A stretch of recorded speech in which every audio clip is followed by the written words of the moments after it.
Ladies and gentlemen, welcome to the Ariel Helwani Show!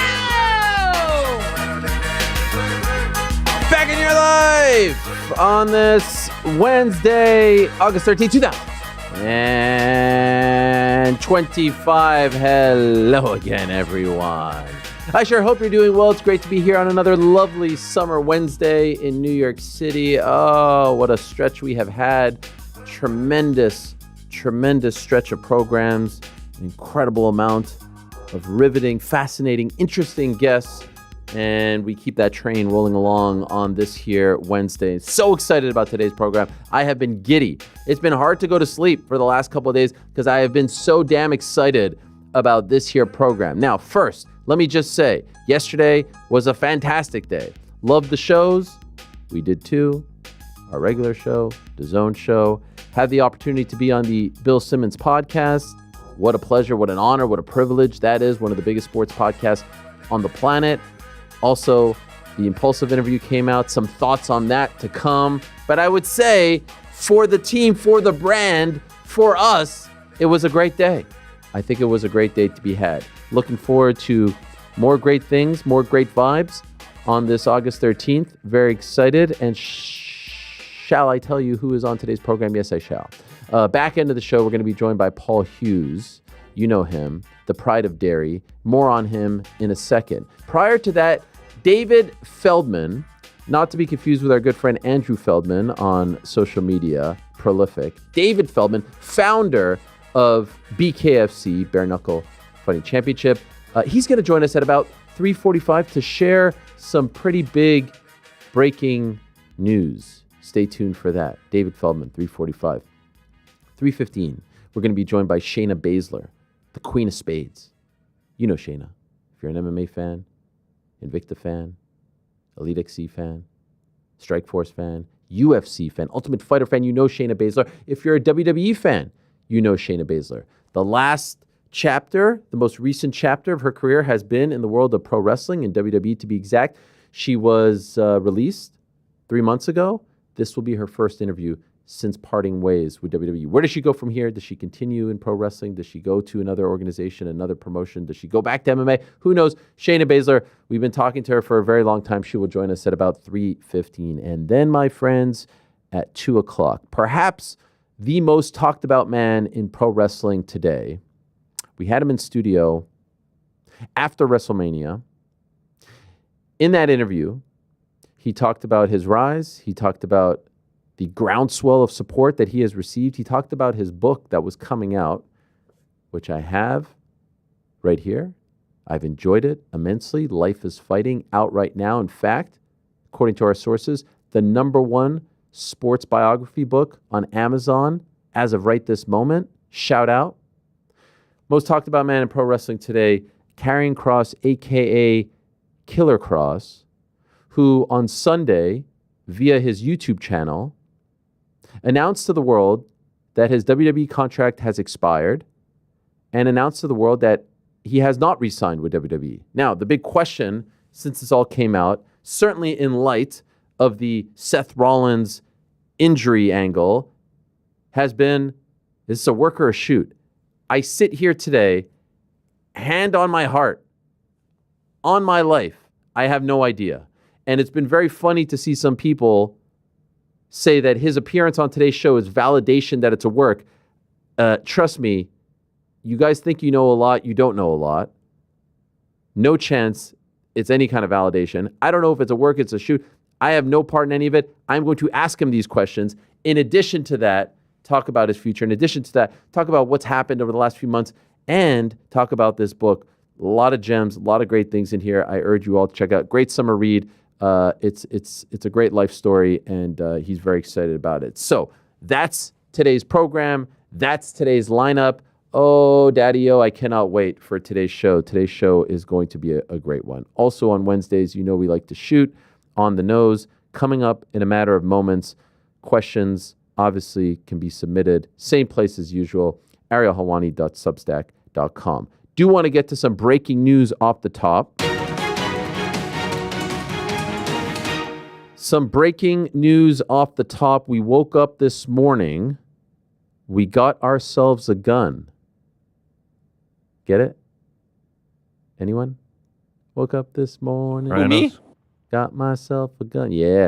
Anyway, we did get the news. We finally got the news. The confirmation. The news we had all been waiting for. Usman Nurmagomedov versus Paul Hughes 2 is in fact going down October 3rd in Dubai. And perhaps most exciting, it's for the PFL lightweight title, 155 pounds. The actual belt is going to be on the line. I think technically they're going to pretend like it's up for grabs. They're instituting a new belt. In my opinion, Usman should be the champion. The Bellator belt should become the PFL belt. But whatever, actual titles are being defended. They made the right call. It's the fight to make. It's the most interesting, best, most intriguing fight that PFL can make right now. Make the fight, give the people what they want. It's back at the same spot, scene of the crime, one of the best fights of the year, back in January, hotly contested. Of course, Hughes returned a couple months ago, fought in his home country, was able to be successful there, had an incredible win, incredible pop, an incredible post-fight interview, and now they are running it back. Love it. Love the fact that they're running it back.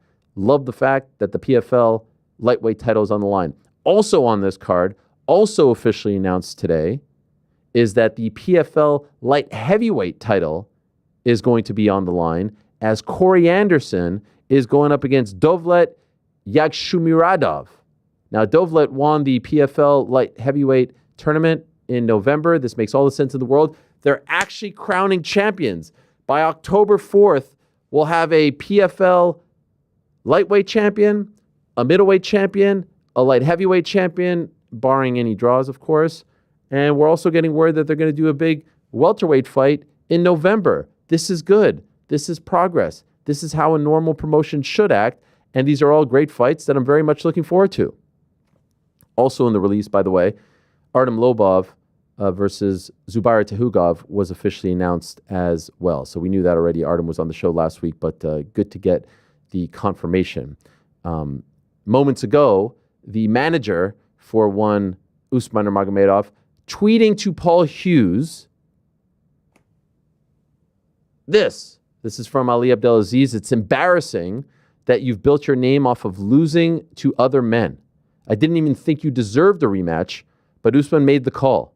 He told me you're the only one he wants to smash because you can't stop running your mouth. Now that he's beaten you, nobody's ever going to mention your name again.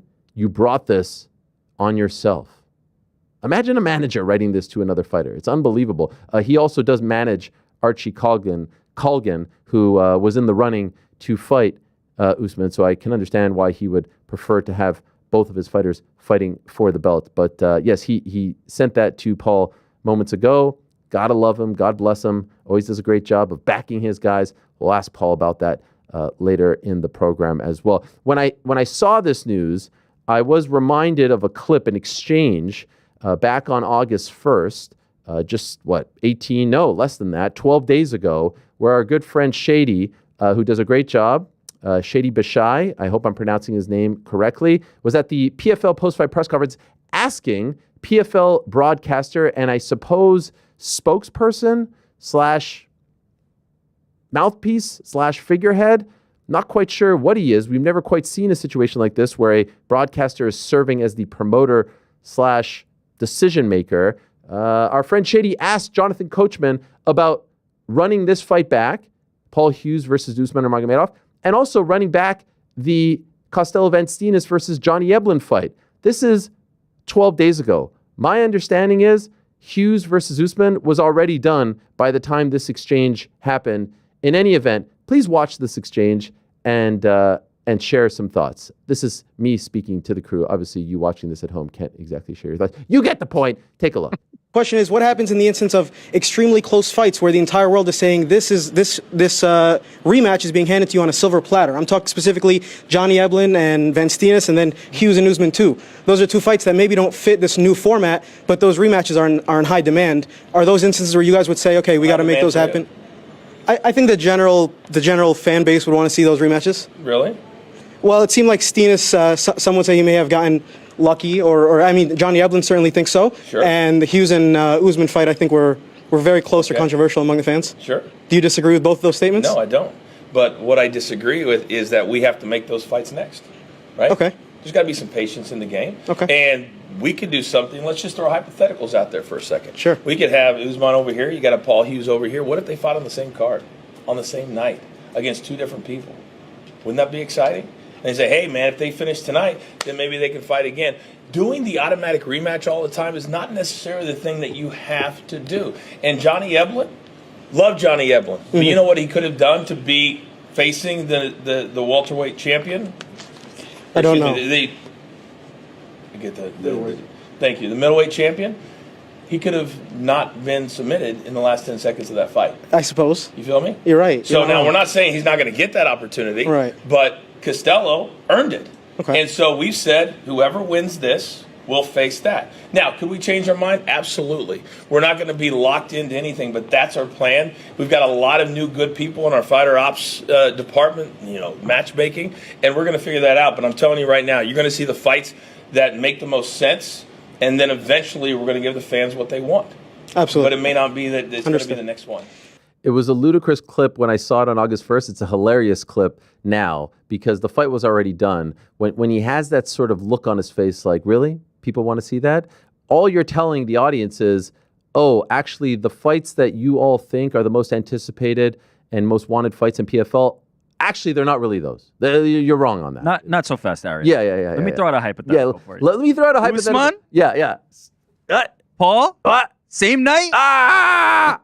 Wow! That's Could be good magical. stuff. That's good stuff. They are going to fight on the same night, though, so he was right about that part. Yeah, like it's never happened before, right? Like no one has ever done that, and more often than not, it doesn't fail miserably, right? Like it happened Times Square card where the two guys fought on the same night, and one faltered, one lost, and the other one looked like crap. Garcia and like, Haney, wow, what a great thought. That's amazing. When I first saw this, I was sitting on my couch in my living room, and when he threw that out, he's like, let me throw out a hypothetical here.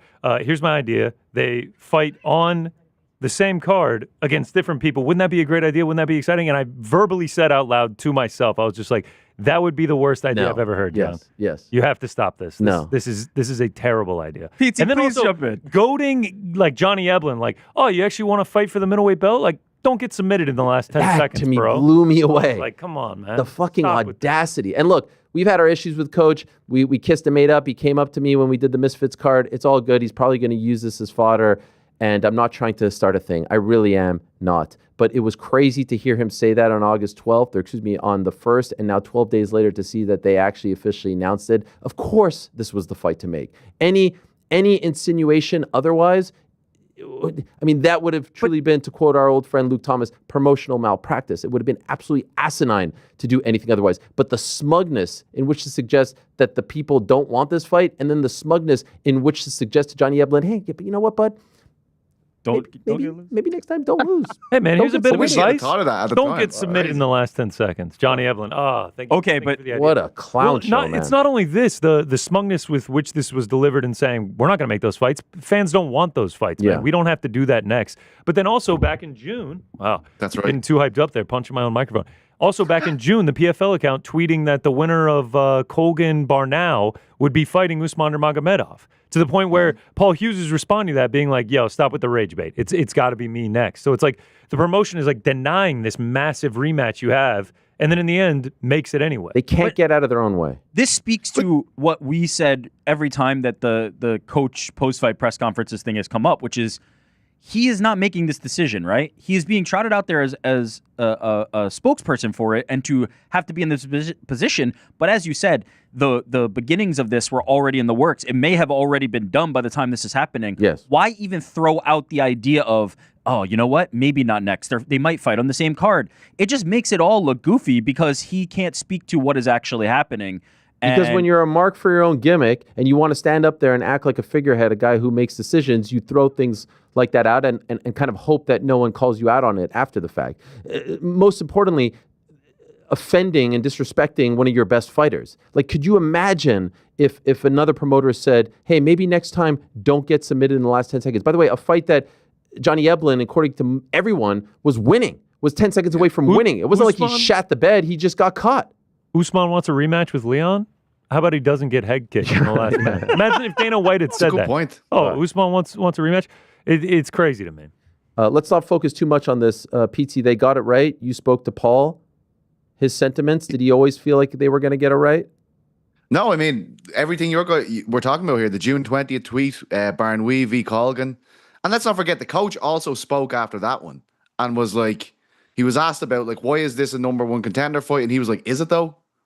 So we've had this situation where, are we being worked by PFL at this stage? Like, you're talking about working and shoot at the start with the, in terms of pro wrestling, but it actually feels like this was a wind up since January to just have us losing our minds every couple of months about this fight. You know what? You nailed it. You nailed it, because I can guarantee you they'll go on a show now and say, look how we got everyone talking. Look how we got everyone worked up. It worked. That's how you correct things, right? Look, it worked. We had him.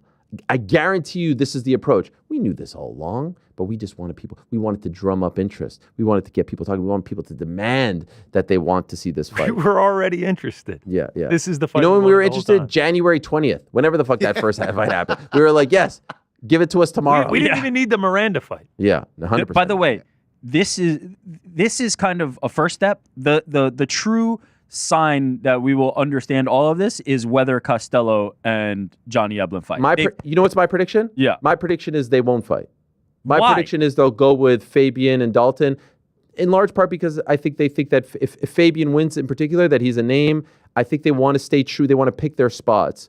And I think there's been, look, it's on Eblen to a degree. There's more of a groundswell for Hughes Nurmagomedov 2 or Nurmagomedov Hughes 2. I think they'll try to say, hey, we need to prove that these tournaments mean something. And so Eblen will be the casualty in that regard, and they'll kind of split the difference. That's my prediction as of right now. Let's see what happens. Maybe one of those guys breaks a hand and they decide to run it back. But my sense is right now they're going to go in the direction of the winner of the middleweight final fighting Costello next, which, by the way, I think is the wrong call. I think it should be Eblen.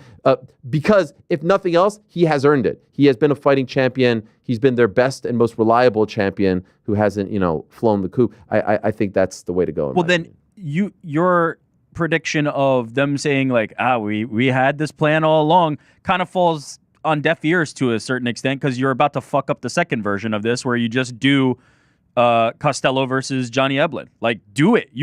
If you've truly learned the lesson and it was like, it was all a work, we were just messing with you guys, then don't fuck it up on the second chance that you have to do it. Also, do it properly. The work doesn't work if Paul Hughes is making Instagram posts of hype reels about him and Usman Nurmagomedov, and it says October.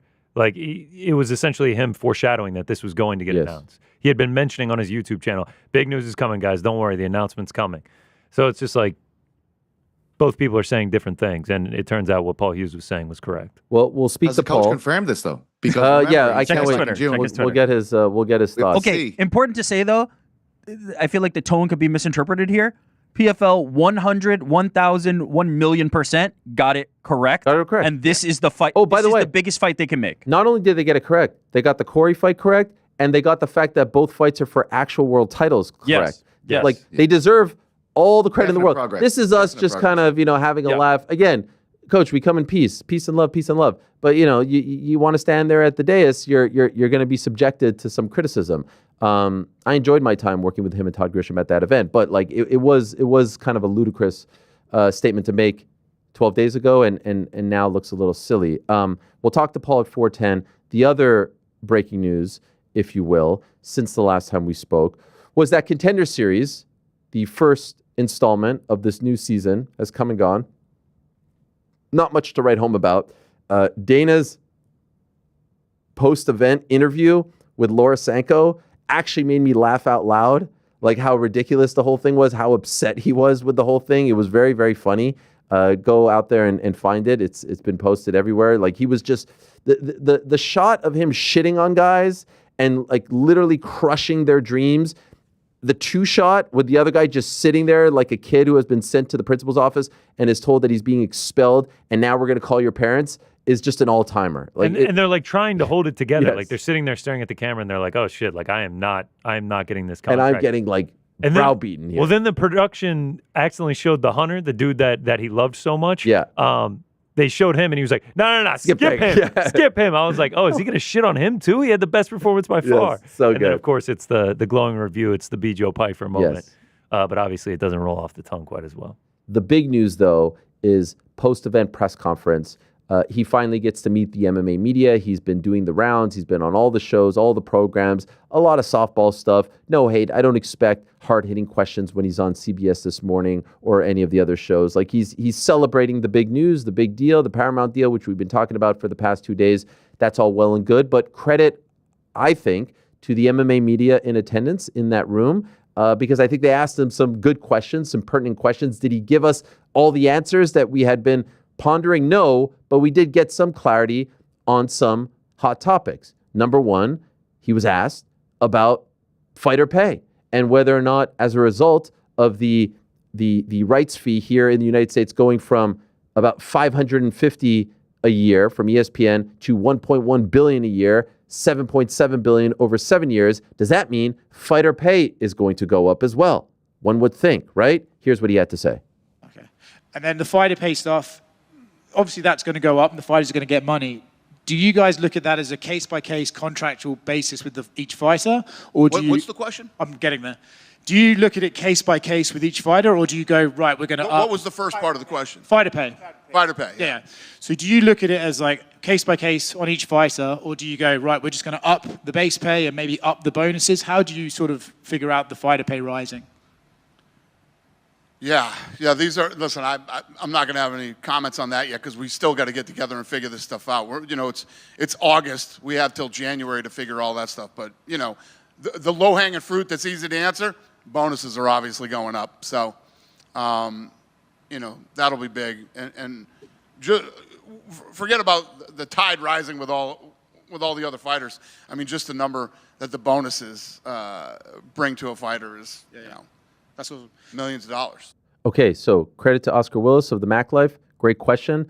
He does confirm that the bonuses are going up. He does not say by how much. So I guess technically if they go from 50 to 55, they've gone up. Now, I know it doesn't necessarily work this way, guys, but I do think it's fair to at least throw out the suggestion, hey, your rights fee doubled from 550 to 1.1. Could we go from 50 to 100K?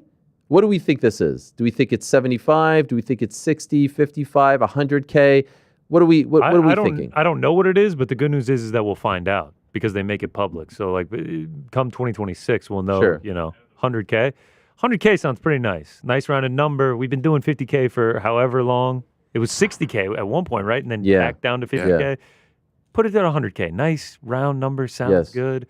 Let's we do could certainly 100K. afford it. Yeah, I don't think say it's 100K.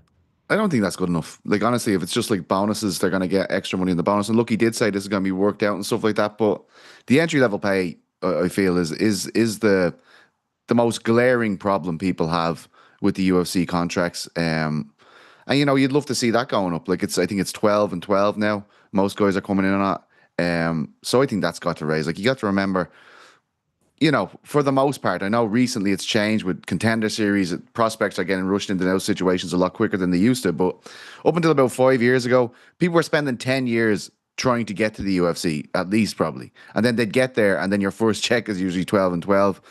I think that's what I want to see going up. And I'd love to see that doubled. Like, this is, as you say, like, we're going from 550 million per year to 1.1 billion. The fighter pay, the revenue split is already so low. I think, and obviously there's issues for the pay-per-view boys and things like that, as you were talking with Tom Aspinall about, and champions will have that problem. But I think that the main thing is looking after the lowest paid guys. That's what I'd like to see big improvements in. Sure. And, we focus on the 1.1. That doesn't account for the gates. That doesn't account for the site fees. That doesn't account for the broadcast deals that they have in the UK. Although, it's really, it's so much more than 1.1 what they're making, right, a year. So they can surely afford all of this. Here's the thing. I don't think it will double. I don't think the base pay will double. There's a lot of things that I would like to see. I'd like the entry level pay to go up. But if I'm being 100% honest, compared to, say, like an entry level boxer, it's actually not that bad. It's the mid tier guys and it's the top level guys who I actually don't think get what they are owed. It's the guys who are on the cusp of being contenders, and then it's the contenders, and then it's the champions. I don't think that you get a lot of pushback from the entry-level guys because the discrepancy between that 12 and 12 or the 10 and 10 and the regional scene is actually quite large. But I certainly would love to see that go up. I would love to see the removal of the show win model. I don't think it's going to go away, but I would love to see that just go away for good and everyone just has split the difference. And maybe some guys wouldn't like that. This is just me talking. I think they are owed the luxury of knowing how much they're going to make by the time they step foot in that cage, win or lose. And then there's the bonus, which is the huge upside. So I would love to see that go up. And I'm fascinated to know how they're going to address the pay-per-view points. I'm fascinated to know.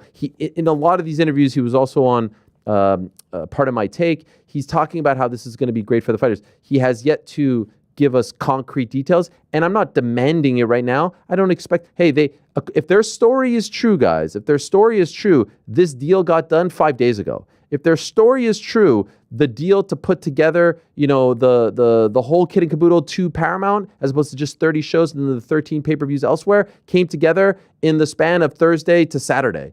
Because that's what they said, right? 48 hours after the deal went through. And so I'm not expecting him to come down and give us a whole PowerPoint presentation, but I hope and pray that by the time January 1st rolls around, everyone is aware of where they stand, they know what they're getting, and that they get their piece of the pie. They're never going to get 50%. As long as there's no Fighters Association union, they're not getting that 50%.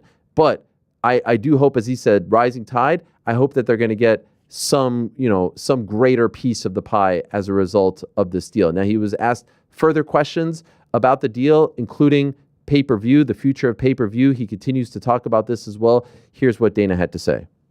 The decision to largely shy away from pay-per-view, I know you said it may still be on the table, but stay over. I mean, how difficult of a decision was that to make? It's not that it's on the table. I mean, the whole thing started going out. Pay-per-view's dead. Pay-per-view's not dead. We're on pay-per-view on Saturday. Okay, can we pause right there? The pay-per-view is dead sentiment came from Mark Shapiro. Mark Shapiro is the one who said it's antiquated, it's old, it's only DirecTV movies and boxing that are on pay-per-view, which is kind of funny because they're now in the boxing business. But he was sort of brandishing boxing with like it's an old thing brush, if you get what I'm saying, which is the opposite of what he does when he talks about Zuffa boxing. In any event, they're the ones that put that sentiment out, and I and others said immediately, isn't it weird to say that when you have 5 more pay-per-views left to sell in 2025? So he's trying to walk some of that back. But let's be very clear about this. It wasn't the media or anyone else that was saying, hey, pay-per-view is dead. You guys said pay-per-view is dead. And then you tried to course correct. We continue. And the pay-per-view business is still very much alive and well. But, we were talking about potential pay-per-view with other streaming partners that we were talking to in the deal, but just not in this one. And who knows what could happen. The beautiful thing about this business is every year something happens that I don't see coming. A fight that you never thought would happen, or who knows? I mean, now, we're doing boxing and we're doing MMA. Who knows what could happen, and anything could be a pay-per-view. Something could be a pay-per-view still. Does this require massive restructuring of fighter pay? I mean, they used to be pay-per-view partners with you, right? Now what's if we could pause right there, and that's the voice of John Morgan, who I believe works for the UG, formerly MMA Junkie, does a fine job. Dana is leaving the door open. He's saying, who knows? But worth noting, he was asked point blank on the Part of My Take podcast, which was posted today by PFT, one of the characters on the show. Does that mean, I got the exact quote here. The exact quote is, stand by. PFT asked, there's going to be no pay-per-views on this deal until the deal expires, which would be end of 2033. Dana says, right. And so I think all of this, hey, who knows, is just a way to not really piss off ESPN and end that relationship poorly. Because I could imagine if I'm ESPN listening to this, hey guys, why are you telling people pay-per-views dead when we're trying to sell 5 more pay-per-views and we're the ones benefiting from this? We bought the pay-per-views and now you're telling everyone pay-per-views dead. No skin off your back. We get it, but that's not really being a good partner. And so I think what he's trying to do is course correct in that regard. But he says point blank to PFT in the PMT podcast, no pay-per-views in the next 7 years. So all this will go away. It's just been, as the kids like to say, hella confusing because they keep changing the messaging. We continue. Encouragement to be the superstar. It's not massive restructuring. We got a bunch of smart kids over there that work in the accounting department to figure out how to, how to make all this stuff work. But it's so good for the fighters. And what I loved about being with, one company that made such a big investment in us is they're all in with us. So, the fighters are going to get tons of promotion, built by all these different unbelievable networks that these guys own. And, these are aggressive, smart guys that are going to build a big media company. So they always love to tout the fact that the UFC is a major league sport, and certainly the rights fees would suggest that they are in the company of the other major leagues here in the United States. In those sports, it's like, hey, this deal has been struck, and as a result, the players are getting X amount because of the collective bargaining agreement, aka the CBA, that has been negotiated. Blah blah blah blah blah. In our little sport, it's, we got some smart kids in accounting, and they'll figure it out. They'll figure it out. And if you're a UFC fighter, you're like, okay, cool. Dana gonna work it out. That's fucking illegal. Dana gonna work it out. That's pretty much what he's saying. Can I ask you, Ariel? I think it's about like the figure people throw around. Correct me if I'm wrong. It's about 18%. They're saying the revenue share is for fighters and the Something UFC. like that. Yeah. If they just kept it the same with more revenue now on the table, wouldn't that mean an improvement for fighters anyway? Yeah, look, I do think something's going to go up. It would just be nice if the fighters knew, and it would be nice if it was like, like some sort of mathematical breakdown where you knew exactly what it was. I don't think that's how it works. I think it's kind of like everyone, fend for yourself. And if you've got a deal that's coming up, it's not like if you're in the look, I'd love to be proven wrong, but if you're in the midst of an 8-fight deal and you've got 6 fight left, they're not going to just be like, hey, as a result of this, you're getting now X amount. You'll get a bigger bonus, clearly, but it's just kind of the Wild West. Like every show, though.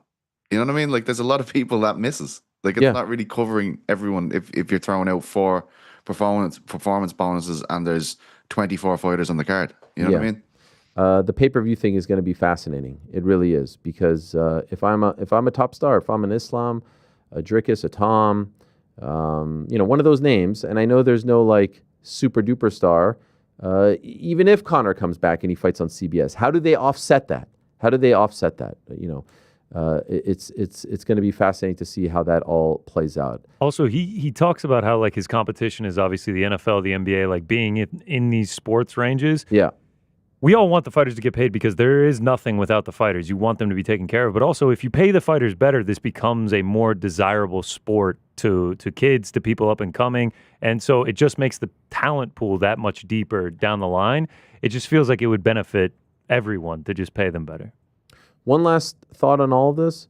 The more I think about it, the more I think about our conversation with David Sampson yesterday, I really do think, and I look forward to seeing if there's more reporting on this, I really think that Donald Trump had a big part in all of this. I mean, like, there's just too much coincidence and too much happened in a short amount of time. From the settlement with CBS to the merger going through to then this happening, and was this a byproduct of the settlement? Was this a part of the deal? Hey, you got to do a deal with these guys. Like, it just seems way too connected. You know what I mean? Is Trump not also to thank for Khamzat Chimaev fighting in Chicago this weekend? I mean, Khamzat said it himself, right?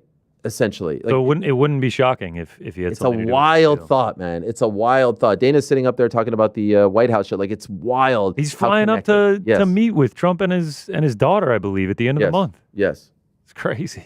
So, again, benefiting from timing. I talked about they benefited from timing and circumstance when they went from Spike to Fox because of the launch of FS1 and they needed a new shiny toy. They benefited from it all when they went from Fox to ESPN because Plus was launching. They needed a new shiny toy. They benefit from the fact that their guy is in the White House and this whole thing with CBS happens and the Skydance merger is getting roadblocked. Hey, settlement. Hey, approval. Hey, do a deal, the whole freaking thing. No one predicted it would all go to one place. No one predicted Paramount Plus. No one predicted $1 billion plus from one entity. It's just an amazing thing.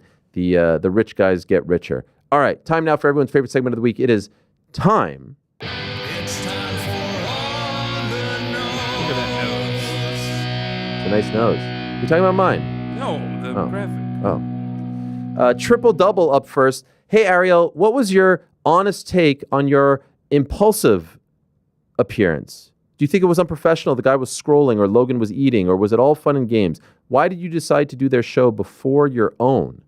Well, I don't know about before my own. I mean, I do my show all the time. They had asked me a couple times. I know some of the guys who work there, and I thought it would be a fun thing. I'll say, like, in general, it was fine. It's an impressive production. I had no real issues. Yeah, like, can I nitpick about a few things? Sure. Did I love that he was eating? I wouldn't do that. I've never seen him do that. Did I call him out on it? Yes. Was it all in good fun? Yes.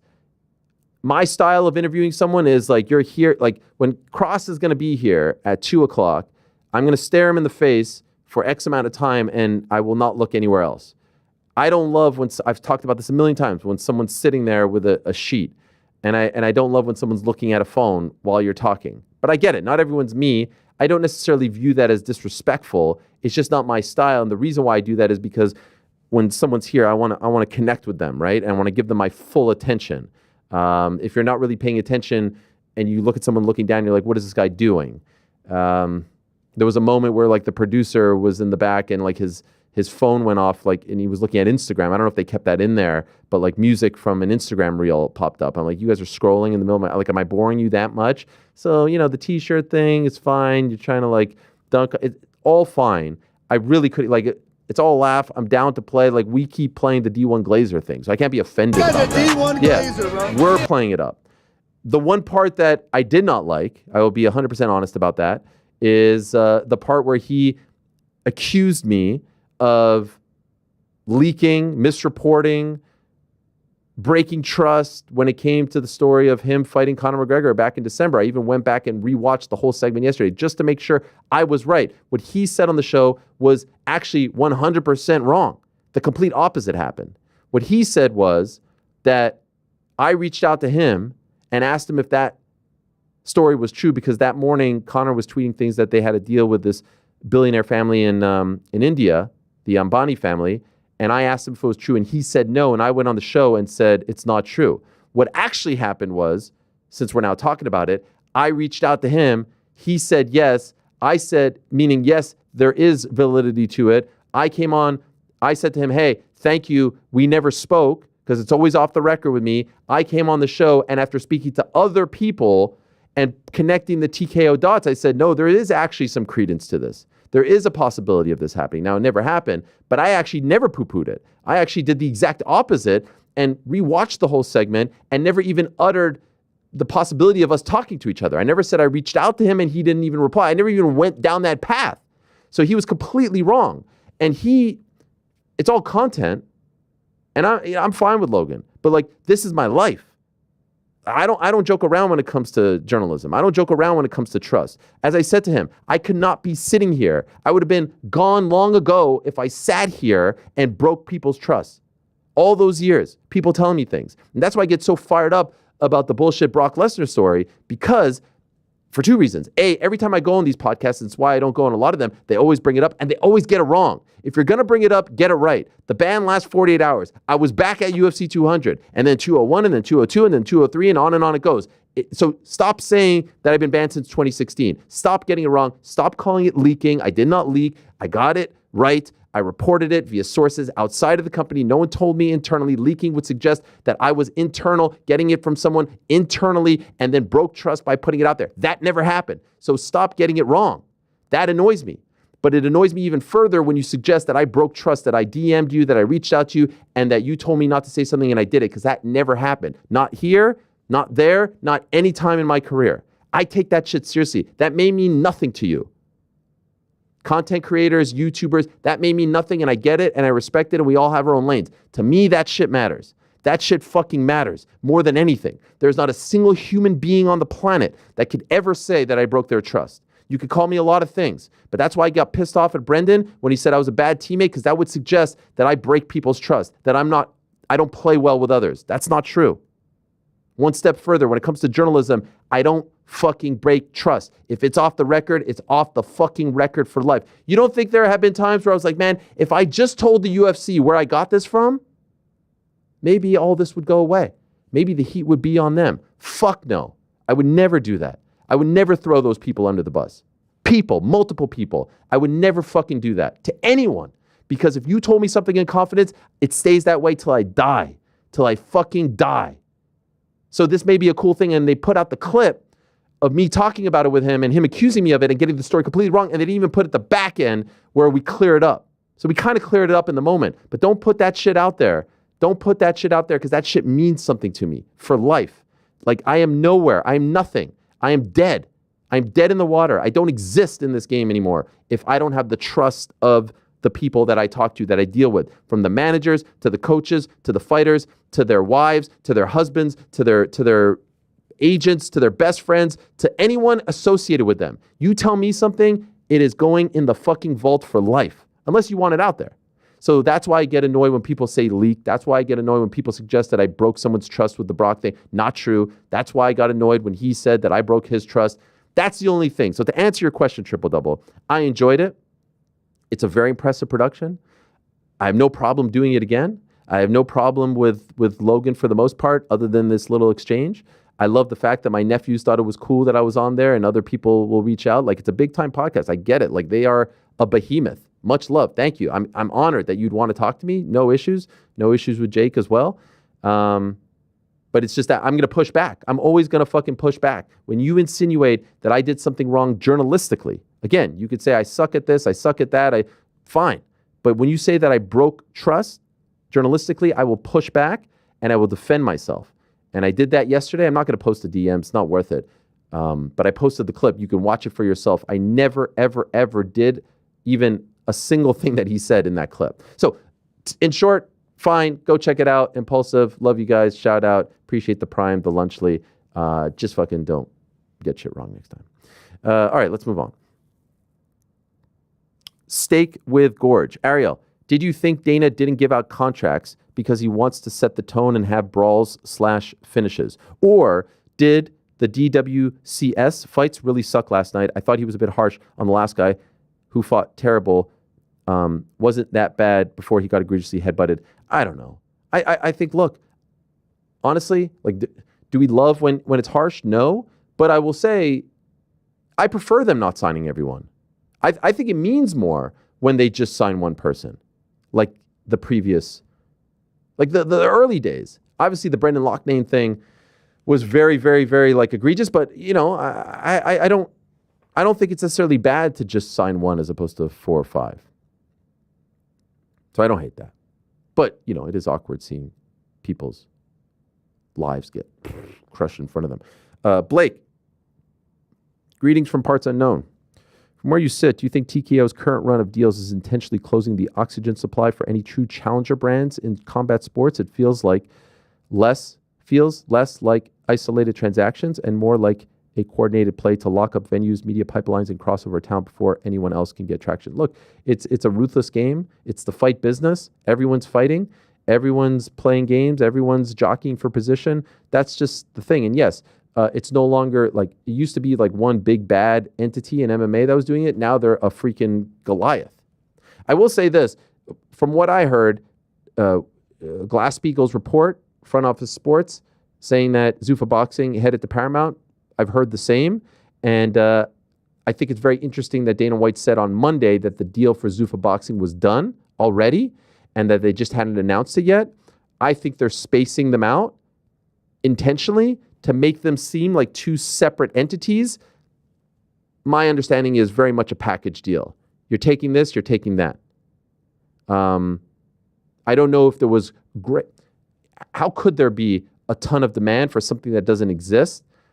My understanding is wasn't a ton of demand. And so part of that deal was, hey, you're getting the whole UFC freaking Goliath package. You're also going to get this startup thing that we're doing here. And so I wouldn't be surprised if they announce it in the next coming, days, weeks. Certainly, I would think around the time of Canelo Crawford to make it feel like two separate entities got two separate deals. And I'm sure there was an added price added to that, but feels very much like a package deal. Can I ask you? So when you're saying get, do you mean as in additional is there a separate deal that is going to be made to your understanding? It's a separate deal because it's another thing, and I'm sure there's a price tag attached to that other thing, but I definitely think that it's like it was negotiated at one time as part of it. 100%. But it has its own price tag. It is not just part of this 1.1 per year is going to be Zuffa Boxing. Oh, I don't know for a fact, but I don't think so. Okay, got it. I also think it was strategic to let ESPN go first with their WWE announcement, and then this follows suit. Mm-hmm. Wet Bandit, hey, on Impulsive, you told Logan you want to be able to look in the mirror and like what you see. Do you think Logan can look in the mirror and like what he sees? He seems to squirm when you said that seemingly knowing him, he can't say the same. He's a bit fake, unlike Jake. I don't fucking know. How am I supposed to know if he likes what he sees? I mean, I think he's getting married this weekend. He seems pretty happy to me. But I really don't know. That would be a question for the man himself. Gary, hi Ariel. With the new UFC deal, do you think international UFC numbered events will happen at reasonable local time? No more 5 a.m. fights for UK fighters. Actually, I do believe Dana White was asked this question, right? Do we have this clip? I know I poo-pooed it earlier. We might have deleted it. But do we have this clip? He was asked about the local time thing. All right, here it is. With the model that you have now with Paramount, does that mean we can do numbered events in other countries prime time locally? So, for example, the Manchester event, could you now do that at prime time in the UK? All that stuff still needs to be worked out. I certainly hope so. Meaning, I certainly hope what Oscar was suggesting happens. Because just look at the rest of the world, man. First of all, the sport is so damn global. It's not just an American sport anymore. There's only one American champion, and it's Kayla Harrison. You've got massive opportunities to be had in Africa with Dricus, in Spain with Ilya, in Georgia with Marab and Ilya, and on it goes. Obviously in England with Tom Aspinall and others. So, fuck, man, give us an afternoon card in one of these places. If you can't say anymore, the pay-per-view numbers go down when we're overseas. It's all under the same thing. It's all on the Paramount Plus platform. No extra charge. Give it to us. Come on now. Give us some stadium shows. Make it fun. Make it different. Shake things up. Add 10,000 to the Apex. Go to bigger stadiums. Go overseas. Make UFC fun again. I could see the hats now. Fucking hell. Oh, thank you, Oban.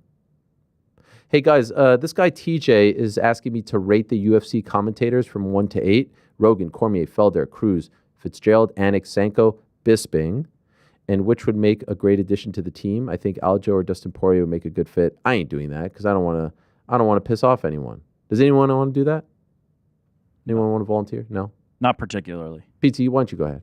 PT actually loves love the commentator thing. You I get don't give so a fuck. mad. I see every time with people you, talk about it, I don't. I'm just going to phase it out. I don't, it's, who gives a fuck, honestly? Yeah.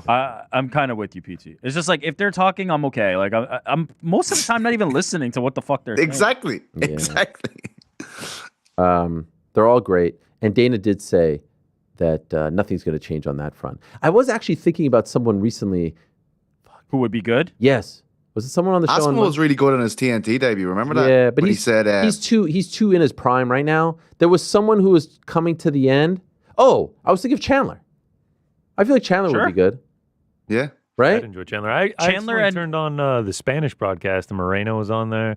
Veronica Hardy doing stand-ups. It was pretty good. I thought you were about to say Veronica Hardy was doing stand-up comedy. No. She was like interviewing fighters. Chandler and Poirier, same desk, breaking down fights. Oh yeah, that would be good. Awkward. Isn't Poirier on the desk this weekend? Yeah. Shout out. Shit. Yeah. Poirier's good. Yeah, he was on there. When was he? He's done it several times. Yeah, Miami. Last event. Man. Well, the last event he fought. Aspinall's lying on TNT when he was there and he was commentating the Sam Patterson fight. And Patterson was like 6'1" lightweight. Yeah. And he said He's longer than a weekend in jail. That was that was a great line. Eric Hamidi, hello Ariel. A few weeks ago, I asked a question about the MMA media landscape. I understand the question might have been frustrating to read. However, in all good faith, could you assess the landscape, please? I would like to learn more about how we got to this scarce point. Is it combat sports, or is combat sports media really going away, Uncrowned and others being the exception? I think we've proven that it is not going anywhere. Hey, shout out to Chuck Mindenhall. Chuck Mindenhall on vacation and really whipped up together a beautiful article on the death of UFC pay-per-views. Anyone read that? I loved that. I thought he hit on the sentiment perfectly. It used to be like such a. It was like, first of all, it was worth the price, and you felt like you were a part of this like really cool club when you were either there or bought it, and you would talk to your friends about it. I don't know what. I'm doing a horrible job of encapsulating his point, but he did a great job, and he's incredible at what he does, as is the entire team at Uncrowned. Do you foresee it changing at some point? I think it's evolving. I think YouTube is a thing. I think social media is a thing. These things weren't things 10 years ago. I think there are still websites. There's ourselves. There's MMA Fighting. Congratulations to them on their rebrand, if you will. They refreshed the website. There's Junkie still out there. Like I said, Oscar, MacLife, they're more of a YouTube channel presence. They do have a website. Who am I missing? Over on the boxing side of things, there's the boxing scenes, there's the rings. I think there's a little more, I think there's more talent on the MMA side of things, personally, but maybe I'm biased. But the one thing I would like to see is, I feel like we had a period there. I think, and guys, correct me if you feel otherwise, like 2016, 17, we were the Golden State Warriors MMA Fighting. It's like an unbelievable amount of talent altogether. And I felt like there was a stretch there from maybe like 11 to 16 where new talent was trickling in. It has been a while since I was like, oh, new people coming in. You know what I'm saying? I do. What's They're all fascinating? influencers.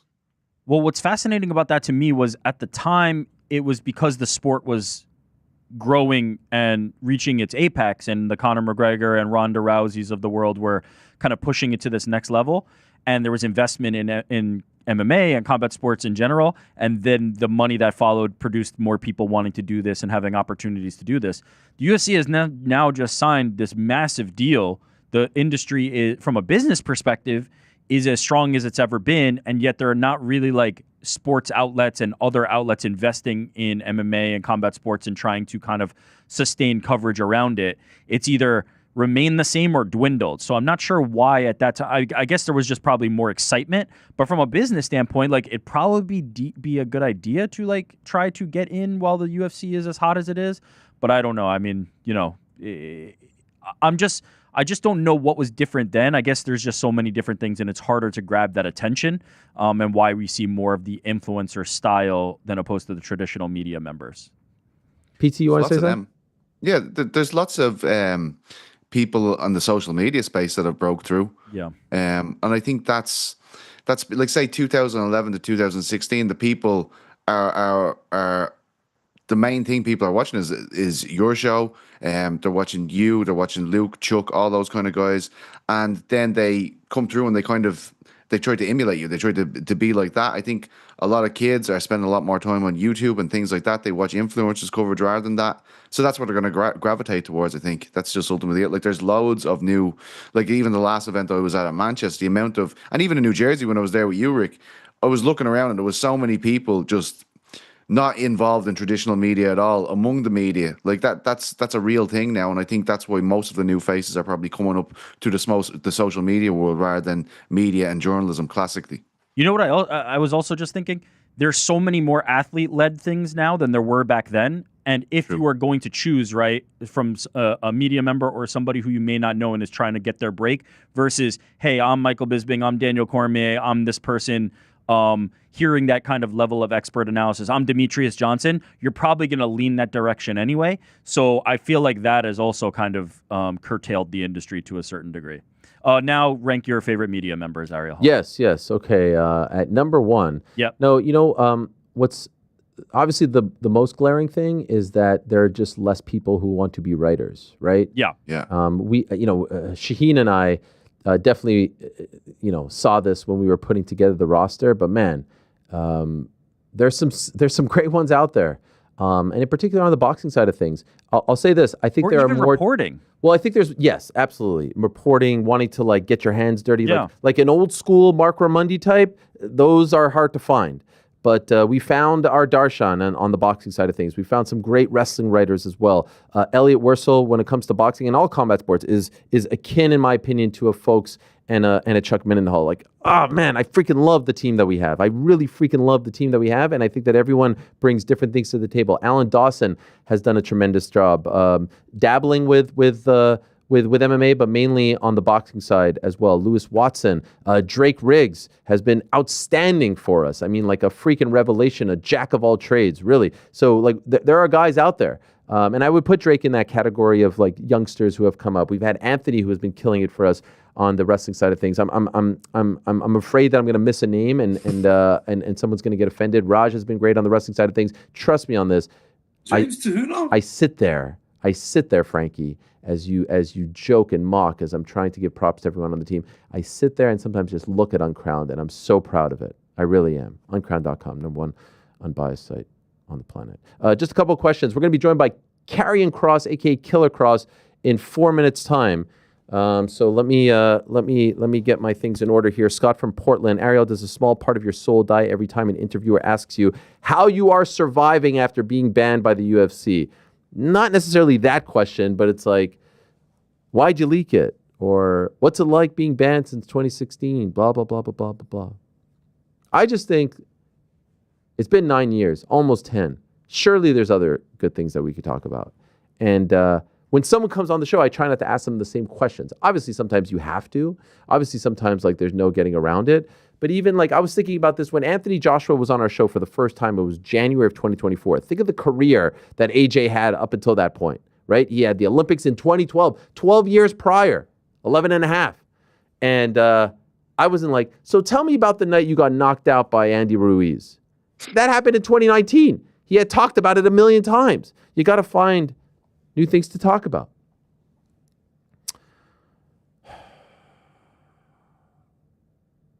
Barely Perez. Hey, Ariel, shout out to BITB and Pete C. That's Petesee. What are the best films on Paramount Plus? Take it away, Pete C. What do you got for us? Best films on Paramount Plus? Yes. Come on. I don't fucking know. SpongeBob. Mission Impossible. All right, yeah. Titanic. Sydney Sweeney? Yeah, love it. And Kathy Bates. Hey, shout out. The water. The water's coming on board. What is Famous the water? line. Oh, okay. Kathy Bates in the Titanic. Mullins, hi team. Do you have any information on why Francis didn't attend the PFL Africa event? I can't help but agree with Don Davis. It does seem really poor from Francis. Peace and love. Peace and love, peace and love. No more autographs after October 28th. I did briefly speak to the man, and he says there is much more to this story, and perhaps we will get that side of the story. Ringo Starr? In the near future. No, I wish. If I'm ever having a bad day, I just fire up that clip. Peace and love, peace and love. We are not accepting any postcards or anything like that after October something. Dylan, hey Ariel, really enjoyed the impulsive interview. They asked some good questions which you didn't answer because their attention span is terrible. You and Turkey cool now? Yes. Also, any thoughts on getting Maven Huffman in studio? I would love that. I've actually reached out to him. He lives nearby in Jersey. Let's get him over. Maven, if you're watching, huge fan of the channel, please come and join us. I actually love the channel. I'm just a gigantic fan. I watch it. The SummerSlam bit that you did in the parking lot, just, it was incredible. It really was. So, Maven, if you're out there, would love to have you. Would love to chop it up. Okay, let me take this off. Let me get ready. Thank you for all the questions. Perhaps we will get to more of them on the back end. Let me put my earpiece in. ArielHelwani.substack.com is the place to be. Alert your friends. Alert your friends. This, in my opinion, is one of the most anticipated interviews in recent memory on this program. Why? Because this man the author of this book right here, which is #1 on the sports biography list on Amazon. Right now, as we speak, #1, we even have the proof of said rankings, is perhaps the most talked about man in pro wrestling right now. Everyone's wondering what is going on with his future in pro wrestling, his WWE future. He dropped an incredible documentary on his YouTube channel on Sunday evening. It has blown up almost 1 million views in the span of 2-3 days. There it is. My WWE contract ends today. Check it out after this. But that was on his platform. This is now on ours. And so without further ado, let us say hello to the man himself, the great Karrion Kross. There he is. Or perhaps I should say Killer Kross. I don't know. What are we calling you? I'm sorry. It's great to see you, man. Thank you so much. It's wonderful to have you here.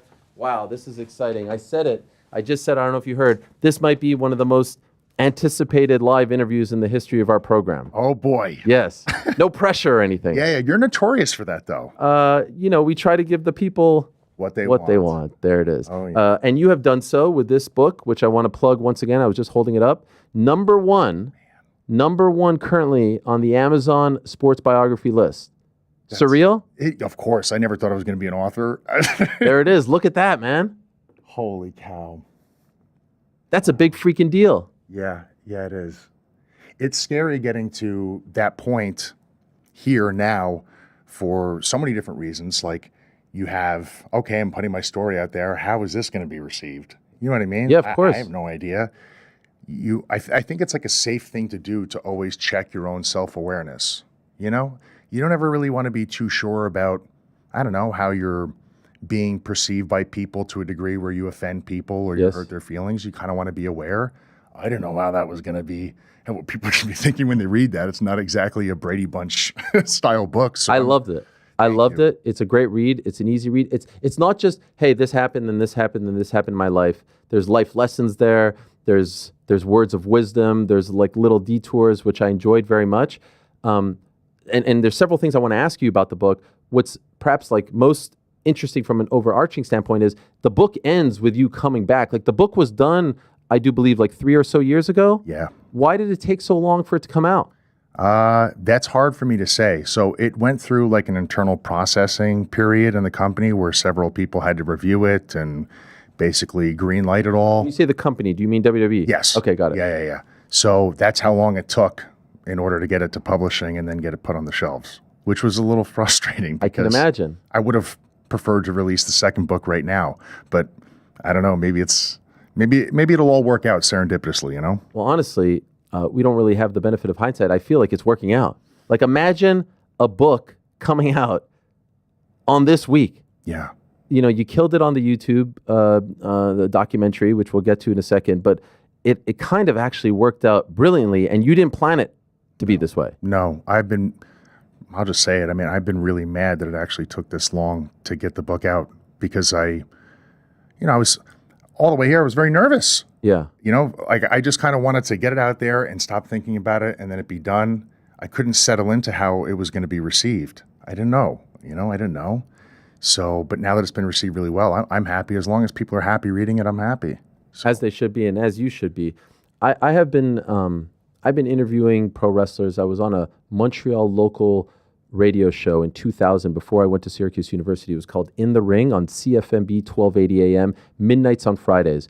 I have never asked a pro wrestler the question that I'm about to ask you. And the reason why I've never done so is because I have so much respect for what you guys do and for the history of the business. People could talk about the unreals and all that stuff.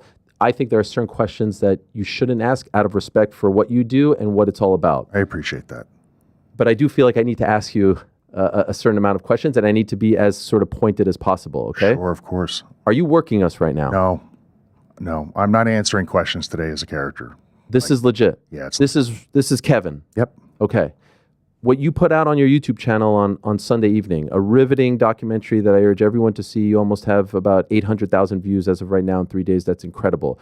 You said that your WWE contract came to an end on August 10th. Mm-hmm. And as of right now, you have not re-signed with them. You do not have a new deal with them. No. Is that accurate? That is accurate, yeah. You're not working us on that front? No. And I feel bad asking you that. I've never used that word in an interview, to the best of my knowledge. Maybe I'm wrong.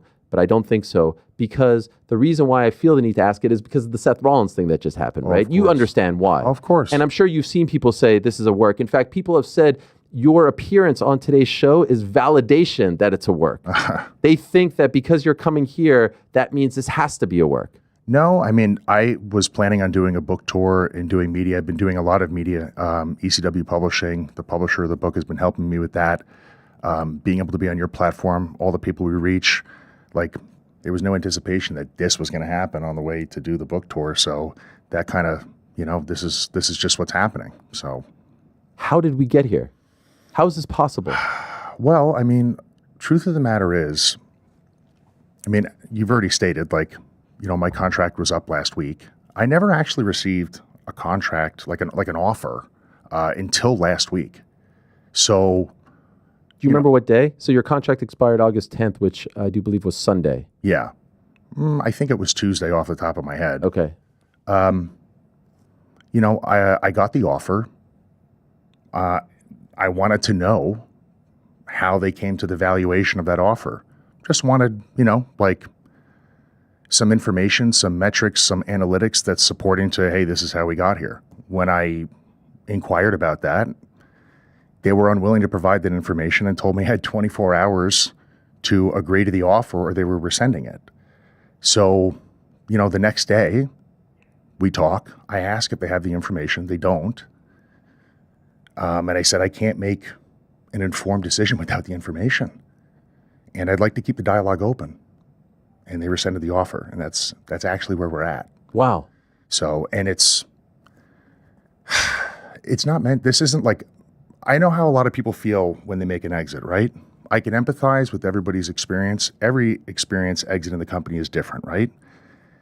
This isn't like to disparage WWE, but because there's so many convoluted stories out there going on, it actually even to some degree can affect our livelihood of what we're supposed to be doing afterwards. People don't want to reach out because they're not sure if they're tampering and stuff like that.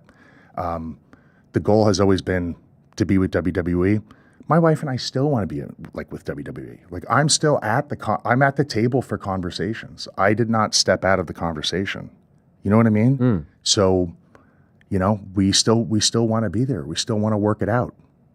Okay, so a few things to obviously follow up on. I have never heard of the, hey, here's an offer, you have 24 hours, and if you don't respond or take it, we're taking it away. Have you ever heard this being done before? I haven't, no. Have you asked other guys, is this how it goes when a contract is up? I haven't asked anybody about their particular experiences, no. That seems a little odd, right? I mean, I've been in contract negotiations myself. I've never been given a 24 hours deadline. And if not, we're taking it away. Why do you think that was the play? Why was that the tone? I don't know. Was it less than what you were making? No. But, at the end of the day, when a valuation is being suggested, there has to be something where people can go to information-wise and say, hey, this is how we came to this. Yeah, of course. And, this is what we think makes sense. I asked to see that information. I still haven't seen it. I want to see it. Let's look at it together and let's decide whether this is appropriate or not. I don't think that's unreasonable. Was it a departure from what you were thinking? If we would have talked and said, what are you hoping for? Was this way off? I didn't necessarily have I wasn't thinking about it like that. I was thinking, let's assess everything together and see where we're at. I want to make sure that this is actually reflective fairly of, what we have information-wise to collect and look at. That's all. Is this, obviously we know this is your second go-around with them. Was this the first time that you were in a renewal situation? Because we know that the first time around, they released you, right? And then they brought you back. But was this the first time they're hey, you get a chance to see how the renewal process goes? Or was there another deal in the past where you re-upped? No, there were no other deals. The contract, contract expired. We talked a little bit before that. Nothing like that. Yeah. No. How close were you to actually taking this deal within 24 hours?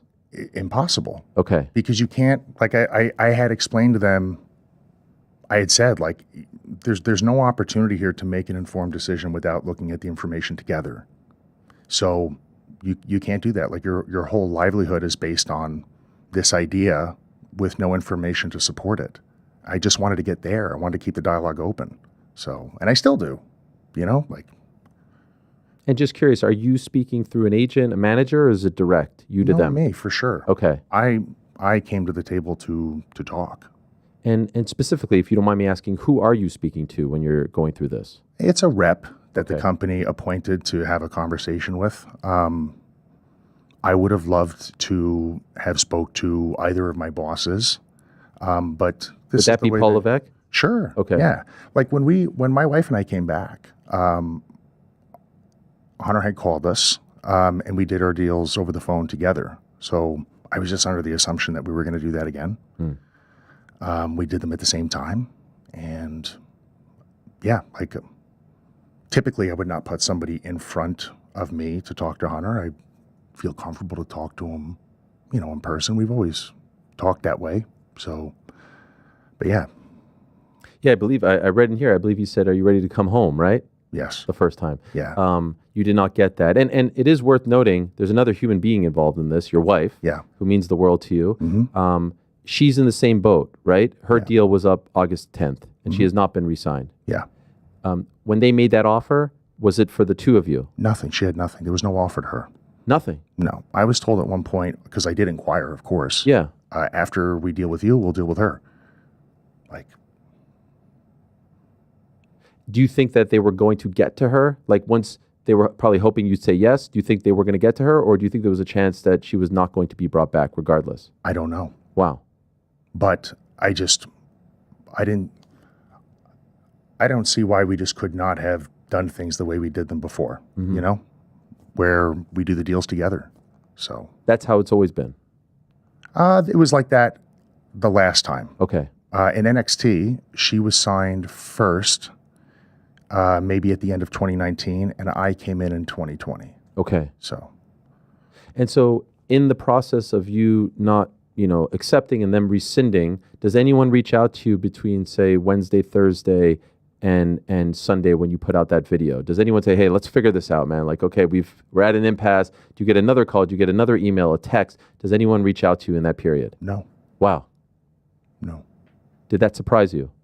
Well, I tried not to invent a hopeful scenario in my head, but a little bit. Like I said, I wanted to continue the dialogue. It was strange. A lot of this is strange to me. I'm quite honestly blown away by all of this. And I'm still kind of wondering, I don't want to disrespect you, but wrestling is, and I see you're very sincere, and I could even kind of tell that you're like, dare I say, a little bit hurt by all of this. Is that fair to say? Yeah. Yeah. Yeah. It's unexpected. It's unexpected. I'm not sure I had a high level of expectation, but just any time I've ever gotten on board with the company hasn't quite been like this in terms of communication. So, and I just feel like there's still so much more to talk about. I feel like there's more to explore here. So it was just strange. Since you put out the YouTube video Sunday night, did you hear anything from anyone? Anyone in the company? Sorry. Friends in the company, yeah. Okay, yeah, but yeah. Higher ups, brass, people who would say no, nothing. No. Did that surprise you? Did you think, okay, once this comes out and I kind of peel it all back, someone's going to reach out? I didn't necessarily think the timing of anyone wanting to talk to me would have anything to do with that. There's nothing derogatory or disparaging in that, like that would create any sort of concern. It's more just documenting how SummerSlam went and right. Yeah. When someone gets released from WWE, there's usually a period, either 30, 60, 90 days. They can't talk. They can't solicit offers, things like that. Because your contract elapsed, technically, can you go work for someone today? Yeah, of course. You're free and clear. Yes. Okay. But as you just alluded to, which I thought was fascinating, I was thinking of this, because people are sort of unsure if this is legit or not, and you're saying it is, and I 100% believe you, have you found that people are afraid to reach out to you because they don't want to get caught in an angle? I've been told through people, they're like, hey, like, what's actually going on? They're telling me that people are concerned about making contact. But at the end of the day, like, I'm not trying to turn this into a game. it's not a game to me. It's my life. Yes. I'm very big on loyalty. Everybody knows that, but loyalty is a two-way street. And WWE has given me and my family an amazing opportunity, in the past to change our lives. I've talked about working at NXT during the pandemic, people in my family getting laid off. They have no idea how they're going to, make their mortgage. I was able to take over their mortgage. Like, I'm very interested in trying to recover what I think is something, that is easily recoverable. But like, it takes two people to come together and talk about it. I'm still here. So you've been you and your wife have been one of the hottest acts, the hottest stories, characters over the last few months. And so all this happening at the same time is obviously fascinating and somewhat unprecedented. So my question is, when did you start to get the sense that something was amiss? Like when you're hot and everyone's chanting, "We want Kross," and there's the signs and all that stuff, but yet you still don't have a new deal and August 10th is coming. When did you start to feel like, hey, this might not actually work out the way we thought it was going to work out? At least not now. You have moments of that all the time in wrestling. So it wasn't necessarily specific to what's happened recently, but you always have moments where like, hey, the audience really likes something. You hope that you're given the green light to lean into it a little bit. Sometimes you are, sometimes you're not. Sometimes, when people are formatting any type of television show, there is an intention for the show to peak at certain points. You might not be in the part of the show where they really needed to peak. So there's a chance they might not lean into this thing that the audience is really enjoying because there's a different destination in mind. That's just the reality of at least what we do, There were times throughout this where there was creative things that I think we could have done to really nurture it, give people essentially what they're looking for out of it. I can't really necessarily place a time where I was like, but everyone was aware the crowd was really enjoying it. They knew they were into it. Live, online, when to pull the trigger on really directly, bringing attention to it, syncing it with something creatively. I don't know. I don't know when they would have wanted to have done that. I would say everything really took a huge next step post WrestleMania, right? Sure. The interview with Sam and Megan, and you're there backstage, and you dropped that pipe bomb, for lack of a better word. In the doc, you revealed that was all a work. Yeah. Why did you do that? Why say that now? So I kept that protected because I was under the impression at the time from things I was being told that AJ and I might be working a little bit, and there were some options as to different things we could do. So you don't want to let everybody behind the curtain while they're still watching the movie. Imagine watching Terminator 2 for the first time in theaters, and in the middle of the movie they're like, we're going to take an intermission and tell you all about how this is CGI and this is a robot and they got the guy on the strings. I didn't want to do that. So I kept it protected like I would with anything so people can remain immersed in the programming. But then we moved away from AJ. And so some time went by and I wasn't necessarily supposed to have anything directly with Logan, but we're trying to make it all cohesive and make sense. Why, what was Kross's issue or his angle with AJ? How does Logan intertwine into that since AJ is going to fight Logan? All of that type of stuff. I was on the red carpet for WWE Hall of Fame, the year Brett and Stone Cold and Hunter were inducted, all that stuff. And at least AJ and I we didn't know that when we were coming up the elevator that we were going to walk through a live shot. Like, we know there's interviews in media and stuff like that, but we kind of thought, we were under the impression we were going upstairs and we were in a rush to go sit down in the auditorium. Well, I was like, dude, go ahead of me. Give you a 5-minute head start. We were going up together. We don't want to cross through the shot together. So he goes up, and I don't know what happens, but Rosenberg and Jackie were interviewing people. Somehow, I see him coming. Scarlett stops. He keeps walking. I can't stop. I walk through the shot. I'm like, oh my God, we're going to ruin the immersion of everything we just did on Monday. And I was like, I can't let that happen. Like, the pro wrestler in me cannot. Sure, of course. So I'm listening and I'm trying to improvisationally come up with something. And Rosenberg starts talking a little bit of trash. I was like, oh, perfect. This is my in. So I go over and I just kind of like have a meltdown about how he's running his mouth about me. He improvisationally backpedals. He already knows what's going on, which is perfect. Now we're playing into it. We're essentially kind of washing out what people just saw of AJ and I walking through the shot together. So no one goes, what the heck? Yeah. You know? I say I'm going to break the lights. I say I'm going to throw AJ over the railing. Just kind of have like a mini meltdown. As I'm walking away, one of the producers comes over to me and goes, that was hilarious. That was really, really good. All the guys in the truck are laughing. And I said, thank you. I said, I was trying to cover up for you. He goes, no, I understand. He goes, do you want to do the Sam Roberts podcast tomorrow? I said, sure, I would love to. And I asked him, I go, what do you want? And he goes, give me that guy. That was pretty entertaining. I said, okay, like premise-wise, what are you looking for? And he goes, we want it to feel real. In terms of viewership and engagement with wrestling, things perform better the more real they feel. That's nothing new under the sun. The more real wrestling feels and everything, the better it performs, like theater. Sure. You know? So I go, okay. At one point he was like, we just had Dana White on one of the programs that he was overseeing or something, and he was using the F word quite a bit. So at the time I thought I had a green light. I asked, I'm allowed to say the F word? I won't say it 40 times, but I can use it impactfully. He goes, yeah, we want this to feel real. Make this feel real. I go, okay. So the next day we go to Sam Roberts and just to clarify with him, I just said, all right, well, here's the story arc for Kross. This is the story that's been told. He's had one match on Raw this year. He lost. He's not on WrestleMania in his hometown. He shows up to WrestleMania. AJ doesn't cheat. In fact, AJ punches him out. What is the state of the character of Kross? Oh, and Kross lost the Battle Royal that week, the Andre the Giant Memorial. Kross is not in a good mood.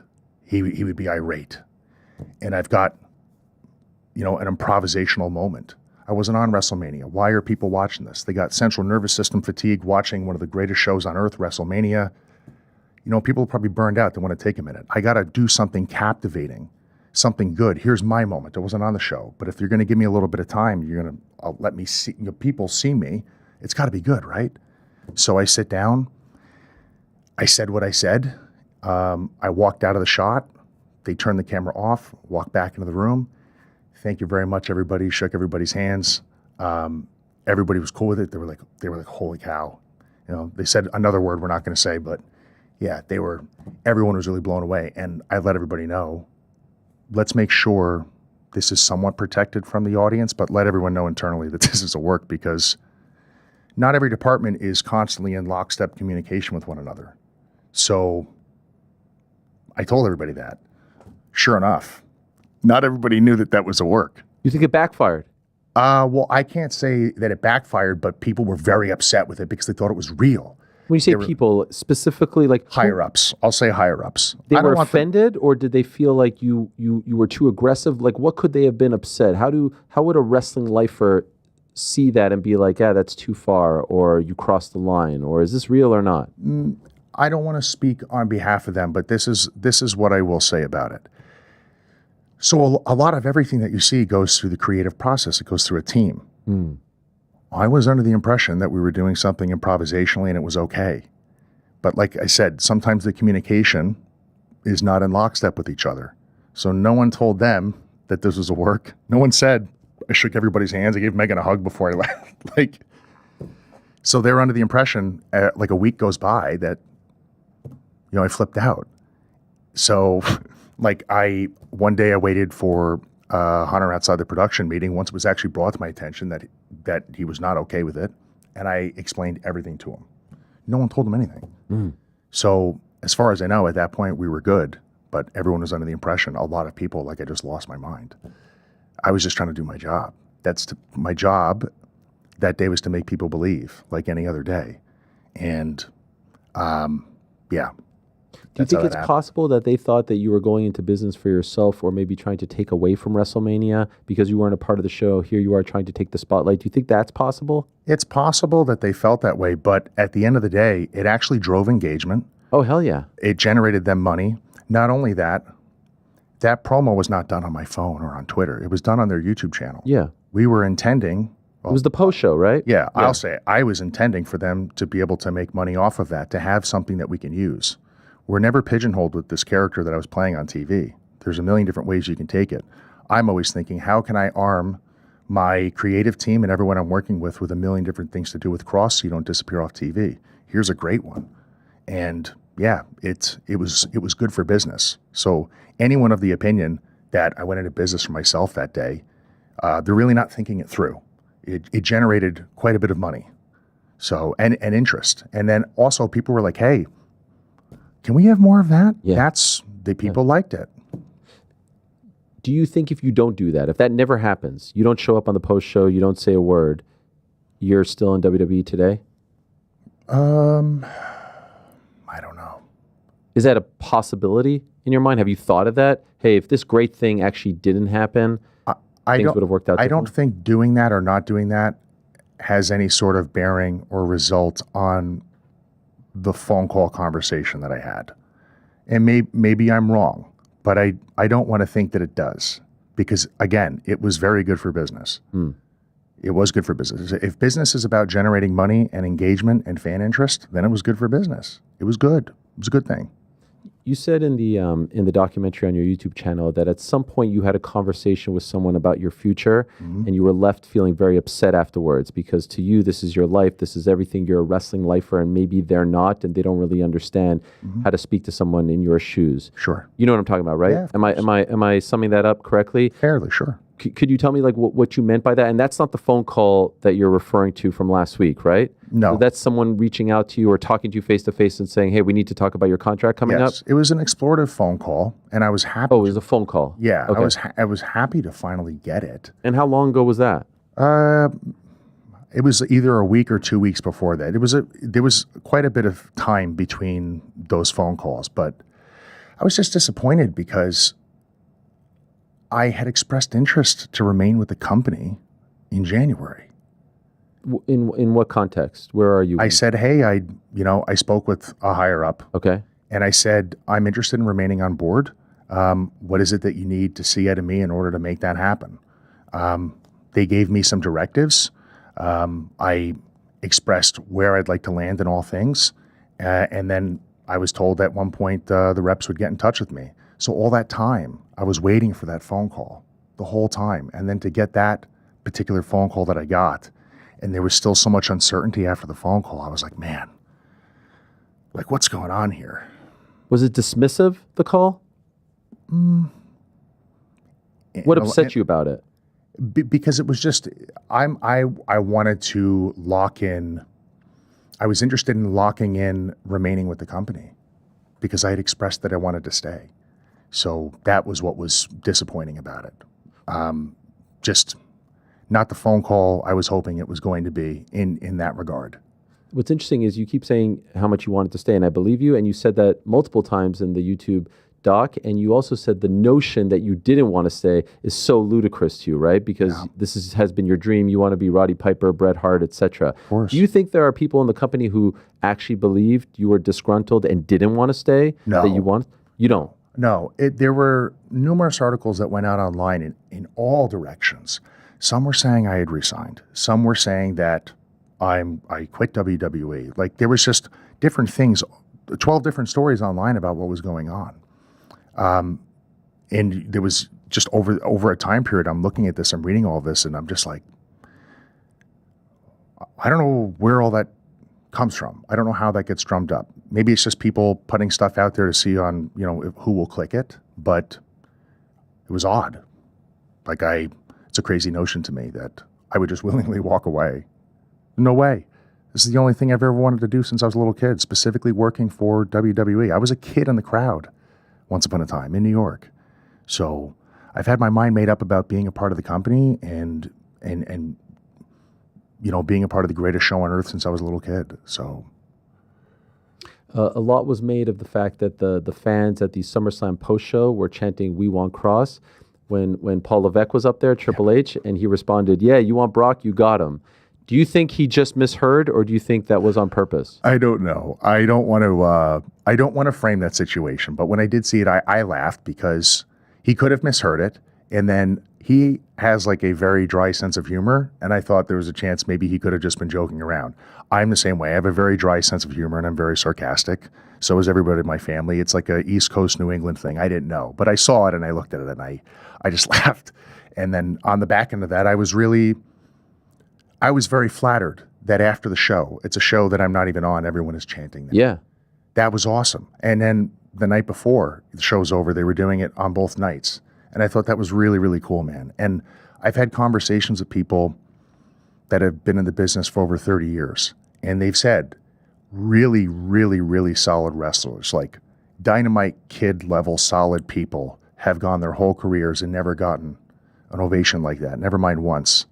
They've never had things like this happen. It really put things in perspective for me. Like, yeah, he's right. Like there's incredible people that have been in this business that aren't received like that from the crowd. And stuff like that I will never forget for the rest of my life, man. Like it's awesome. I'll never forget that. It's incredible. You can't buy that. I mean, it's priceless stuff. It's stuff that I would say you guys dream of, right, as performers.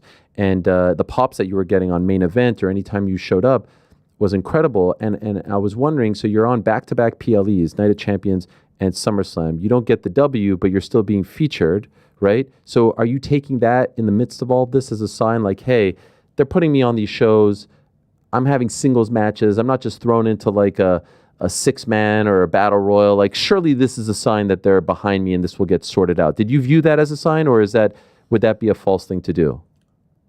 I wasn't thinking about it like that. I was really more or less trying to think about the task at hand. I've always been like that. I'm never really like, if this happens, this is what it means.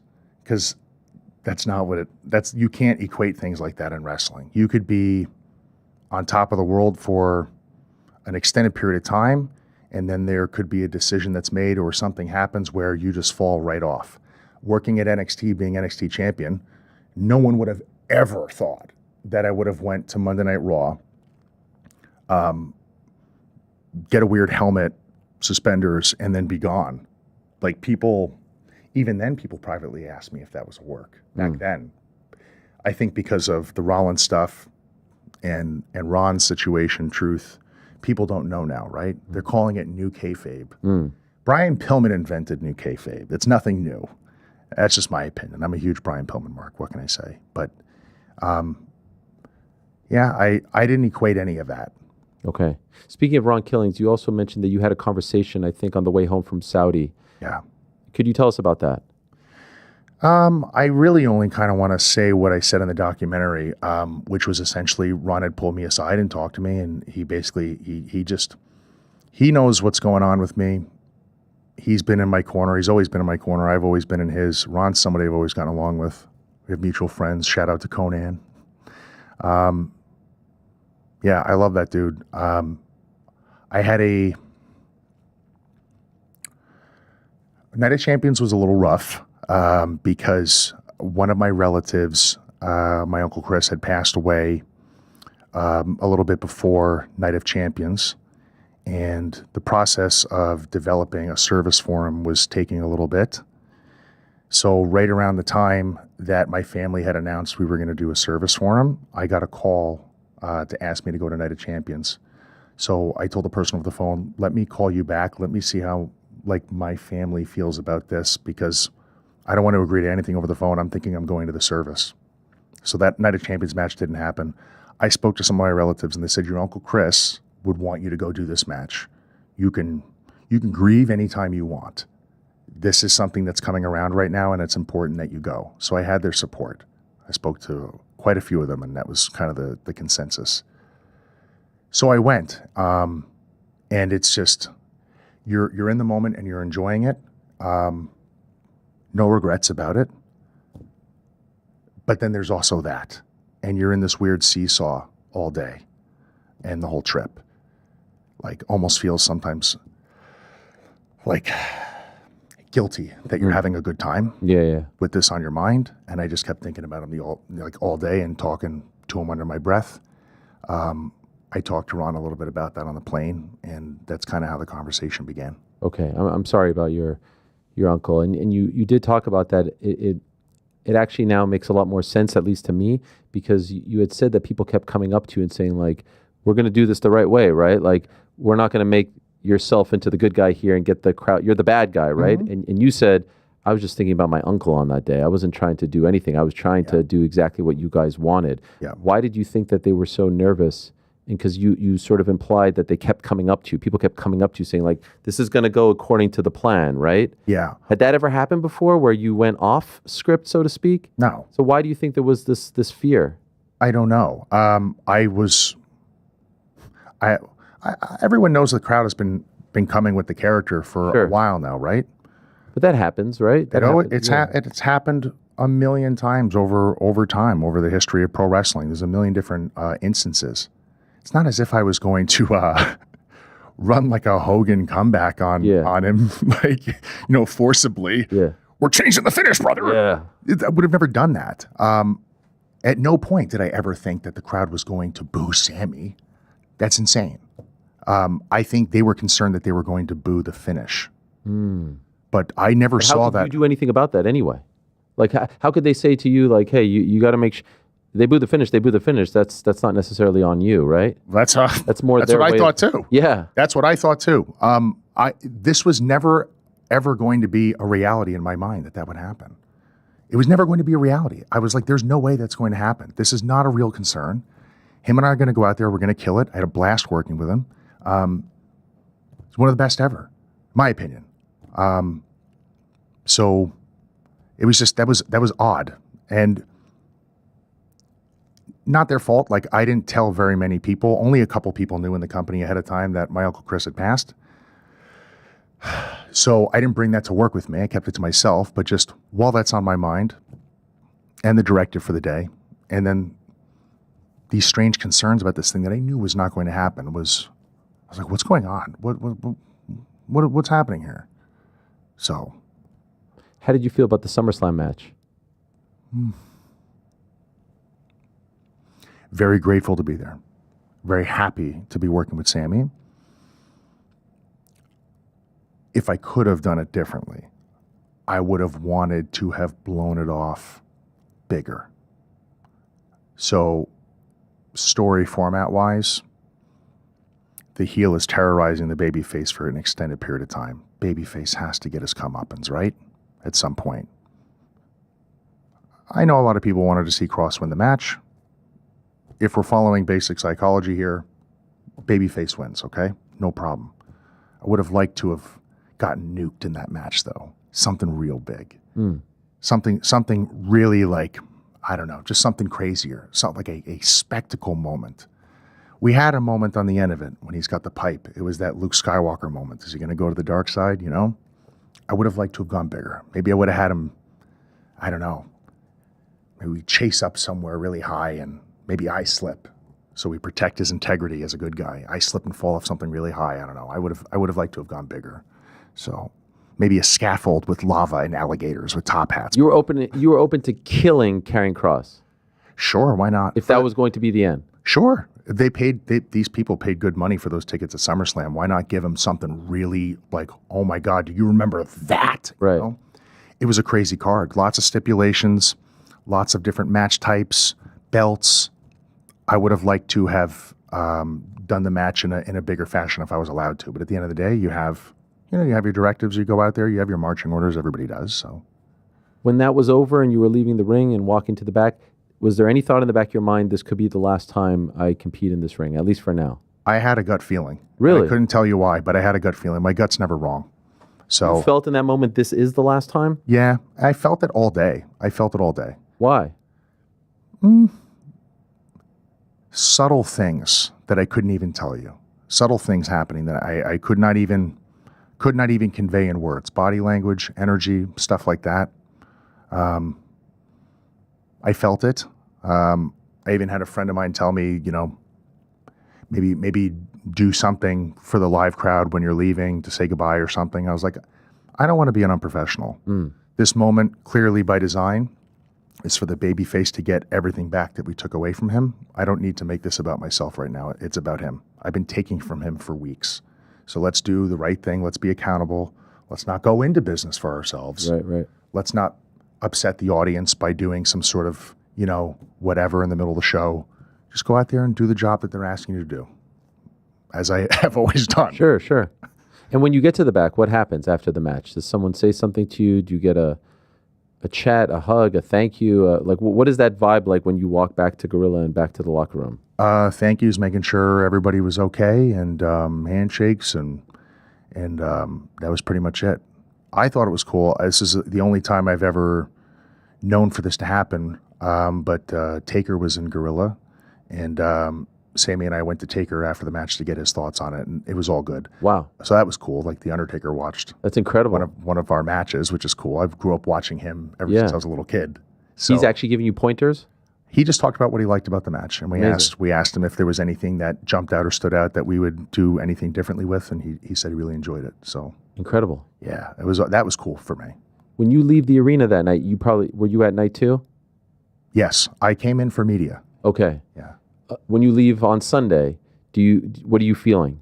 Well, I was told we were going to Raw. There was a creative idea in the air.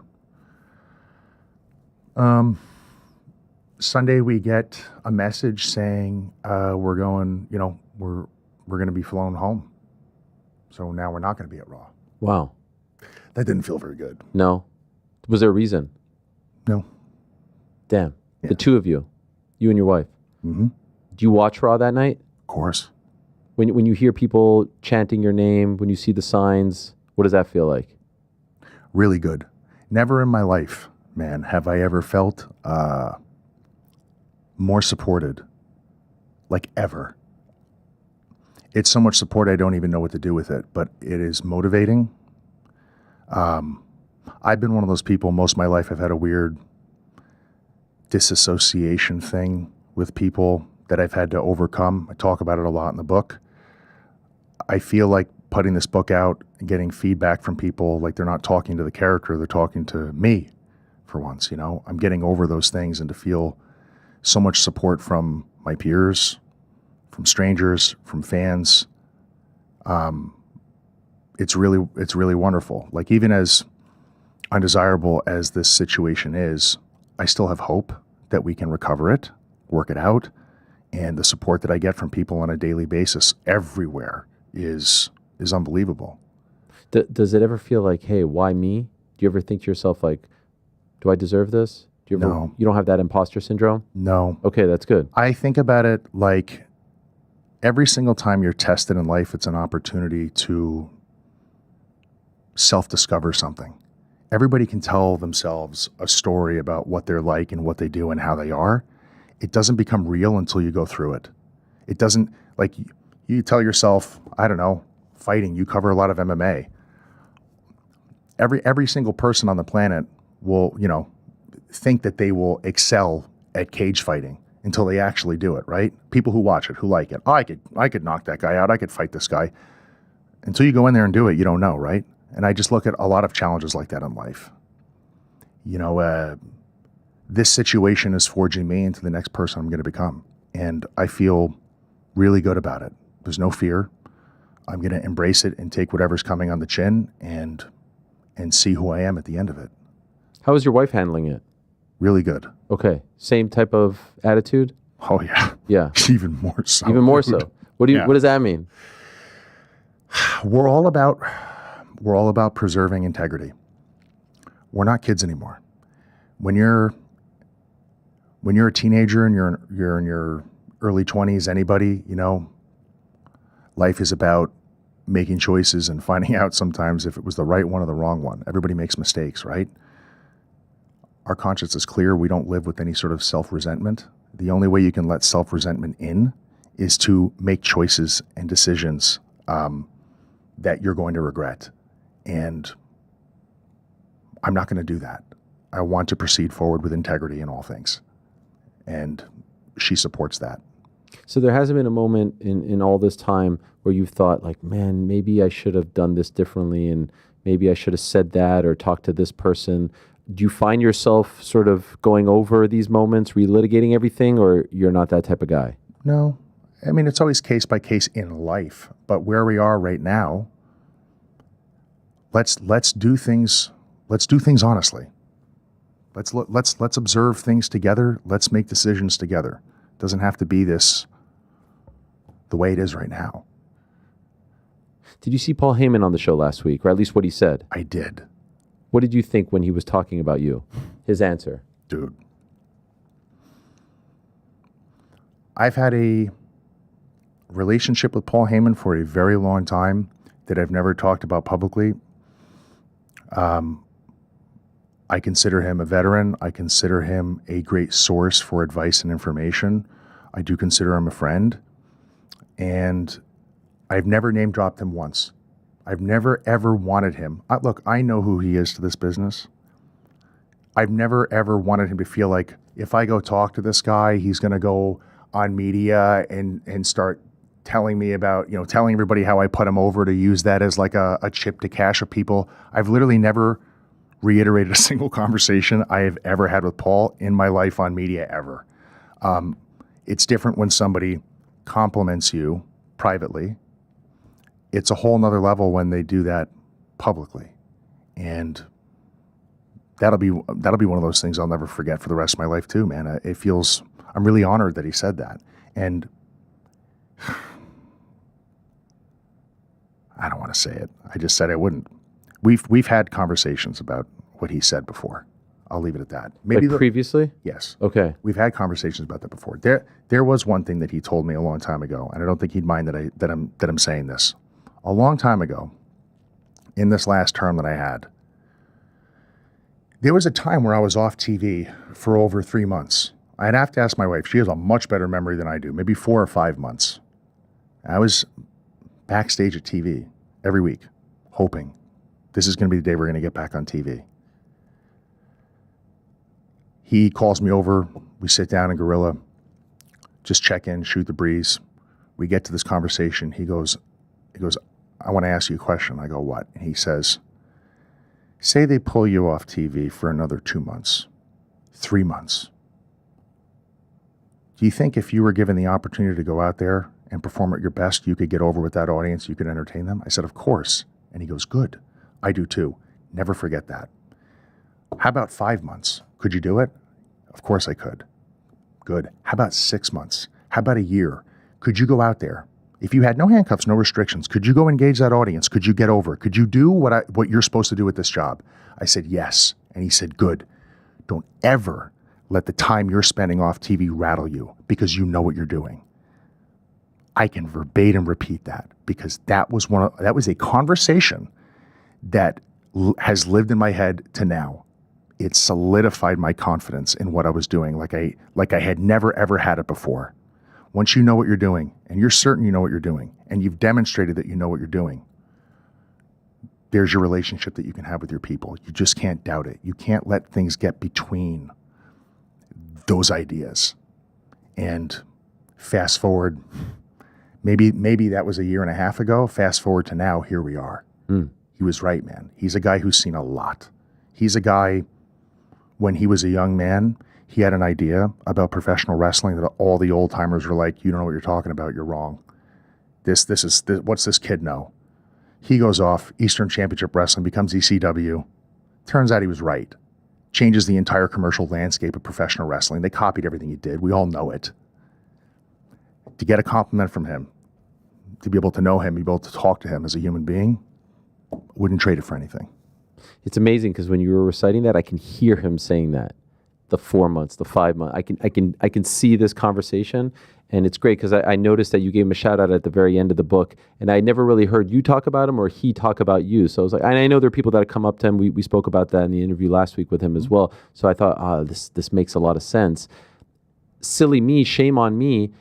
I thought for sure you would get re-signed. I thought you probably were re-signed already. I never even asked him that question because it wasn't even like a part of my thought process. The way he was labeling it and kind of laying it all out was like, oh yeah, they're going to demand. And then just like Stone Cold and I said CM Punk, you're going to come up and the crowd is going to go crazy. You're going to get your moment. And so that's when he said that, I think everyone thought, oh, okay, look, like Paul's laying it all out and it's about to happen.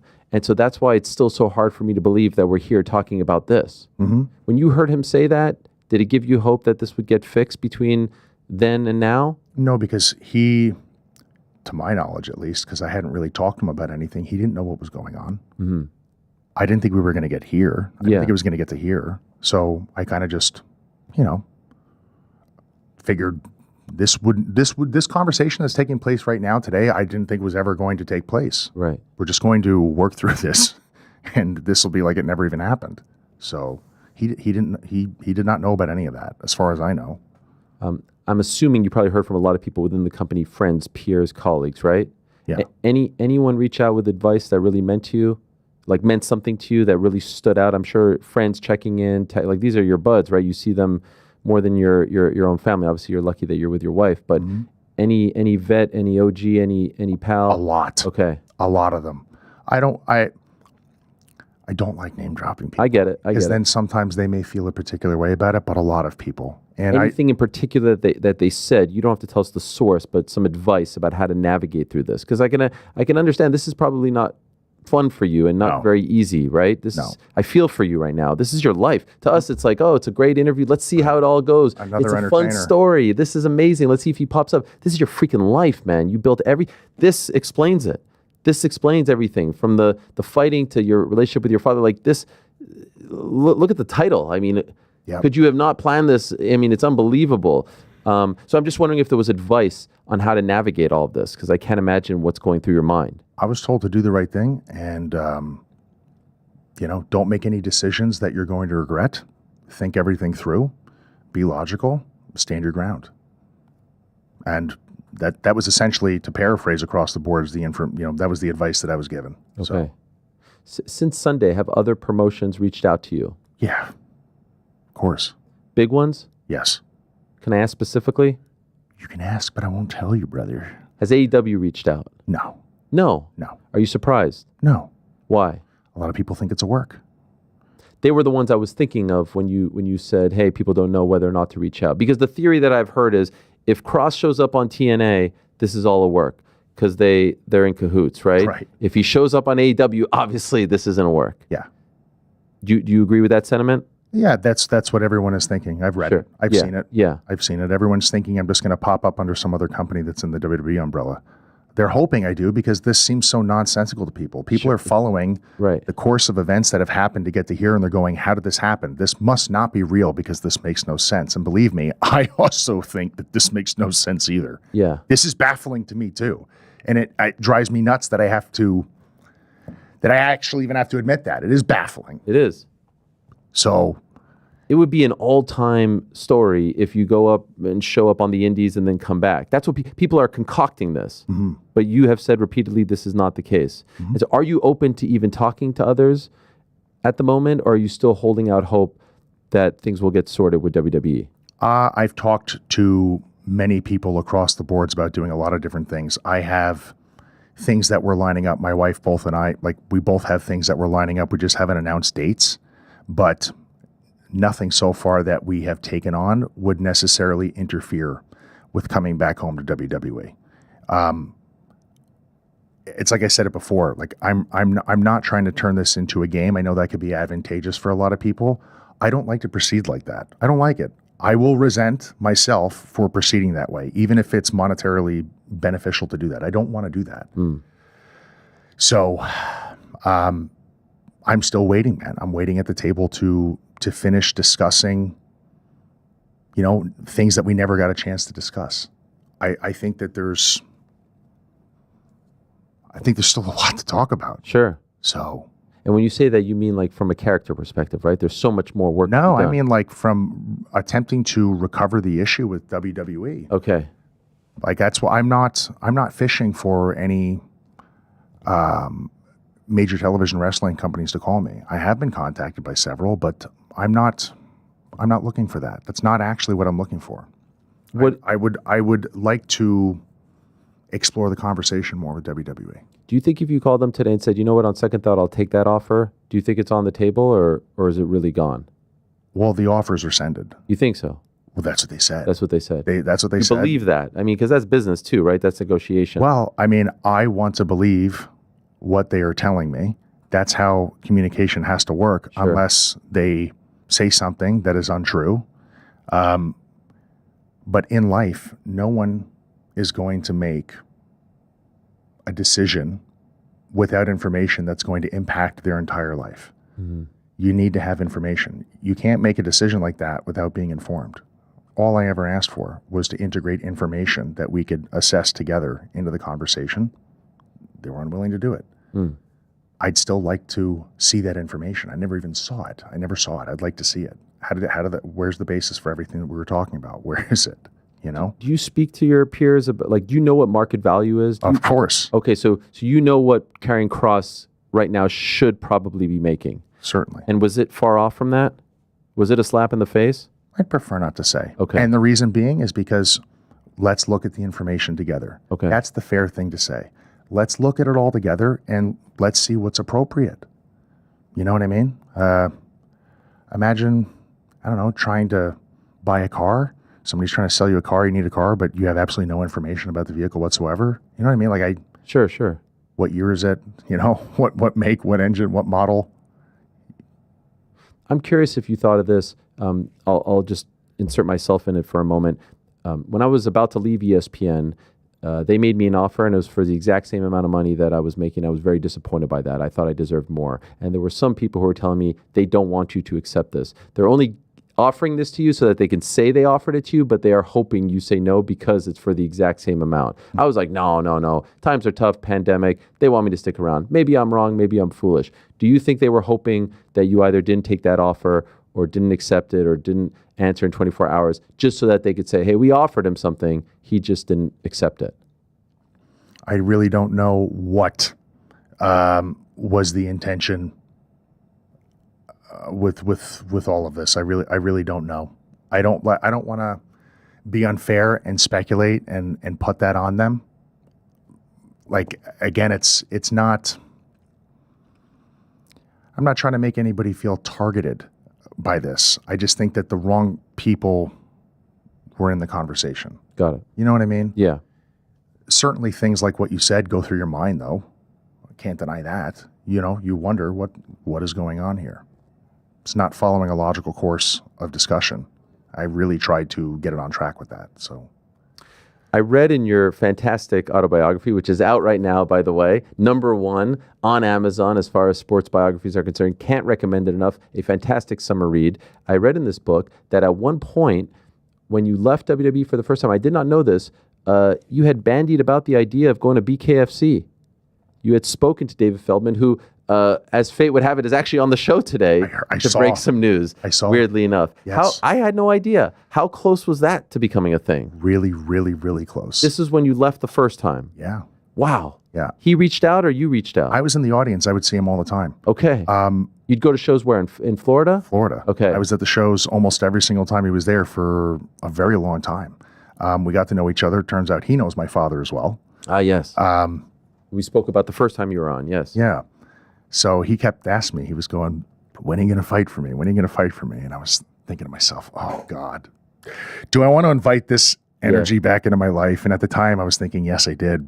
So we were talking about doing something together. And then coincidentally enough, Hunter called me and my wife within that 2-week period, and we were back. Wow. You think if that call doesn't happen, you're fighting in BKFC at least once? Wow. Yeah, for sure. Is that door open? Is that something you're considering now in this new reality? That energy is totally out of my life. Okay. I'll tell you, like, and it'll be very evident from reading the book. When I was in that mindset of training to fight, like I didn't like the way I felt. I would just look at everyone and be like, I'll smash his face, I'll smash his face. I would go to practice and then I would go home and watch fights all day. Like, I did not manage my mindset well when I was immersing myself into combat sports at all. I just felt crazy all the time. Some people can do it. Like, it's a switch for them. They can go in and do everything they have to do at the gym, and then they go home and they're like back to dad or husband or whatever, and they're not watching fights. They're doing whatever. I was weird. I had a very difficult time balancing the energy and the mentality and the perspective of being even keel while also doing that. So you don't want that back? No, I really don't. No.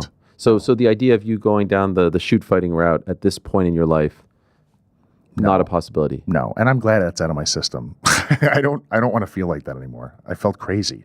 Is there any chance you have wrestled your last match? No. Okay, so you're not one of those guys who's like, if it's not WWE, I'm out. No. Okay. No way. How long do you want to go for? Forever. Okay. Forever! Terry Funk. Yeah, what a great. I mean, I feel very good. I'm very healthy. I'm good to go. I don't know how long. I don't see an end in sight. Okay. That's for sure. So, this what you were talking about, these other plans, these dates that you and your wife have, is that non-wrestling related? These other things? Most of them are, yeah. Okay. Most of them are. Is it acting stuff or acting? Okay. Conventions, different cons and stuff like that. I wanted to knock all of that type of stuff out first. Author-related stuff. My film is actually at the New York Chain Film Festival here in the city tonight. Yes, it was officially selected for their festival. So there's stuff going. Thank you, man. It's exciting. It's stuff going on with the film here in New York City tonight. It'll be going to Texas soon. I still can't tell people what's going on in Texas, but it's coming. We have a festival in Burbank that we were selected for, which is a really big one. I'm pumped about that. So we've been responding to emails for the last 72 hours. We're like neck deep. Yeah, when you put that out there, and your wife did as well, your email address, how many did you get? Dude, I'm trying to answer them in chronological order, and I'm playing catch up. Yeah. It's really crazy. So we're locking in dates all over the place to be at, and we agreed. We're like, let's not put out single dates so people can see them, because if we do it that way, like every time we confirm something or get like an advance, we're going to have like 30 different things to post. Let's get a massive collection and just drop it one time, and then people have it, and they can always go back to it and see where we are and what we're doing. So outside of WWE, you could be Killer Kross, right? Oh yeah. And do you think that's who you'll be? I have a feeling he's still around. Okay. He's not going away. I think a lot of people would be excited about that. Is there any part of you that is so there's a great line here that I bookmarked. If you don't mind me reading, please. This is like Andy Kaufman in in the movie what's it called, Man on the Moon. You're gonna get lunatics going, he's in on it, he just referenced Andy Kaufman. No, oh yeah, that's right. That's boom, there it is. I'm connected to what's truly important to me. When I'm done in the ring for the day, I go home, take a shower, put on a Norman Osborn Oscorp bathrobe, hang out with my family, and I can be me. I don't want anyone to call me Kross, Karrion, or Killer. I don't want any of that. I like to get back to being Kevin. Kevin knows what's important. I light a cigar, pet my dog, and tell Elizabeth, your wife, I love her. My life is good. And it's not just good because I fought hard for it, but because I stayed true to my values when I could have taken the easy way out. And so is there any part of you, when I read that, I'm like, maybe this dude is just kind of being like tired of all of this and just wants to be Kevin for a bit. I like my time between performing. That's for sure. I exhaust everything, at least that I'm allowed to, when I go to perform. All of the energy, completely immerse myself into the character presentation, get out there and give people the show that they're looking for, that I'm allowed to give. After that, though, it's a very long recharge. Yeah. And I like that process. I enjoy the process of being able to recharge with my family and just be around people that have known me my entire life, that aren't going to treat me and talk to me like the character that I'm playing on TV. Like, that's a little hard sometimes for anybody who's in the business, where if you meet people while you're wrestling, there's like this weird thing where they're always talking to you and communicating with you like you're like a person on TV. Yeah. And it can be hard to close the distance and have like an authentic friendship with people sometimes, because they just see you differently. But the truth is, like, we're sure. It's a job. It's a job I love, but I'm not going to powerbomb you through this table, even though I think about it. I think about it a lot. I'm really not. So you can let your guard down, and we can talk about Seinfeld. Yes. Oh, I love that show. One of my favorites. Hit you with it again. By the way, thank you. I can't imagine what it must be like to be at a crossroads in your life, or whatever you want to call this, and people not believe you, right? When I tell people, hey, I'm leaving ESPN, no one's like, are you telling us the truth? And so for the last few days, when you probably see everyone weighing in with their opinion, if you're consuming any of this, perhaps you're not, it's got to be frustrating, right? A little bit. Yeah. I go online periodically. I see what's going on. I turn it off. Yeah. I'm like, there's going to be a time where I can address this. But if I go online and try to disprove or confirm every single thing that's going on, your whole day's gone. Sure. And I can't, because I have different opportunities coming in that require my attention and my focus right now. So, that's what kind of occupies my time for the most part, at least currently right now. So I knew that we were going to get to a point where, at least recently, where I was going to be asked about this and we talk about it, and I would address everything then and there. So, were signs really taken away on Monday? I have no idea. Did you hear that? I did. Yeah. I've heard for years, someone who used to be in charge of a wrestling company told me that sometimes stories are leaked or fed, so there's an opportunity for someone to drum up an issue being made that wasn't a real issue, so somebody else can circumvent back and say it's not true. And now any sort of stories that are coming out, whether they're true or not, get washed out the window. Well, this one story wasn't true, so we can't believe any of it. You know, it's a way to kind of control and format narratives. I don't know if that's what's going on. I've seen so many different stories that are not true, revolving, going around. I don't know. But I have no idea whether that was accurate or not. But what takes place online and why, who knows? Your guess is as good as mine, dude. Will you give yourself some sort of deadline as to when you will make a decision? A, how long you'll wait. B, how long you'll decide if you'll go in this route or that route. Like, have you given yourself that kind of timeline? No. No, I haven't. I'm not concerned about it. Like I said, I mean, I've never felt this supported in my entire life in all directions. I've never felt like I've had this before. There's not a sense of urgency or a rush to commit into anything that is not right for me right now. And that is a blessing. I've never felt like this in my life. Everything is okay right now. Everything is good. I would prefer to go back home with my wife. That's what I would prefer to do. And let's give people what they want. Home meaning WWE. Absolutely. And despite the fact that it's been a little bit frustrating, the initial release, the suspenders, the helmet, the comeback, not being on Raw that many times this year, even on the doc, you said, hey, communication has been great. Collaboration has been great. I'd like for it to be more. Despite the fact that you've had multiple frustrations since you joined, you still want to go back. Yes. You still call it home. Yep. Why? That's life, man. Life, there's grief and setbacks and frustrations that are going to be a part of every single aspect of life, whether it's this job or another. There was like an old Japanese saying that's kind of stuck with me for a while. It's you find a job you love and you never work a day in your life. Wrestling to me, I know for some is just a job. It's not a job really for me anymore. I tell people it's a job. To me, I still love it. I love being able to go out there and perform and create moments for people that they're not going to forget. That's what it is all about. I don't have an interest in making a complete and total departure from that, especially with WWE. I have so many great core memories of being there, even amongst all that other stuff. For me personally, as I speak to you today, pales in comparison to the relationships and friendships that I have, not even just with people in the locker room, but supporting staff, everybody. Like, when I tell you I've had everybody reach out to me about all this, I mean, it's literally everybody. Yeah. So I can't imagine. And in the end, you use that word blessing. Like, it's been a while since we've had like a sort of voice of the voiceless, like you have become, in my opinion, to steal a phrase from Punk back in the day. You are the people's champ now. And you become the people's champ even more so when they feel like you've been wronged. Yeah. Right? Now you've become like a martyr. Oh boy. You know what I mean? It's true. You become very sympathetic. I don't know if you could be a heel ever again, at least not in the interim, right? Right. And so I'm wondering, and we're rounding third here. I'm wondering if you have allowed yourself to go there. When you pop up somewhere else, if it's not WWE, if it's WWE, the place will go insane. But if it's somewhere else as Killer Kross, the place will go insane. Now this becomes a part of your identity. You recognize that, yeah? I do. Okay. Yeah. Are you excited about that, or are you still sort of in the like, holy shit, what happened stage? No, I'm excited. Okay. There's something readily available for the audience that we can give them. Yes. I'm still here waiting, man. All they got to do is show up to the other side and let's figure this out and let's give it to them. Yeah.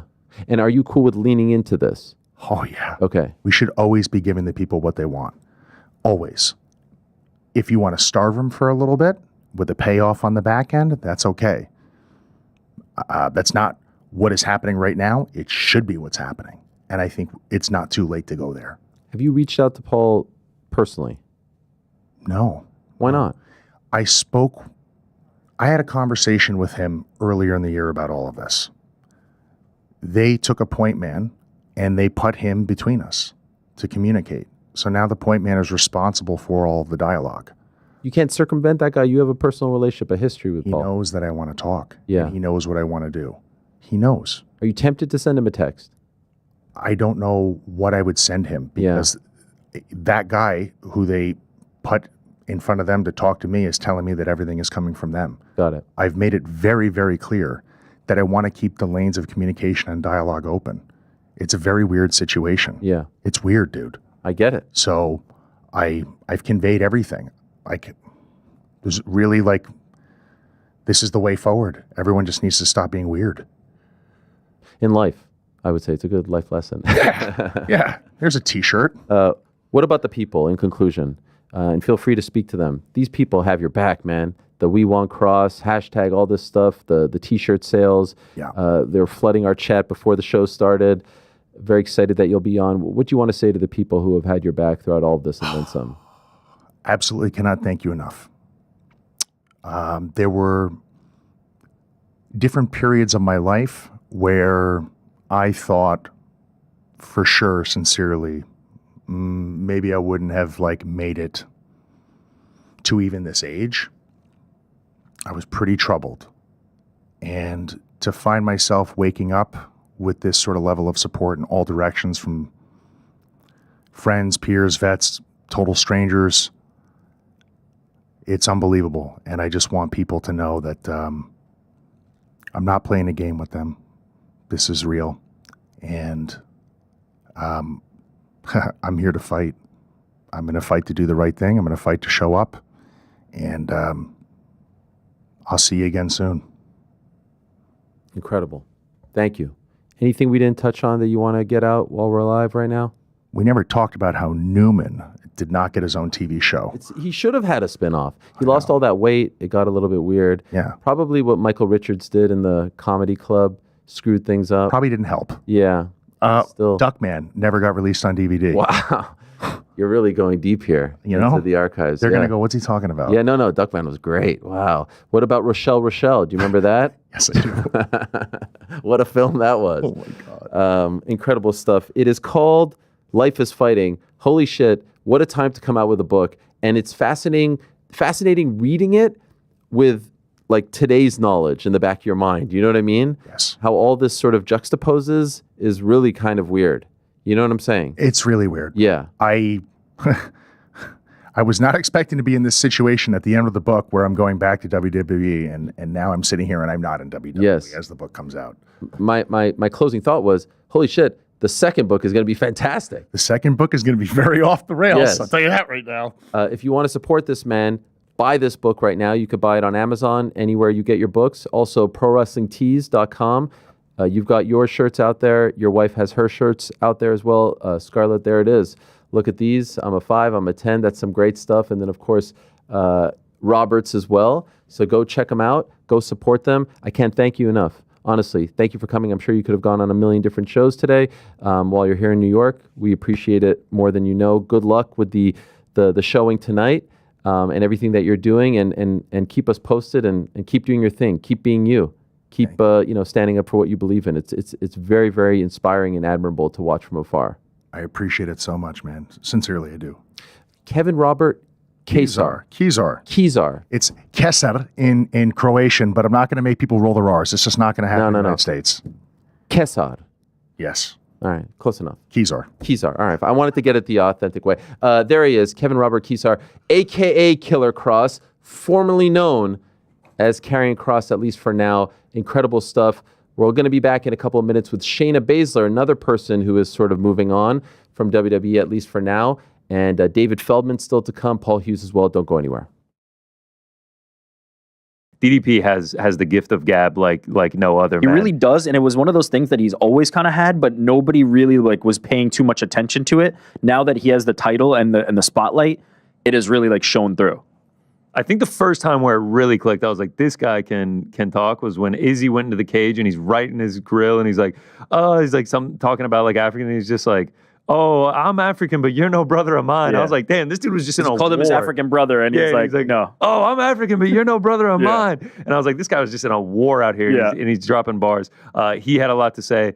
Hamzat Chimaev did a 30-minute sit-down interview with Brett Okamoto that came out on ESPN MMA, and then he also did an open workout and did a scrum afterward. And they're starting to fire shots, man. They're getting me excited. And now that we know we're not getting Aspinall Jones, I am fully in the camp with you this is the fight. There is no other fight in the UFC right now that I want more than this fight. Let the record show, even if Aspinall Jones was on the table, this is my number one. I have been long saying it, and I will say it again here. I've said it behind the scenes. I feel like maybe this is the first time I'm saying it on air, but this is my Super Bowl. This is the one of the year that I'm like, I need to see this no matter what. It is a cultural event.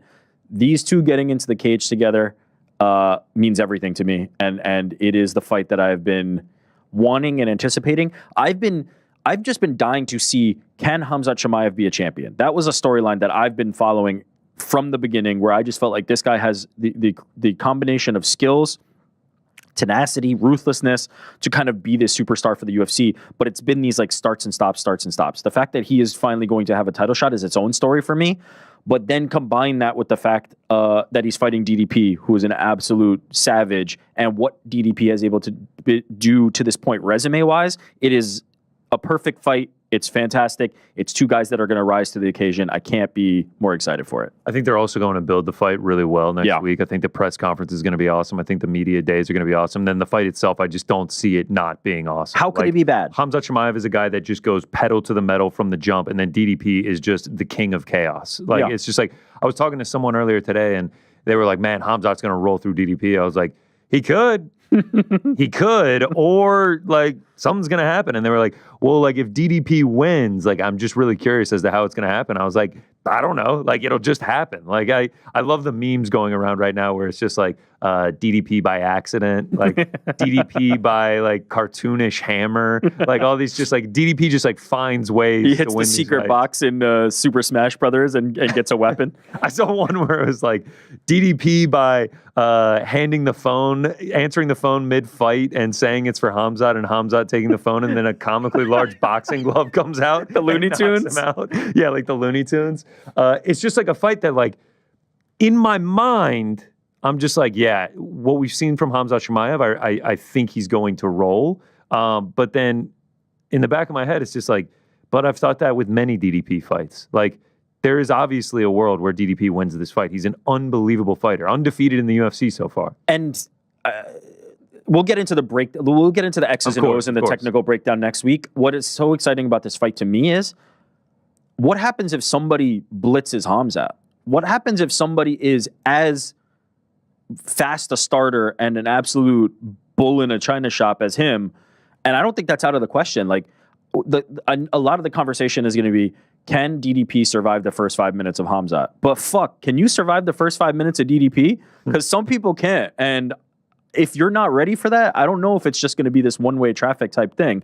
So I'm very excited about this fight. But we can get to the X's and O's next week. Well, you add on all that, how crazy it's going to be. And then you add on the fact that UFC is returning to Chicago for the first time in many, many years. Yeah. A city that's been clamoring for it. I think they're going to be on tilt once this thing gets going. It's just going to be incredible. But Khamzat Chimaev, in that interview with ESPN's Brett Okamoto yesterday, he had this to say. He's mentioned it several times throughout his career about becoming a triple champion. He said, I work with a new coach, and I talked to him about going down to 170. I don't know who's the champ there. This Australian guy, obviously referring to Jack Della Maddalena. That'd be a good fight for me. He continues, I go down, I fight with him, take the belt there. If I go up, there's Magomed Ankalaev and Alex Pereira. They're fighting now. Whoever's winning, I can fight for that belt as well. That easy. That's it. He's saying this sitting in if you watch the interview, sitting in a kitchen in Huntington Beach, California, and saying this with the calmness of like me planning out, I'm going to go get coffee from Starbucks, and then I'm going to swing by the grocery store and pick up some ingredients for dinner, and then I'm going to come home and watch a movie. Yeah. But he's talking about, I'm going to beat Dricus du Plessis, go down, beat Jack Della Maddalena, or, maybe Islam Makhachev, and then whoever wins Ankalaev, Pereira, I'll take care of them as well. What's so funny is I was just about to say, as you said that, he didn't mention Dricus du Plessis, which is the funniest part, because it's such a foregone conclusion in his head that he's already won this fight that it's just like, okay, middleweight belt's accounted for. I've already got the fight. I win the middleweight belt. It's done. Like, he's not even thinking about it. Now these other two belts, like, I'll go collect them if I want. The casualness with which Khamzat refers to things that are very extremely hard and require an extreme amount of dedication is quite funny to me. but it's also kind of like if you were this guy like him. All right, that was the boys in the back from last week getting us set for UFC 319 this Saturday. In studio was our man Kevin, formerly known as Karrion Kross, a.k.a. Killer Kross. The book is out. Please do check it out. Please go get it. Please go support him and his wife over on ProWrestlingTees.com. And that was riveting stuff. I mean, one of the most fascinating interviews we've ever had. Did not think that it was a shoot, and it is a shoot. I'm 1,000% certain of that right now. So I hope you enjoyed that. I wish him well and really appreciate him stopping by. Very much looking forward to talking to our next guest. I do believe this is our first time talking to her in quite some time, and I do believe it's her first chat as far as a public interview is concerned since leaving WWE, parting ways back in May. We've been talking to her for a very long time over the years, dating back to the Elite XC, Strikeforce, Invicta UFC, and then pro wrestling days. She is the queen of spades herself. She's the one and only Shayna Baszler, who is kind enough to join us right here and now on the program. Hello, Shayna. How are you? What's up? I literally just walked in from the gym. Okay. Thank you. I appreciate you doing this. Yeah. Are you all sweaty and stuff? Are you uncomfortable? No, I'm good. I'm good for right now. Okay. All right. Perfect. Yeah. Perfect. Well, thank you for doing this. I appreciate it. By the way, tremendous setup. You doing streaming? I think you're on Twitch or something, right? Yeah. Doing, I stream on Twitch a little bit and a few times a week. And I have a YouTube that I haven't been very active on, but I'm definitely going to be firing that back up here coming up. I got some plans. So yeah. Okay. Well, it looks great. It sounds great. And we appreciate you being here to talk to us. I do believe this is your first time talking since leaving WWE, right? Yeah. In this sort of format. Yeah. Yes, of course. Like an interview. Yep. Just for the sake of sort of being accurate, were you released or did your contract expire? How did it go down? I was released. I had actually not too long ago signed an extension. So yeah, I wish it would have ran out, but yeah, I was released. How much longer was on there? I had 3 more years. Oh, okay. Wow. So you just signed it. Was it relatively newly signed? Okay. What was your reaction when you found out about their decision?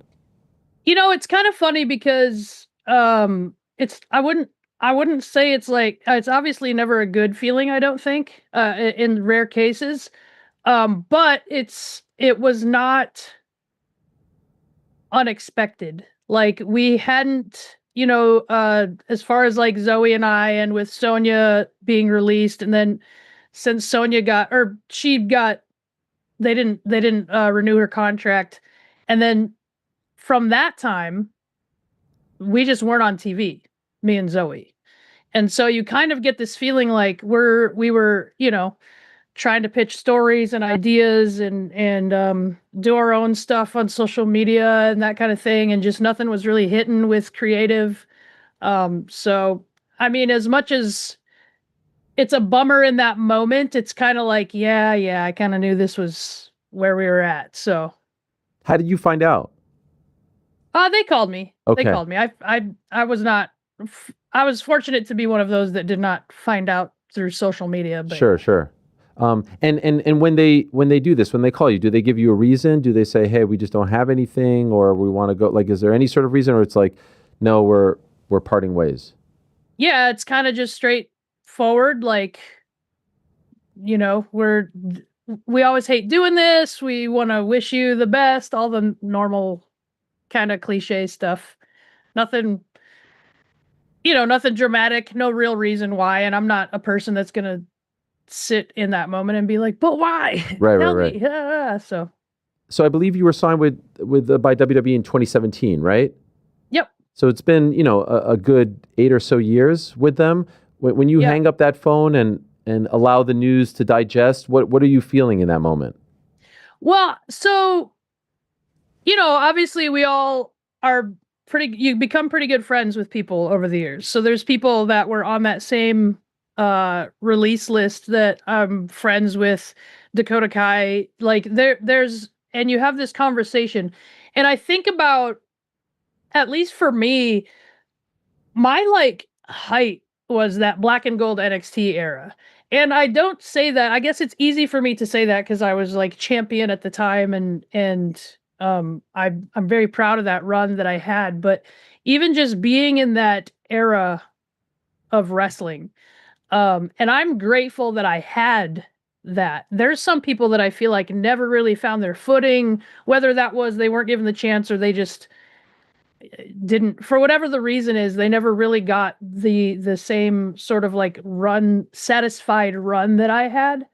Now I can sit and like commiserate and be upset that of all the different ways that I feel like a main roster run could have gone, but I'm overall very pleased with my time in WWE, and there's no arguing that equity wise it was amazing, right? Like there's such a reputable company as far as sports entertainment. Like there's, I'm so grateful that I at least had that, because there, like I said, there's people. I mean, shoot, there's people that probably get told all kinds of promises just signing to NXT and then don't even ever make it on TV and get released. So it's Right. like I'm very grateful for my time. So you don't look back with regret or what ifs. You're happy. You're content for them. Obviously, no one wants to leave, but there's no real like sort of bad blood. There's no bad blood on from me. There is obviously there's stuff like I really feel like the whole COVID thing really threw a wrench in the way my run was supposed to go, and that's not anyone's fault. No one knew how that was going to go at the time, or how long, or whatever. And there's always like, man, if they would have just listened to this story I pitched. But I'm not a person that's going to sit and like commiserate on that stuff. There's some things that are in your control, and the things that were in my control is I can promise you, like as far as my peers in the locker room, I have the respect of everyone there. And whether people, you know, it's not about like what Twitter says. I feel like it's more important, like when the people in the business that you do, that know the ins and outs and see the stuff that other people don't see, can respect your work. That's a bigger compliment than like, a fan liking the flavor of lollipop or whatever. You know what I'm saying? I don't know. So, no bad blood on my part. I do, there will be like, I wonder if I could have been that, or why, there's all of that. But I don't know. You're just going to make yourself miserable, kind of like dwelling on the things that are not in your control. Sometimes we're not in control of, like creative and what stories they put. And as much as you want to say like everybody gets that opportunity, sometimes people don't get the same opportunities as others. But I can be proud of everything I had in my control, and I am. And I think, I don't know, as you know, like Josh Barnett is like a mentor of mine, and very important for my lineage. More important than like winning the WWE title is that, did I carry the banner of that style of wrestling that I represent, which is when people watched me, they believed me, Yeah. So, and I think that is a harder thing to achieve in this day and age for pro wrestling than people realize. So, Well, can I ask, do you think you did? do I think I Do you think that achieved it? yeah, do you think you did that? Did you carry on that legacy? Did you represent the right way? I think I definitely, if there's something to be said about my ring work, whether you thought I was exciting and you were a fan, or whether you thought I was boring and whatever, you believed what I was doing in the ring. Yeah. Like when I hit someone, I hit someone. And that's something that, like, with Josh and Billy and working along that whole arm of pro wrestling, that's something that's very important to me. And it, to the point that sometimes my stuff looked so real that people are so used to seeing it a certain way in pro wrestling that they thought it looked the opposite. I don't know if I'm explaining that properly. For example, okay, me and Rhonda have this MMA style match at SummerSlam, and you can say what you want. It was, we knew going in what was going to happen. We were pretty handcuffed for a lot of what went on around that. But I got so messed up. I legitimately my eye was swelled shut. I broke my thumb. I hyperextended my elbow. Like, I got so messed up that match. And I remember seeing people be like, if they were going to do an MMA match, they should have just hit each other for real. And I'm like, do you guys not like, we were, but you're so used to seeing like an arm swing back and the hair fly that you forget what real looks like. And so I think even in that we achieved what I set out to in some sense, you know? So there's like I said, to get the respect of the peers and then have people believe. And anytime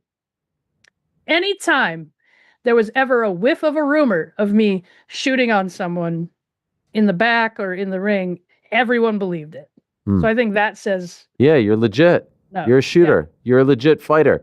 Former UFC fighter, all that stuff. When you left the UFC in 2015 and you embarked on this journey, could you have ever imagined it'd work out this way? Here you are 11 years later, essentially leaving WWE like with a great run, as you mentioned, with some great highs, or had all this exceeded your expectations?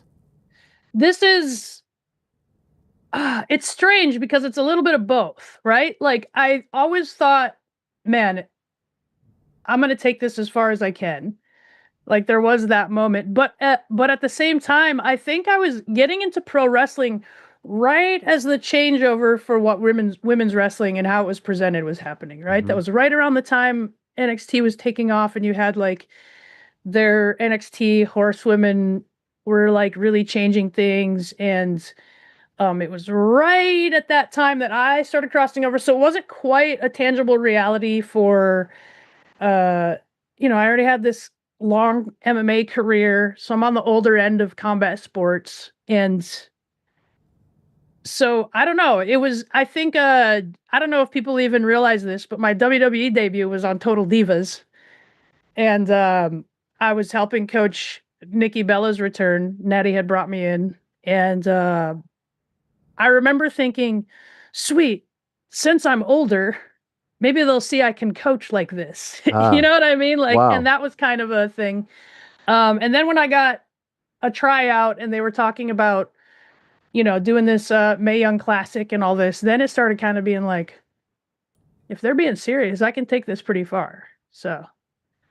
And so that actually leads me to some of the stuff that I saw that I wanted to ask you about. Did you return after parting ways as an NXT producer?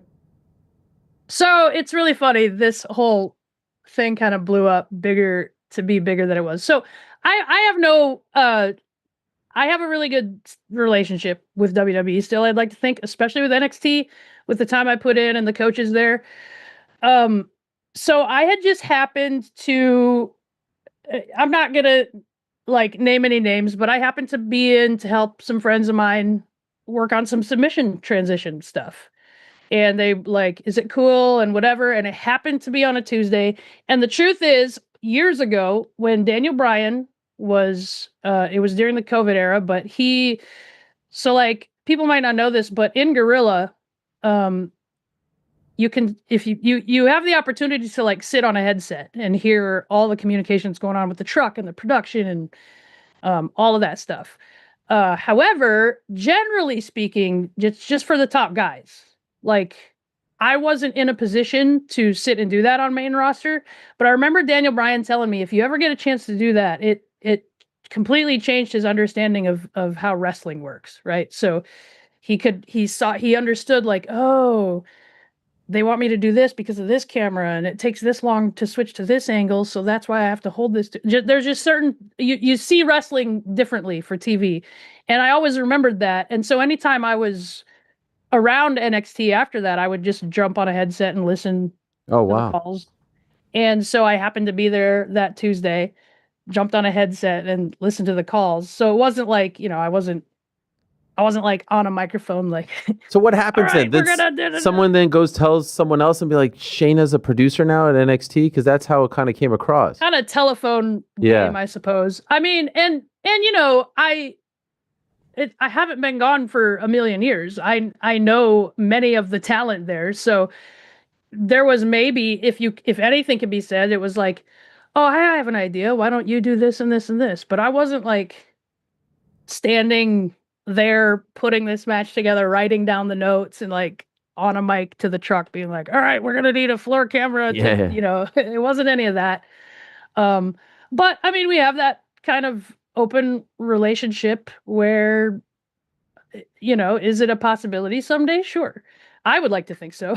maybe they, I shouldn't speak for them. Maybe they think different, but that's not beyond the realm of possibility. I would love to be the Inoki of NXT and bring a little, visceral reality into things.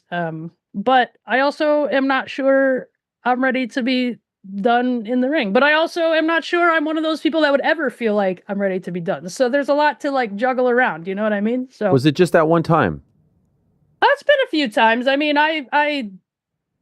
it's as far as that whole thing sitting on a headset in NXT, I've been doing that forever. Like, I've been doing that. It's just, I think no one paid attention because I was a talent. Sure. You know what I mean? So it was like normal to see me there. So I think this thing, and actually it's funny because I'd been doing that pretty much my whole 90 days. I'm just in there helping out with a couple matches here and there of friends of mine. And then it wasn't until NXT had a show right before Evolution when all the Raw and SmackDown girls came and showed up in the audience and they were promoting like the Battle Royal. And so I know it was one of them.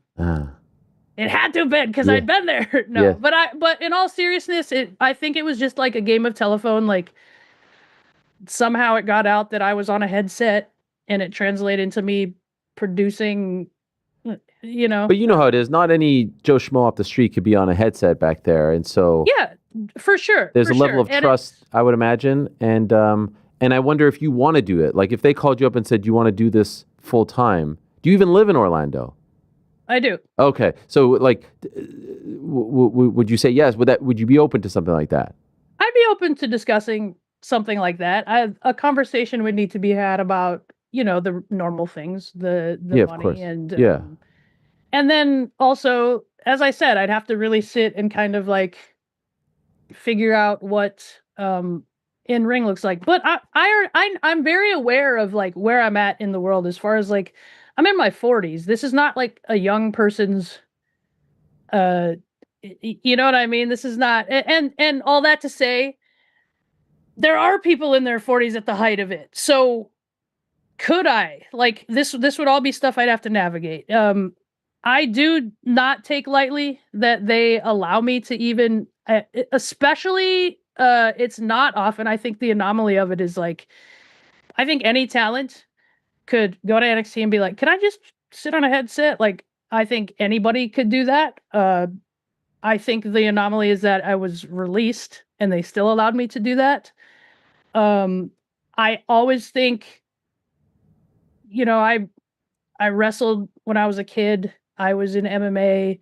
I was in combat sports gyms my whole adult life. I was in pro wrestling. Like these are all very male dominated industries. And I think they're always looking for women that can step into a role like that. So like I said, it's not beyond the realm of possibility. And I don't take lightly the sort of compliment it is for them to even allow me to do that post being released. So I just take it all as, even if nothing comes of it, I'm learning the craft. I'm learning a whole other side of the craft. So it's just more tools to put in my tool bag. You're free and clear at this point to sign with anyone, right? Your 90 days are up? Yep. Have you talked to other promotions? There's been talks, and I have, it's really funny. There's some indie companies that at the time I signed with WWE, it was for the Mae Young Classic. And so we did the Mae Young Classic and I hadn't like officially signed on full time yet. And kind of the discussion or the understanding at that time was like, just sign. And then when you need to drop all those titles on the indies, we'll let you kind of go back and take care of those. And then that never came to fruition. So, these companies have reached out and been like, hey, remember that title? Yeah. So there's been some talks. Obviously it's not a secret. I'm really good friends with Marina. I have a lot of friends there. So there's been some discussion as to what the future could hold, for sure. Would you like to go to AEW?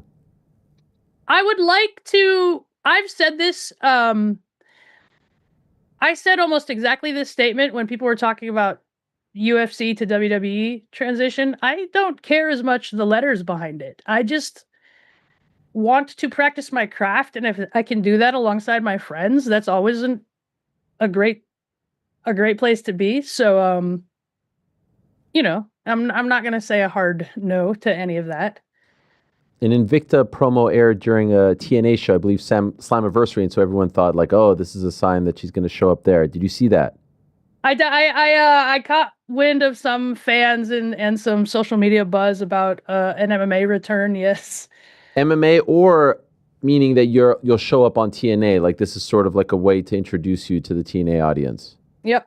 Yeah, I saw some of that. And again, this is another reason why I think for anybody that's thinking about getting into this business or whatever your goals are, if your goals are WWE, it's good to keep good relationships because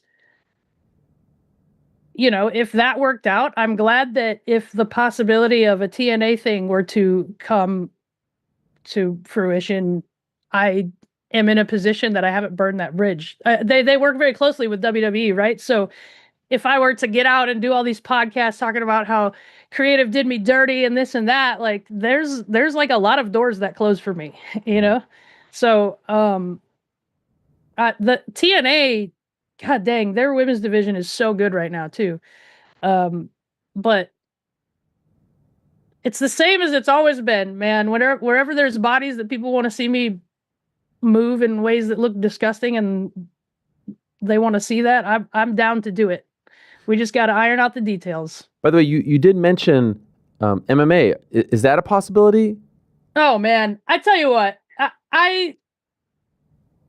I think I am smart enough to know that I could keep up here, but the training I would have to do to get back into MMA shape, and not that it would be impossible. I'm not saying like I'm too old.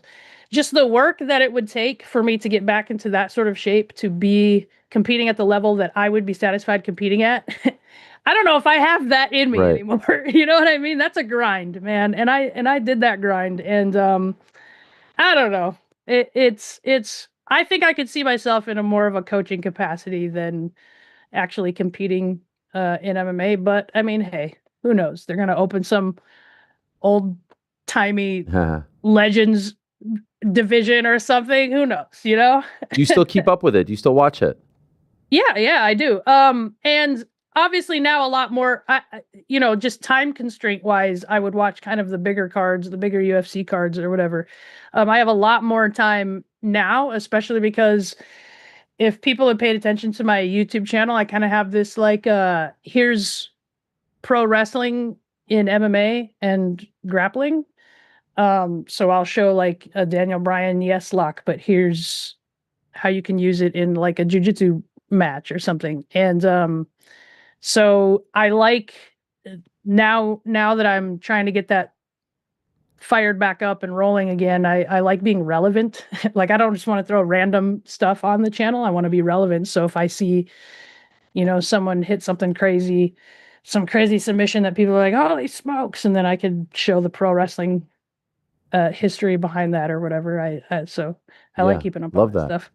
I studied it for years, so it's never going to be out of my system, Earlier when you were talking about the Ronda match, SummerSlam 2023, her last match, you mentioned you guys were handcuffed. What did you mean by that? Well, just we were very aware that in a stadium environment, that sort of match to a pro wrestling crowd is going to be hard to see. And we were kind of counting on this Jumbotron, but the stadium didn't have a Jumbotron.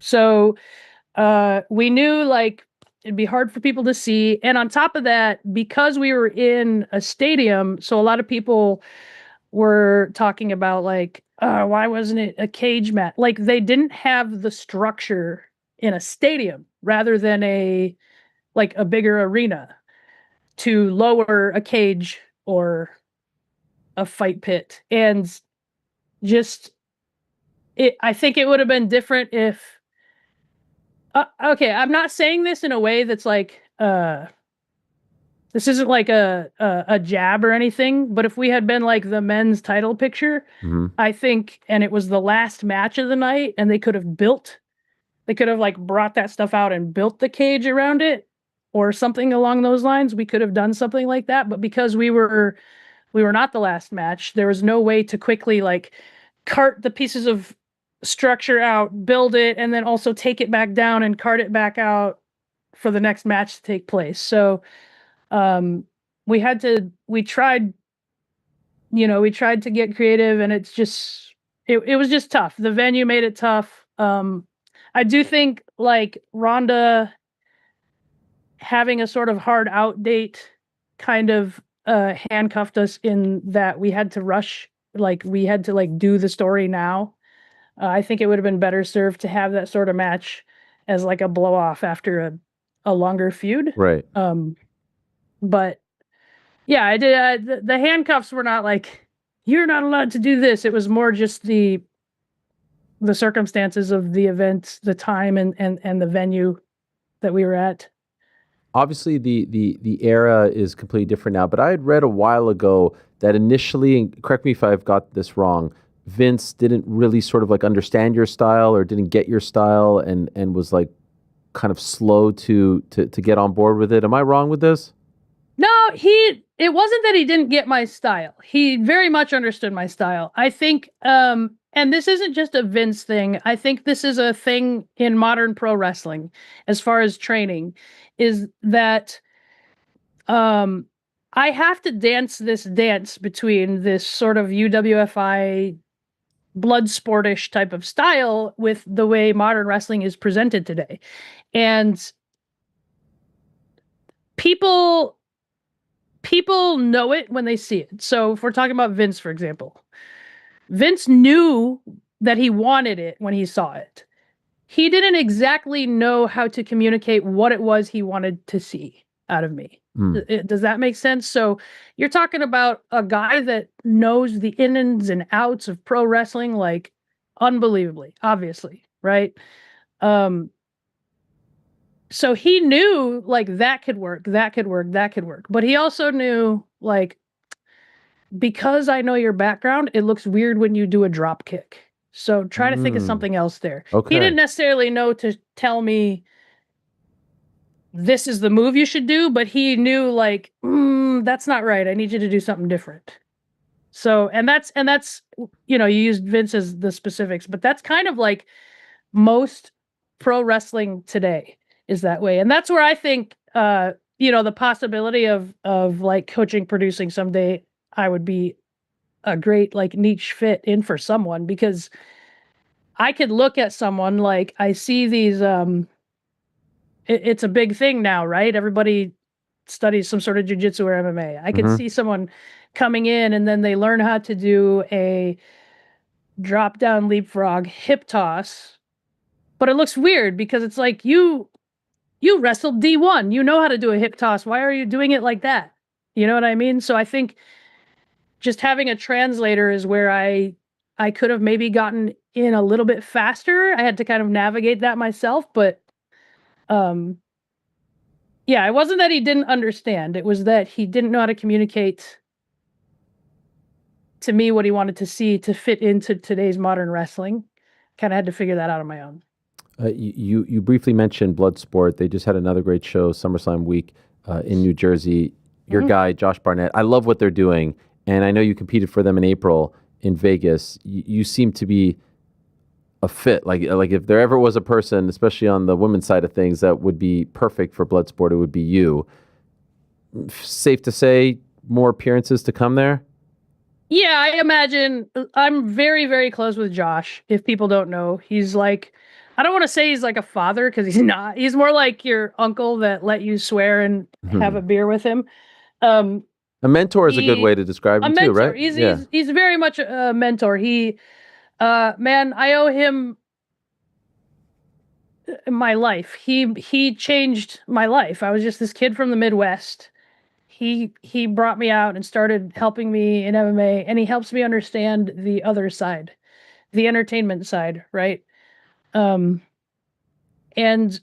so, I'll always do my best to help Josh and his stuff. And like you said, that blood sport style of wrestling is the wrestling that I came up in. That's the wrestling I know. That's the banner of that style of wrestling is what I feel a responsibility to carry. And I think that's why when I do go to Bloodsport, it's such a good fit and it seems so natural because that's the type of wrestling. That's the type of wrestling that I know, So I'll always be. You can always hear rumblings of me being on Bloodsport. I'm sure. Oh, I'll be like Minoru Suzuki and be like 60 Yeah, going yeah. and doing Bloodsports. Japan would be tremendous as well. I'm just curious, now that you look back with some distance on the run, what was the high point? Not NXT, main roster. What are you most proud of? Is it Elimination Chamber? Is it the Ronda match? Is it something in between? What is it? What comes to mind? So all those things are great. I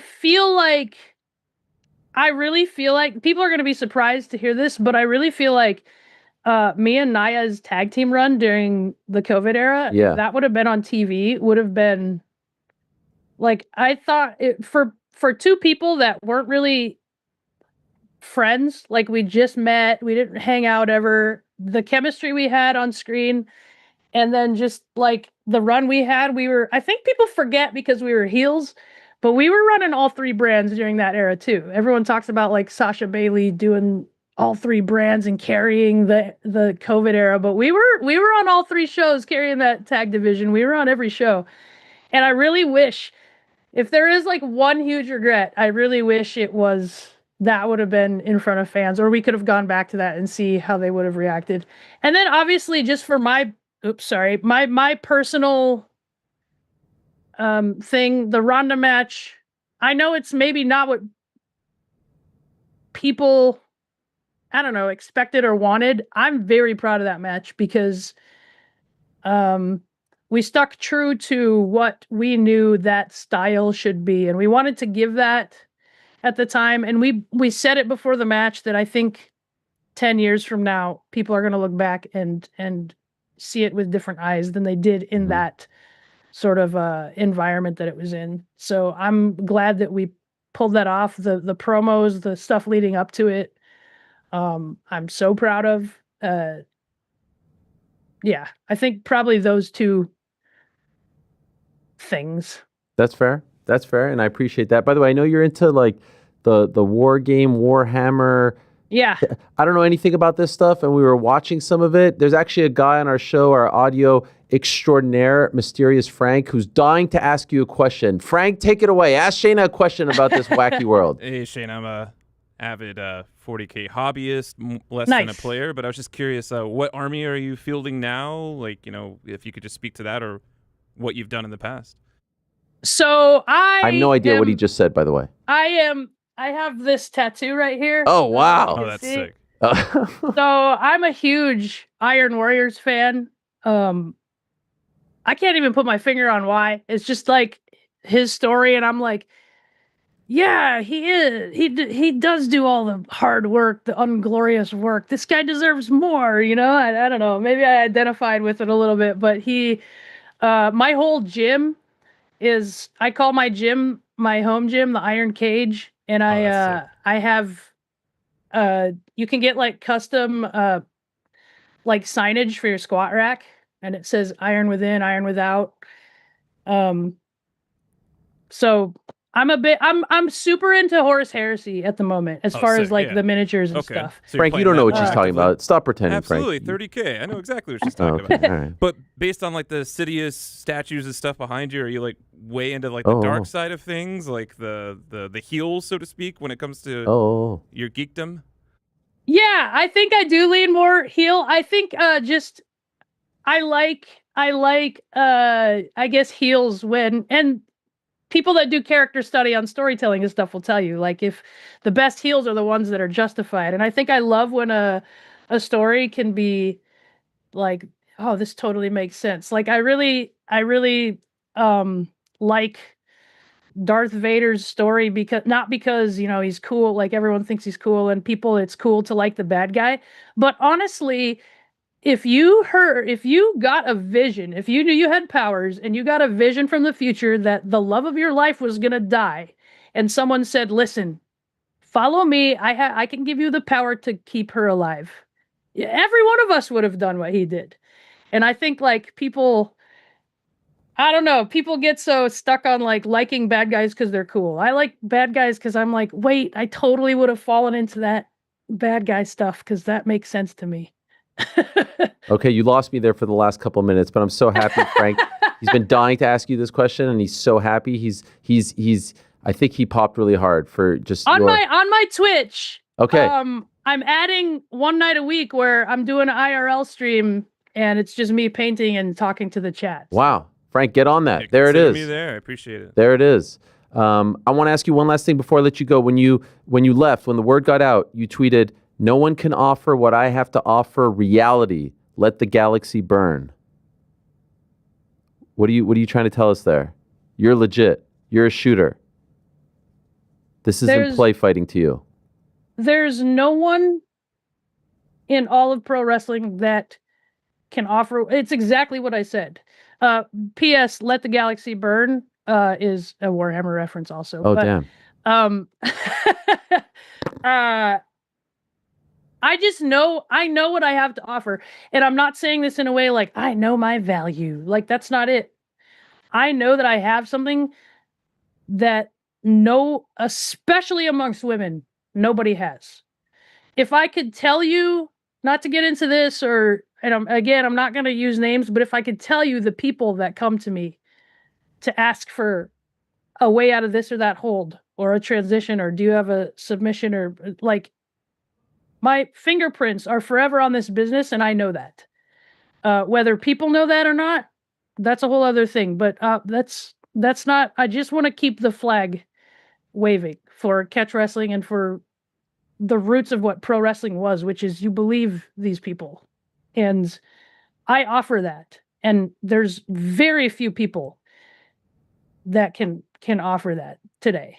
So, and it's harder today because the secret about pro wrestling is out, right? Yeah. But I don't think, if I go to Vegas and I watch Chris Angel saw a woman in half, we all know he's not really doing that. The secret is out.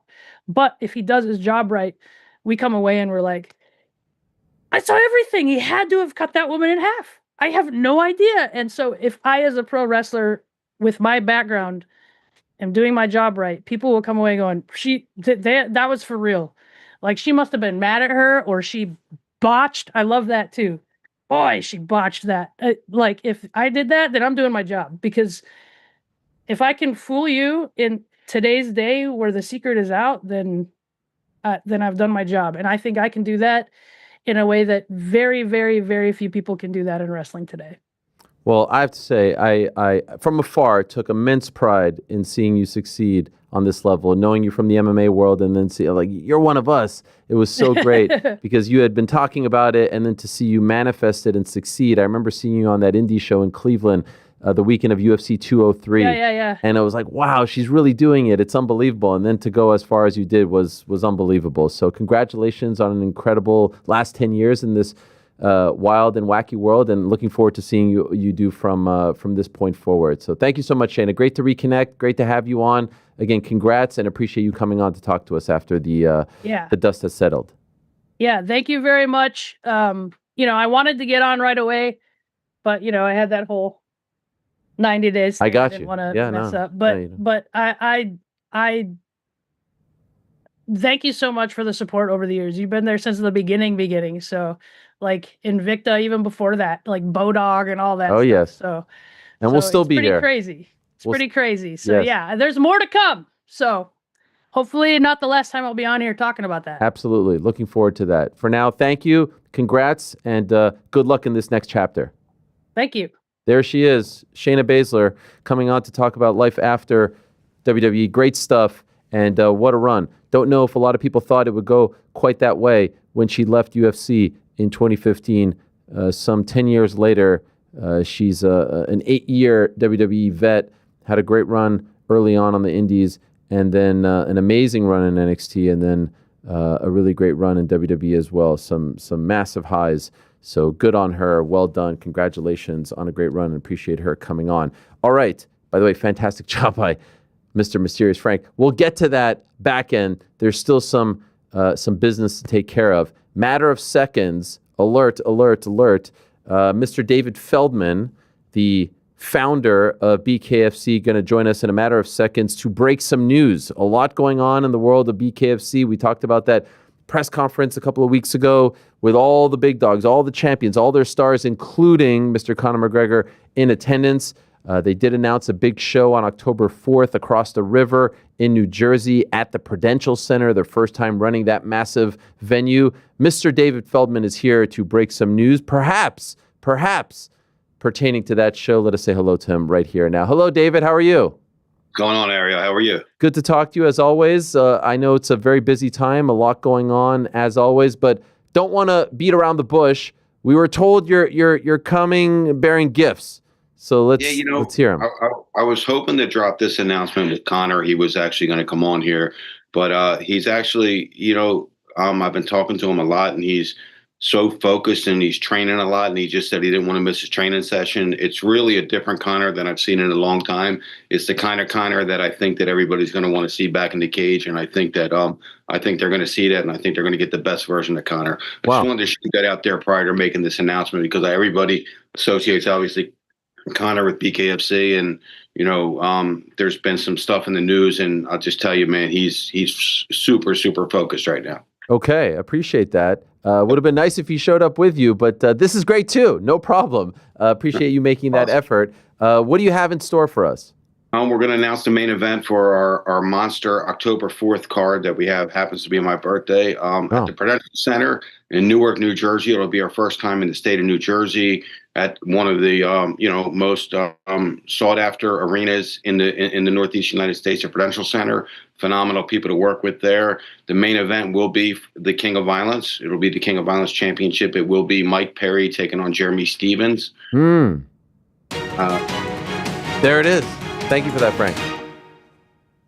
Yeah, that's I think it's going to be a great fight, man. We were in talks with some other people at first, just because we were trying to make a match of someone that's talking a lot of stuff about Mike Perry, and we tried to make that match. That fell through. Right now, Darren Till for the time being, but we'll see if we can revisit that one. But this is a fantastic matchup. Jeremy Stevens is coming up a little bit in weight, but he showed that he belongs in BKFC, and he's undefeated here, and he can bang. And I'm excited for this banger. Speaking of that weight, what weight will this be at? 175. Okay, 175. Now, several follow-ups there. Obviously, no need to beat around the bush. There had been talks of Perry versus Lawler. Why isn't that the matchup? He's still under contract with the UFC, and we just weren't able to work that out. That's really all there is to that at all. There was nothing else to that. It was just really, truly, it was, it's their fighter, and we thought they were going to release him to us, and it was just a little difficult to get that done. Still hoping to do business with him, or is that now off the table? I mean, listen, he's been fantastic. His team's been fantastic, but it was tough to get the deal done. And I don't know if we'll ever get that deal done. He just got inducted into the Hall of Fame again, so I think he's I think he's going to ride off into the sunset. Okay. So then you go to Jeremy. Was he always the next guy in mind? Well, actually, prior to Robbie was Darren Till. So we were in talks with Darren Till, trying to get the Darren Till fight done, and then he had a fight come up August 30th that he was already contracted to with Misfits, a boxing match. Obviously, he's fighting Luke Rockhold. You'll probably be there, and we couldn't get it done. So we chose Jeremy Stevens, who I think was the next viable candidate. I mean, he comes to fight. He's going to promote. This is going to be a great promotional effort by Jeremy Stephens and Mike Perry. And I think a lot of people are going to get interested in this card. I have a spectacular co-main event, but I can't announce that only because the ink's not dry yet. Oh. I have to get that dry. I wanted to announce that today. I was actually supposed to get the phone call, which I could possibly get it during the show. Oh, my dear. I didn't get it yet. Who can you tell us one of the names involved? Maybe one guy's. No. Okay. Weight class? It's one of two. So one's going to be the co-main event. One's going to be the feature fight. One will be a heavyweight matchup, and one will be a 155-pound matchup. Okay. Do you think Darren will ever sign with you guys? Like, I don't know if you saw when he was on our program a couple of weeks ago, he was kind of disparagingly speaking of BKFC, saying it's where careers go to die, where the old guys go. And for the record, I did push back and I say, what about MVP? Look how he's doing post BKFCs in the UFCs and big fights. All to say, it always seems like he kind of poo-poos the idea of fighting Perry in BKFC. What do you think? What's the sense? I offered him more money than he's ever made in his life. And I don't know if he wants to take the gloves off or not. I don't know what it is. Obviously, the guy can fight, but I don't know if this sport's going to be for him or not. I mean, we were in deep talks, and it was actually about to get signed, and it just never worked out. So I don't know. I mean, this is different. As his opponent said, he shit on the sport as well, but the sport just wasn't for him either, because he opted to quit, and you don't opt to get knocked out in a fight, but you do opt to quit, and he opted to quit, and it just wasn't for him. You're referring to Luke Rockhold. Yeah, I was just about to ask you what you thought of his comments. I mean, look, he had no problem signing the contract. He had no problem leading up to the fight. He talked great about the promotion the whole entire time. He did get his teeth knocked out, and I'm sure in the other combat sports he has not got his teeth knocked out yet. So, that was a little shocking to him. But to say that, to say bad things about the sport in general, or even the promotion in general, when again, we took very, very good care of him. Again, he can fight. He's a legend. He's unbelievable. But had he got knocked out by Mike Perry, I would have had a different take on this. But he didn't get knocked out. He chose to quit. And you don't choose to get knocked out. You get knocked out, but you do choose to quit. And he chose to quit. So what about Jeremy Stephens here? This is fascinating because he has that big win beginning of the year in Philly against Eddie Alvarez. Then, somewhat shockingly, announces that he's going back to the UFC to fight in Iowa. Now he's back to you. Was this always the plan? Or no, it wasn't the plan. Okay. I mean, but at the end of the day, he wanted to fight in his hometown. He's from Iowa. It was a great shot for him, and a good opportunity. It wasn't the best opponent for him stylistically, and he didn't win that fight. But his fighting style is to stand up and bang, and that's what he's going to have to do here against Mike Perry. It's not an easy task against Mike Perry. I mean, this is his sport. He's made for bare-knuckle, and he showed that time and time again. It's going to be a tough task for Jeremy Stephens, but he said he's up for the task. He told me yesterday. He said he throws all these wide shots, and he's not going to get in on me. He told me he's going to knock Perry out. When you heard when you were told that he was leaving to go back to the UFC. Were you upset, or were you leaving the door open at the time saying, hey, you can come back when this is done? I wasn't upset. I mean, if I was upset, then I would have had him tied up on a multi-fight contract. I wasn't upset. It was, we didn't know where he was going to go next with it.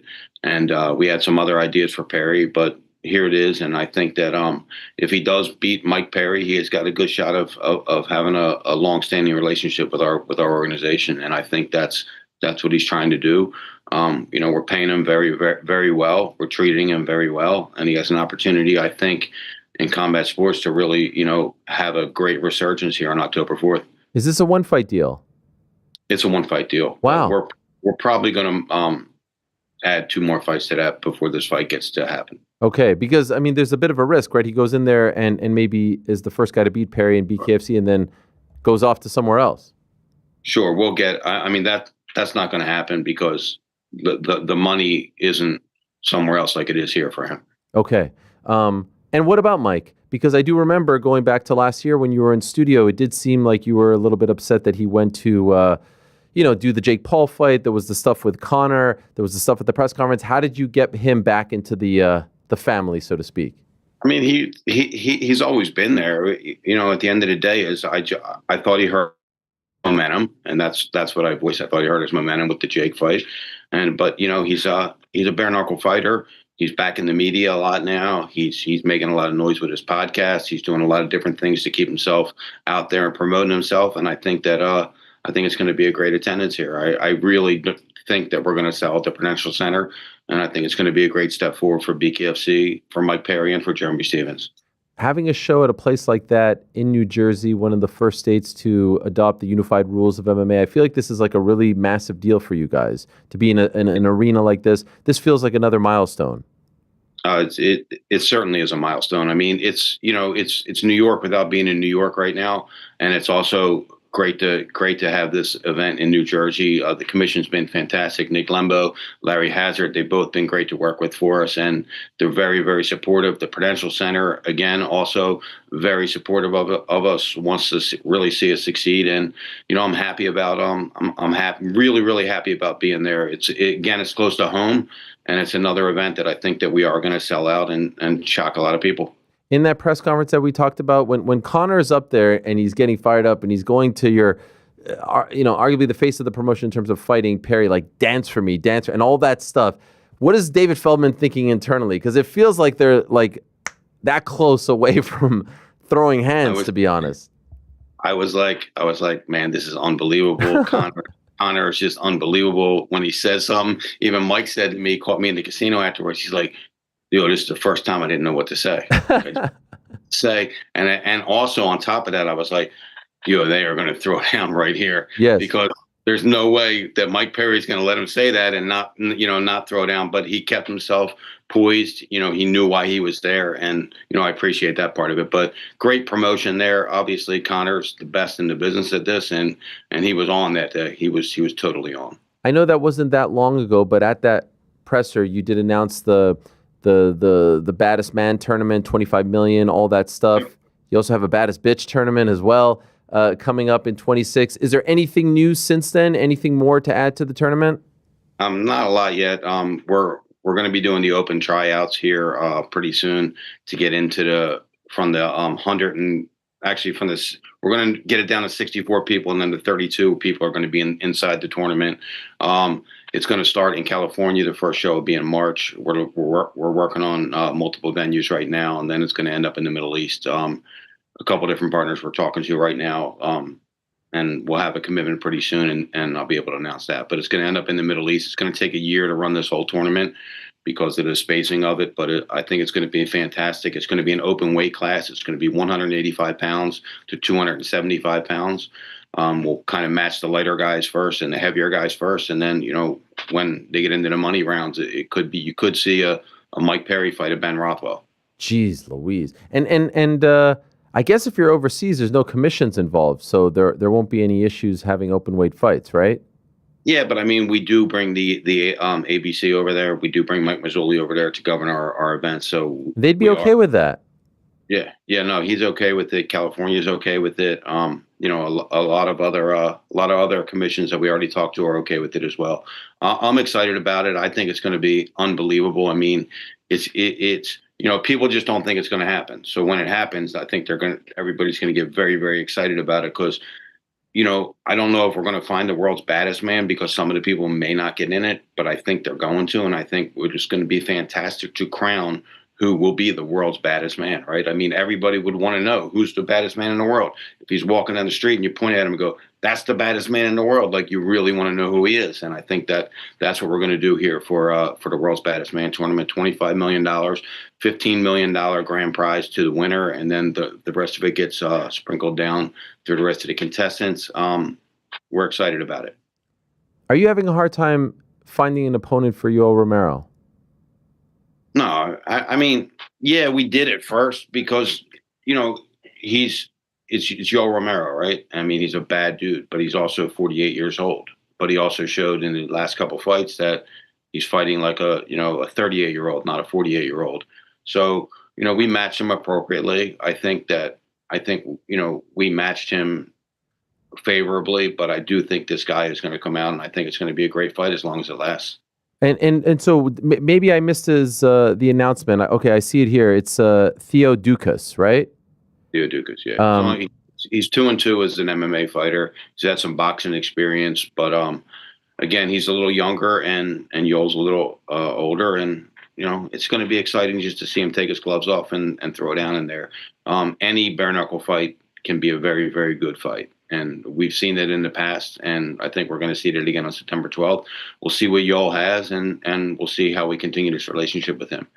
You also added Thiago Santos, Aspen Ladd, Derek Brunson, obviously very recognizable names. Any other names that you want to share with us? Actually, we have a former two-time boxing world champion is going to make his debut on this October 4th card. Jamal Herring,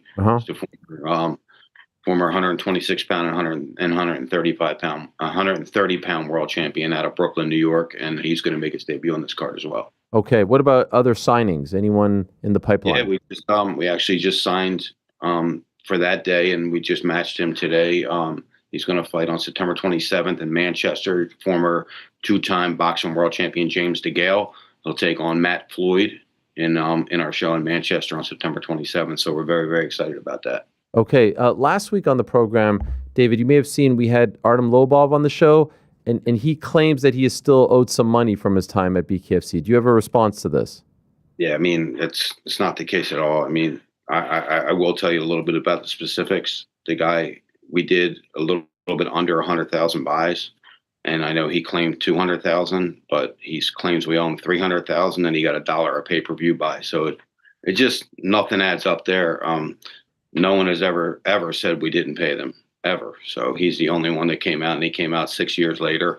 And obviously, he has a little animosity with Conor, and maybe it has something to do with that. But I've always treated Artem great, and I'll continue to treat him good. But at the end of the day, that's just not true. Okay, fair enough. I do continue, and I understand that this might be a tough question to answer, but I continue to hear things about Triller and their future and whatnot. Anything you could tell us about the future of the company and your parent company and where you guys might be going?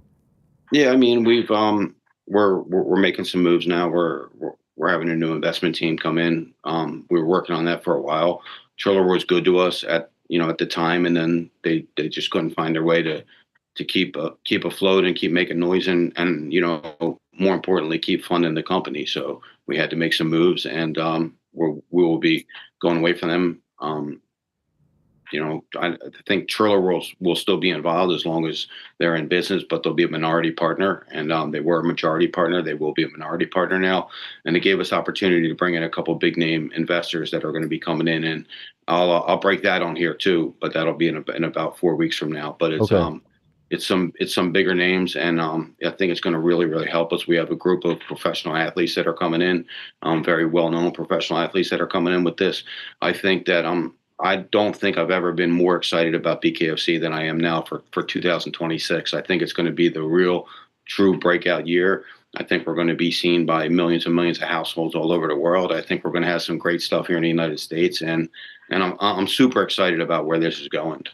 I really, truly couldn't be any more excited. Incredible. Okay, because when you hear that, and I know they had bought a significant stake in the company, and I hear that they're going to We're shopping investors, we're shopping TV with TV deals, and then they send this auction out for 3 million Triller shares that are being auctioned, and people are looking at us like, wow, they're doing an auction for their shares. No, it was just something that had to be. It was a formality. It's an accredited lender that lent Triller money for shares, and they didn't make the payment, so they took them back, and they have to do it. But great people there too, in that company that helped them out, and they're being very, very good to us, and they're allowing us to do what we need to do. But I think that as you're climbing up this mountain, you're gonna hit big rocks, and you're gonna slip a little, and you're gonna find your way, and we're finding our way. It's not the easiest thing that has ever been done, but if it was easy, everybody would do it.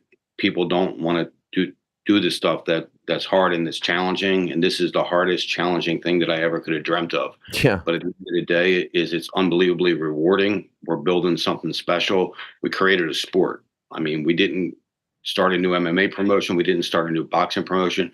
We created a sport, and we've had so many speed bumps and so many dead ends. And I think we finally found our way. And I think 2026 really opens us up wide. Obviously, on the heels of the humongous, history-making UFC deal for $7.7 billion over 7 years, it changed the whole entire platform and television landscape for combat sports. And it's been a great 2 days for us as far as incoming phone calls. Okay, interesting. Talking to people. Are you happy with DAZN? I'm happy with DAZN. DAZN is great. This fight will be on DAZN. The October 4th fight will be on DAZN. They're great partners, and we're going to see if we can enhance that partnership.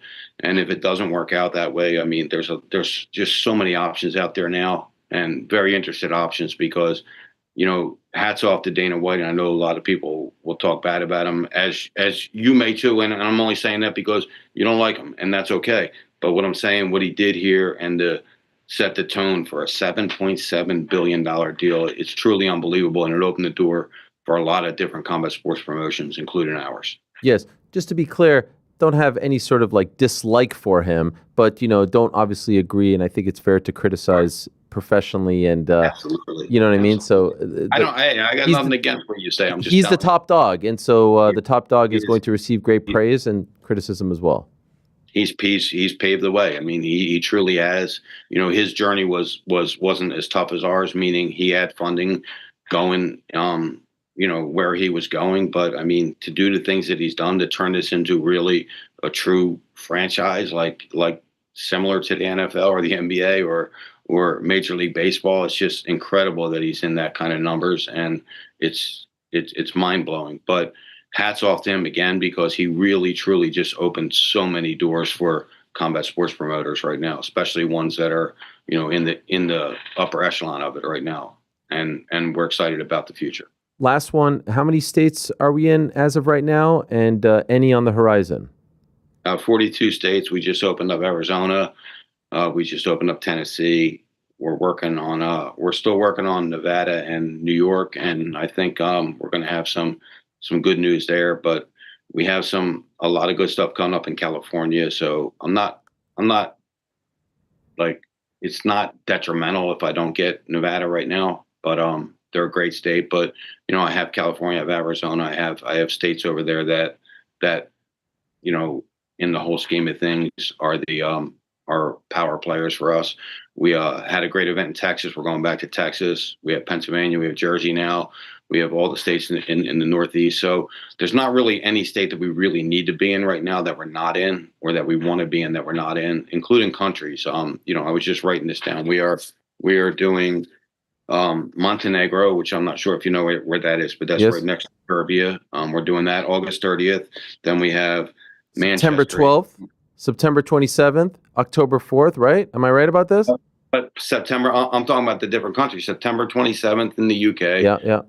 October 25th in Rome, Italy. November 20th and 21st in Dubai.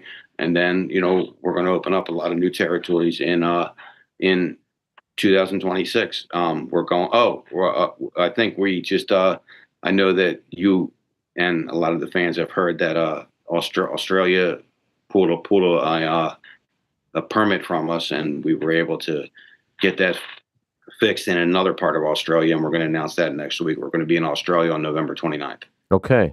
Well, a lot of exciting things as always. We always appreciate you coming on and breaking this news for us. The big one, October 4th, Mike Perry, Jeremy Stevens, King of Violence belt. Looking forward to that at The Rock at the Prudential on Center. that show, I just want to add to this. On that show, we also, this is called, the King of Violence, but we're actually calling it Violence, because we also have the Queen of Violence Championship is going to be on that card. And that's Jessica Borger taking on Christine Faria at 135 or so pound championship. So that's going to be another exciting matchup for it. But I can't wait to announce the co-main event. I think you're gonna really like it, and I think the fans are going to love it, and I'm excited about it. I'm really just excited about another challenge, right? The Prudential Center it's not an easy task. It's a challenge. And us at BKFC, we like challenges, and we have another challenge ahead of us. And we are going to sell out the Prudential Center on October 4th, and it's going to be a great birthday present for myself. Thank you, David. Good luck to you guys. Appreciate it. Thank you. Bye-bye. There he is, David Feldman, founder of BKFC. So that's October 4th. October 3rd, we found out earlier today over in Dubai, we are finally getting the rematch that we've all wanted. We've wanted it since January. We were worried for a minute that they were going to go in a different direction. We were wondering why they were delaying. There was all kind of posturing and weird comments being thrown out, but they got this one right, and it's even better this time because it's for the inaugural PFL lightweight title. It's Usman Nurmagomedov versus Paul Hughes, number 2, and the pride of Derry, Mr. Paul Hughes. Big news himself. On to talk about said big news. He joins us now on the program. Hello, Paul. How are you, my friend? Doing good, brother. How are you? I love that. I love the Celtics stuff behind you. What a great time that was. What a great year it has been for you. And thank God they made the right call. Now, were you playing with us with the rage bait tweet and all that? Were you working us, as they say in the wrestling business? I genuinely wasn't. When I seen that was the first I had heard of it, and it got me. Like, it definitely was. It rage baited me. It definitely did. When you said that, when you tweeted that to the official account, when they were talking about the lightweight finals being, or this lightweight fight right here, saying, hey, look, the winner is going to fight for the belt and all that stuff. And when I saw you say that, because you're usually like a mild-mannered kind of company guy, you're a good guy, you're very proud to be a PFL guy, you have flown the flag very, very well. I was like, wait a second. He's either messing with us or something has gone awry here. No, I genuinely was not messing. I don't know how that happened. I think it was something that was maybe proposed like way back earlier in the year that was a supposed plan, but obviously, things happened, knockouts happened, the fans wanted the rematch, and I think all credit to the PFL. They really did listen to the fans in this one, and they made the rematch. They made the fight that everybody wants to see, and huge credit to them for doing that. Do you think that if people weren't vocal, if people weren't talking about it, they would have gone in a different direction? Potentially. I mean, I think it's definitely a good sign that they have seen like the hype for this fight, and they have truly seen what the fans want to happen, and they've made that happen. So I think that's a huge positive. Were you ever worried? A couple of times. I was worried a couple of times. When? Didn't help things. Well, I think to be completely honest, to cut to the chase, like Usman was just refusing to fight me, and that is just the reality. Like, I could give the whole stories and this and that, but the reality is he was just straight refusing to fight me, and they probably just had to look for other options. But then I think push come to shove, and they were like, no, this is happening, and here we are, the fight's done. And so do you have any idea why he was refusing to fight you? I mean, probably because he doesn't want to get absolutely battered, to be honest. No, to be truthful, I think there was clips of him that went up after the night that we fought, and it was like, oh, Paul needs to win 2, 3, 4 more fights until we fight again. So I think that he kind of gave away his mindset there. And then it kind of got to the points where I was like, I'd heard that they wanted to do this rematch, and then I was like, what's going on here? I just need to go to the source and find out what's happening. And I literally just texted myself on Instagram, and I was like, basically, this rematch needs to happen now. Like, what? This was just after I KO'd Bruno. And he writ back saying, you need to win one more fight, brother. That guy, I didn't know that guy. You need to win one more fight. So he basically just told me that what was going down then, and that's what it was. And it took so long, I think, to actually get it done then. I think he was still just straight refusing to fight me. Wow. But ultimately, he is not bigger than the company. And as I say, credit to the PFL for getting this fight done. And I will deliver absolutely once again, and I plan to get that belt and keep that belt for a long time. Do you know how they ultimately got him to agree to it? Do you have any idea? I have no idea. Probably a bundle of cash, I would estimate. Yeah. Everyone's got a price. And so when he DM'd you back there, like, did you guys go back and forth? Like, when he says to you, you got to win another one, do you say to him anything? I think I just said no. I think I said the rematch has to happen now. You know that it's best for business.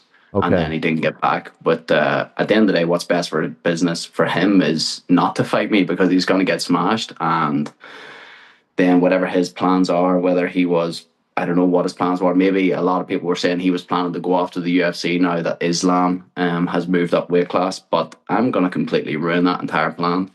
And I'm going to be the champion, and I'll be calling the shots around here after that. Do you genuinely believe that he is worried about fighting you, that he knows that he's going to lose if he fights you, and that's why he was dragging his feet? I genuinely do, because, obviously now we're starting to fight again. There's going to be a whole build-up. It'll be a case of, the excuses will come out. Oh, Habib wasn't there, or I didn't get a proper training camp, or I was sick, or this or that. I underestimated him. But all these narratives can go out there, and he can tell himself that all that he wants and push that out there. But ultimately, I was in that cage with him, and I know that I had broke him. I know that he was basically on death's door towards the end of that fight, and had that head clash not happened at the very end of the 4th round, where he got a full 3-minute recovery, there is absolutely no chance that he was going to do another full 6 minutes with me and me not finish him and get him out of there, because he was a broken man. And you just watch that fight again, you watch that head clash in round number 4, you watch the momentum change in the 2 to 3 minutes before that. It was night and day that he was done in there. I had broken him, and there was no chance that he was going to survive whenever my coaches just said to me, empty the tank, which they can do, and I will do that, and and if I have to do that again, I will. So, yeah, I do believe that. I don't know if you saw, and by the way, I just want to mention, you did tweet this, just for the record, earlier today. We just showed the tweet, but I want to read it to the audience. This is your tweet. When the news came out, he tried everything to stop this rematch from happening. Now his days are numbered. See you in Dubai. So the build is great. You even had the duck that one time when they showed you on the program, your version of the Tom Aspinall duck. Tremendous stuff. By the way, who's the brains behind this? Who came up with this one? That was me. That was all me. That was all you. That was all me. Now, obviously, completely stole it from Tom Aspinall, and coincidentally was training with him a couple of weeks before that. So I did text him and say, I'm sorry, bro, but I'm also not sorry at all. And he was like, nah, fair. You got it. That was a good one. Yeah. Okay. All right. Fair enough. So he gave me the all okay. Like, so the heavyweight champ said it's okay. So fair enough. Okay. But by the way, great to see you training with him. I think it was, right over here. You, Craig Jones, Tom Aspinall. What a crew that is. What a room that is. Bro, it was so funny. I was not expecting that on a random Wednesday morning. So Craig was doing seminars, and he was coming to Ireland, and he was going to come up to Belfast to train.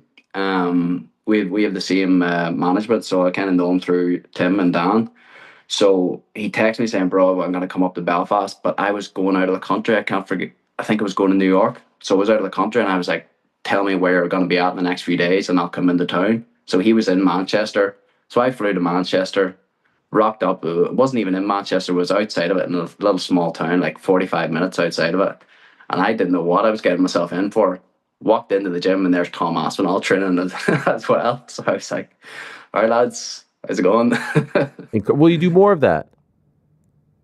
Oh, yeah, absolutely. I picked up so many good details from Craig just in that one training day. It was phenomenal. Really, really good nuanced details that are going to be a huge help, and have already been a huge help to my training. Any chance you have him in your corner? He's had some success against the Dagestanis, the Khabib team. We'll see. There's been talks of it. Maybe he will be in the corner this time. Wow. Okay. Very, very, very, very, very, very interesting stuff.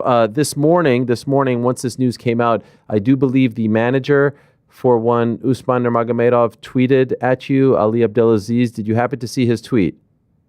Oh, I didn't actually see this. Here it is. This is him writing to you. It's embarrassing that you've built your name off losing to other men. I didn't even think you deserved a rematch, but Usman made the call. He told me you're the only one he wants to smash because you can't stop running your mouth. Now that he's beaten you, nobody's ever going to mention your name again. You brought this on yourself. Well, I mean, at least he's doing some promotion. Like, obviously, that's kind of what Ali does. He just talks shit, but at least he's doing some promotion. I done all the promotion for the last fight, so at least there's something on there.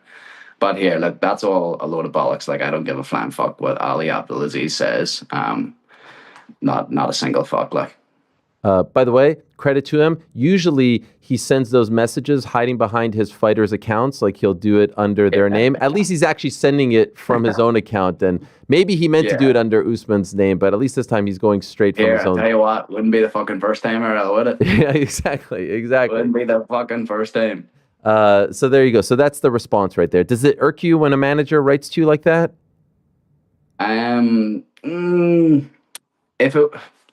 because I know he's doing this on behalf of his athlete to help his athlete promote. I understand the business aspect of it, and it does help his guys, so I get it. If it was another manager, I would kind of be pissed. I mean, ultimately, no manager or coach really should be talking shit about a fighter, in my opinion. It kind of pisses me off. So, but I kind of get his thing. I just don't give a fuck. I really don't give a fuck what he says at all. So, I don't know if you saw this, but someone who's been sort of like anointed as a PFL spokesperson, Jonathan Coachman, formerly of WWE, he's a broadcaster. He did a press conference where he was like, hey, maybe we don't do the rematch. Maybe we have them fight on the same night against other people, and if they win, they fight each other. Did you see him saying this, and did you have a reaction when you saw that? And was that ever actually in play? Was that a possibility? yeah, I seen the clip. I think it was after one of the shows recently. Yeah, August 1st. To be honest, I actually had no idea what he was talking about. And I still don't, I don't even mean that in a disrespectful way. I don't, maybe he was trying to get, I genuinely just don't know what he was on about.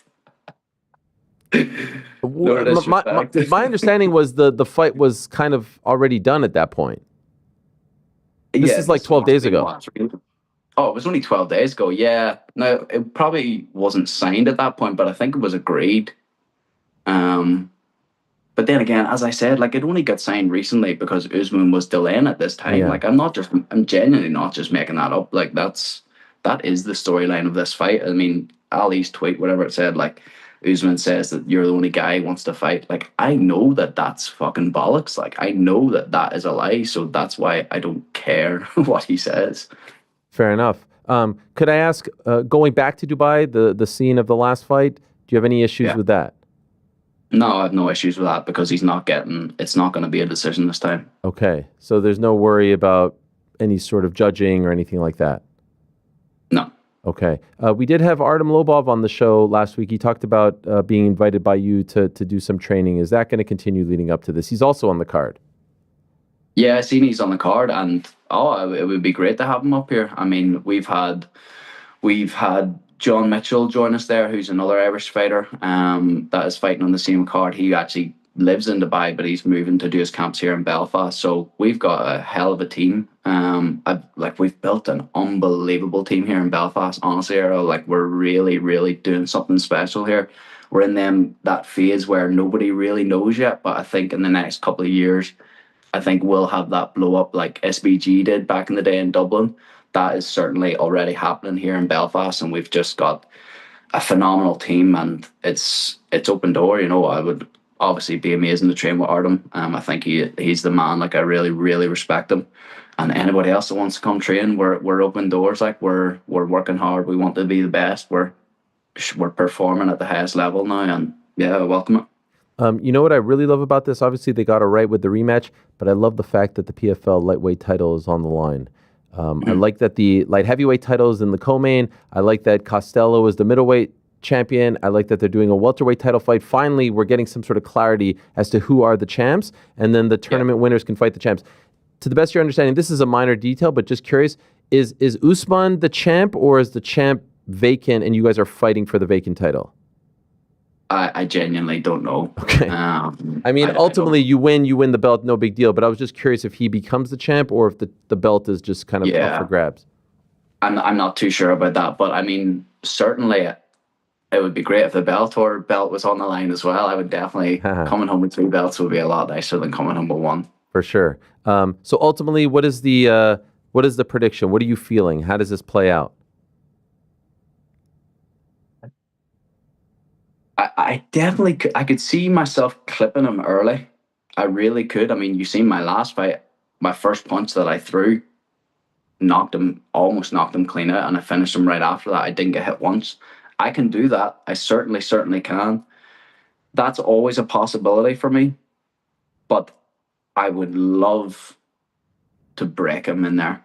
I would love to just do exactly what I said, do what I was going to do. Like, just bring him to that same place again, break him, and finish him to where there's absolutely no questions asked. Love it. Can't wait. Love the way you're selling this, promoting it. I know it's all very genuine and from the heart, and very, very excited to see how it all plays out. There it is, October 3rd, Friday, October 3rd. What a great weekend that is for MMA, because the UFC has a pay-per-view on October 4th, so you're not going head-to-head with that. The BKFC show is on October 4th, too, so a massive weekend for combat sports.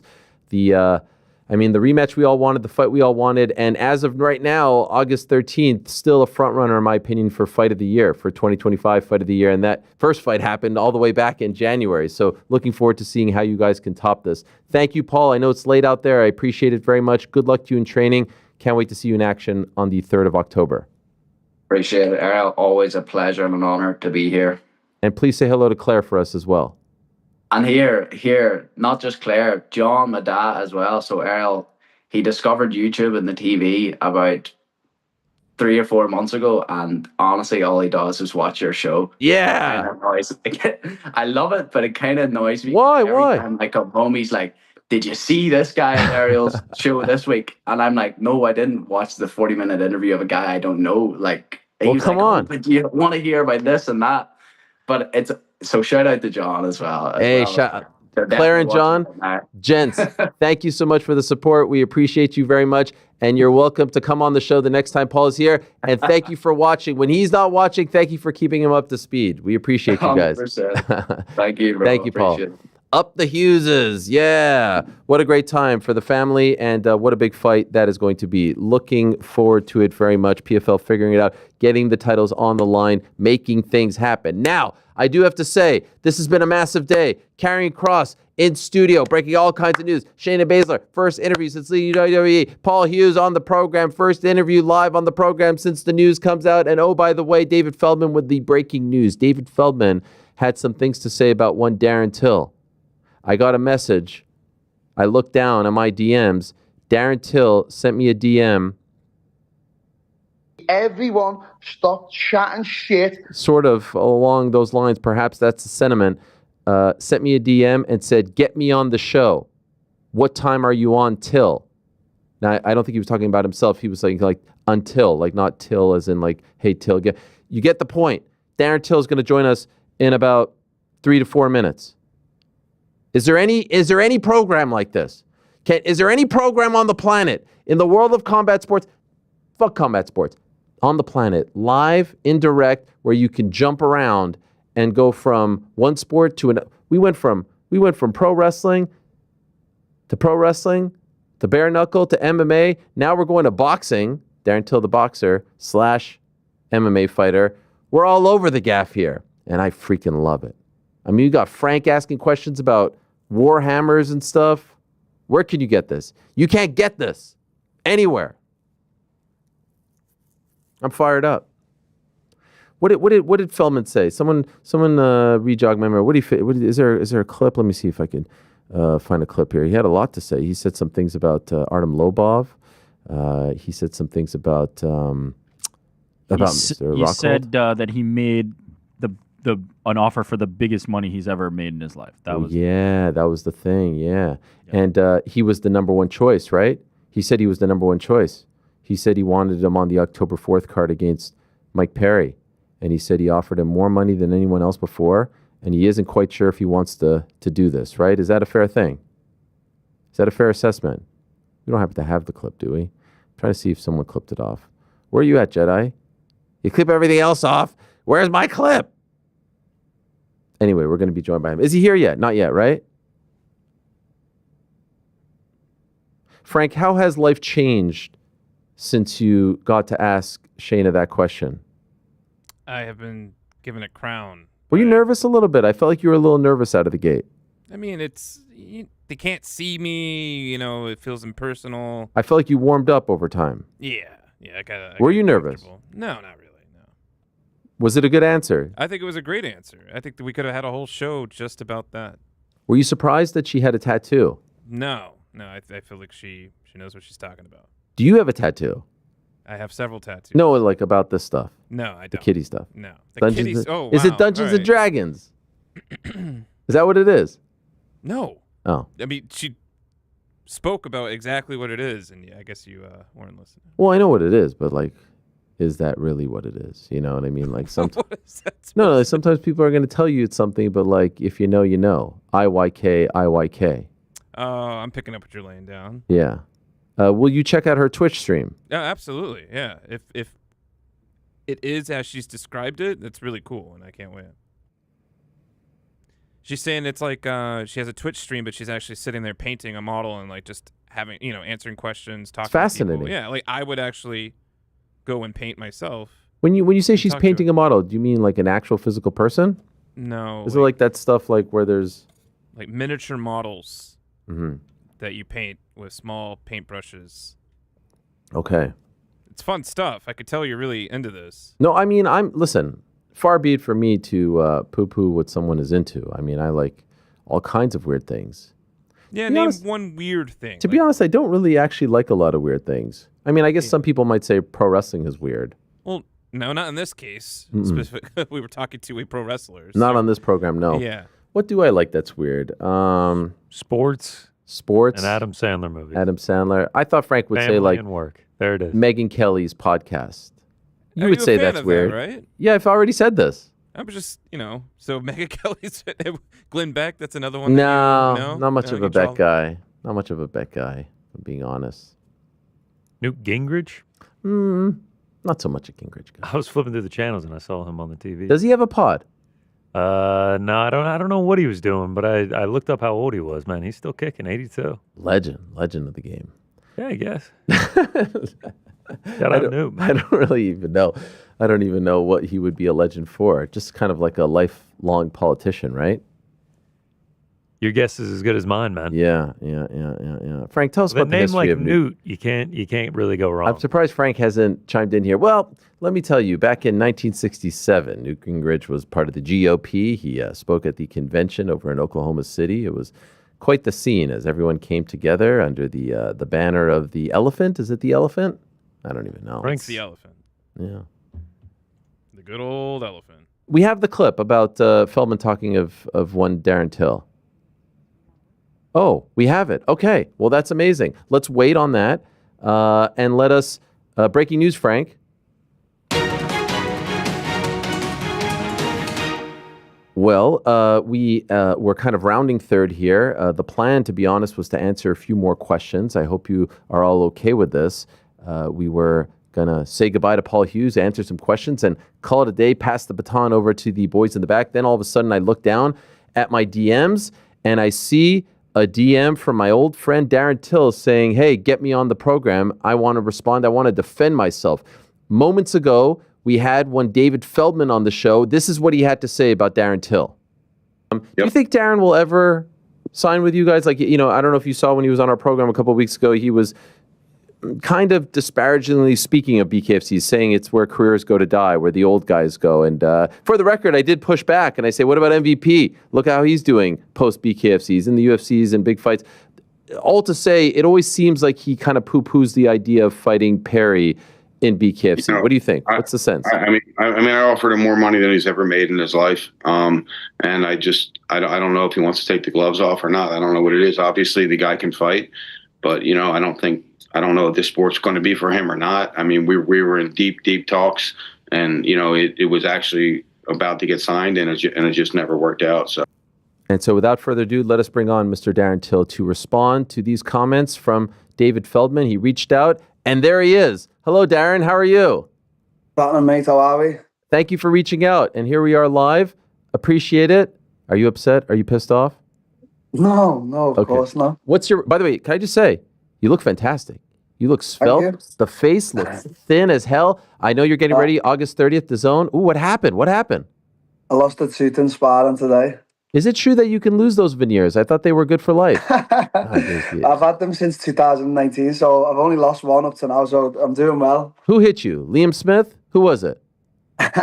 No, Liam's too small. I've had 2 sparring partners brought in for this camp, just to obviously imitate Luke. So good, 2 good professionals. They've both got over 15 pro fights. So yeah, we've been getting good working with them. Okay, so where are you when you see this comment? How did this come across your radar? Because it just happened like 25 minutes ago. I don't go on Twitter much, do I, Ariel? I only go on to troll people, and then I seen David said something, but like I know you were saying you said so. I did. I think I must have said like a negative comment or something, but I haven't got nothing bad to say about bare-knuckle. I wanted to work with bare-knuckle, and David did. He did offer a lot of money, but that was on my end of the negotiations with me and my team. That wasn't exactly how I thought like it played out. So that's why I was like sort of message you then. Please. So give us your side of the story. I know you usually chase me for the interviews, Ariel, but yeah, look how the tables have turned. yeah.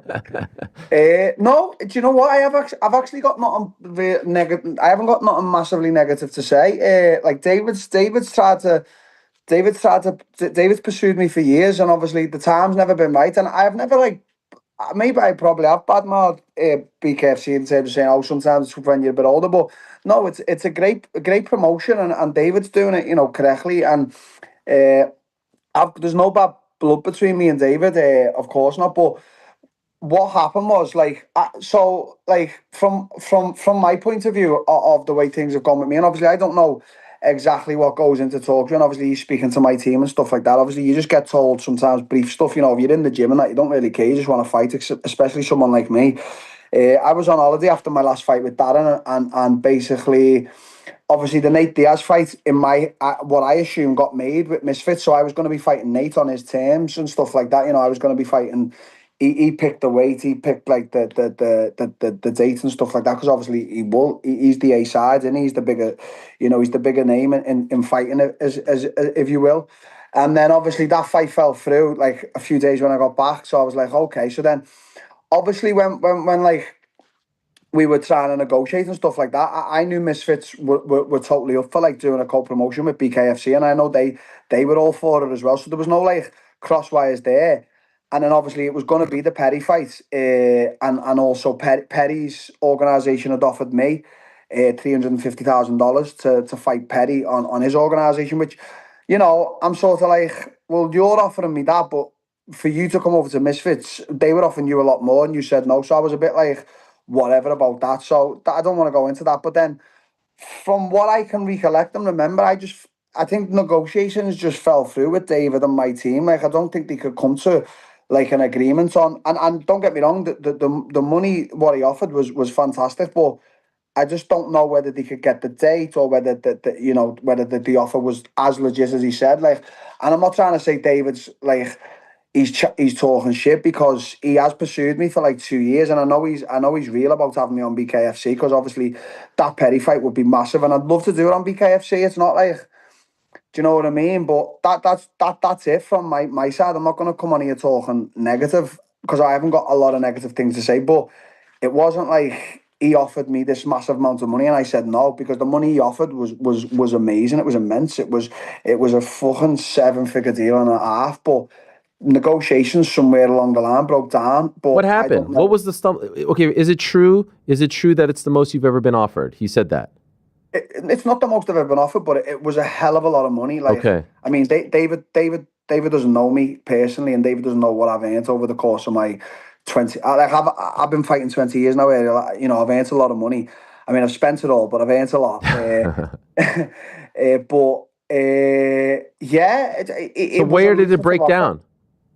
That's what I'm saying. I'm on here to not like try and I'm not. Like, usually I will, I'll always go in on people and I'll say this to that, but there's nothing negative I can say, only that I know from my side I did say yes, but then somewhere along the line, negotiations broke down. I don't know whether that was because of date, place, location, whether Perry, would Perry have been ready for that date and location, because I know we were like had other, so I don't really know like how and why or what, so that's why I'm not saying like there's massive negative stuff to say, but I just know from my side, when he offered what he offered. Sorry. Who is that? Is that your manager? That's me. No, it's me, Mrs. Oh, okay, I wasn't sure. She wanted to chime in too.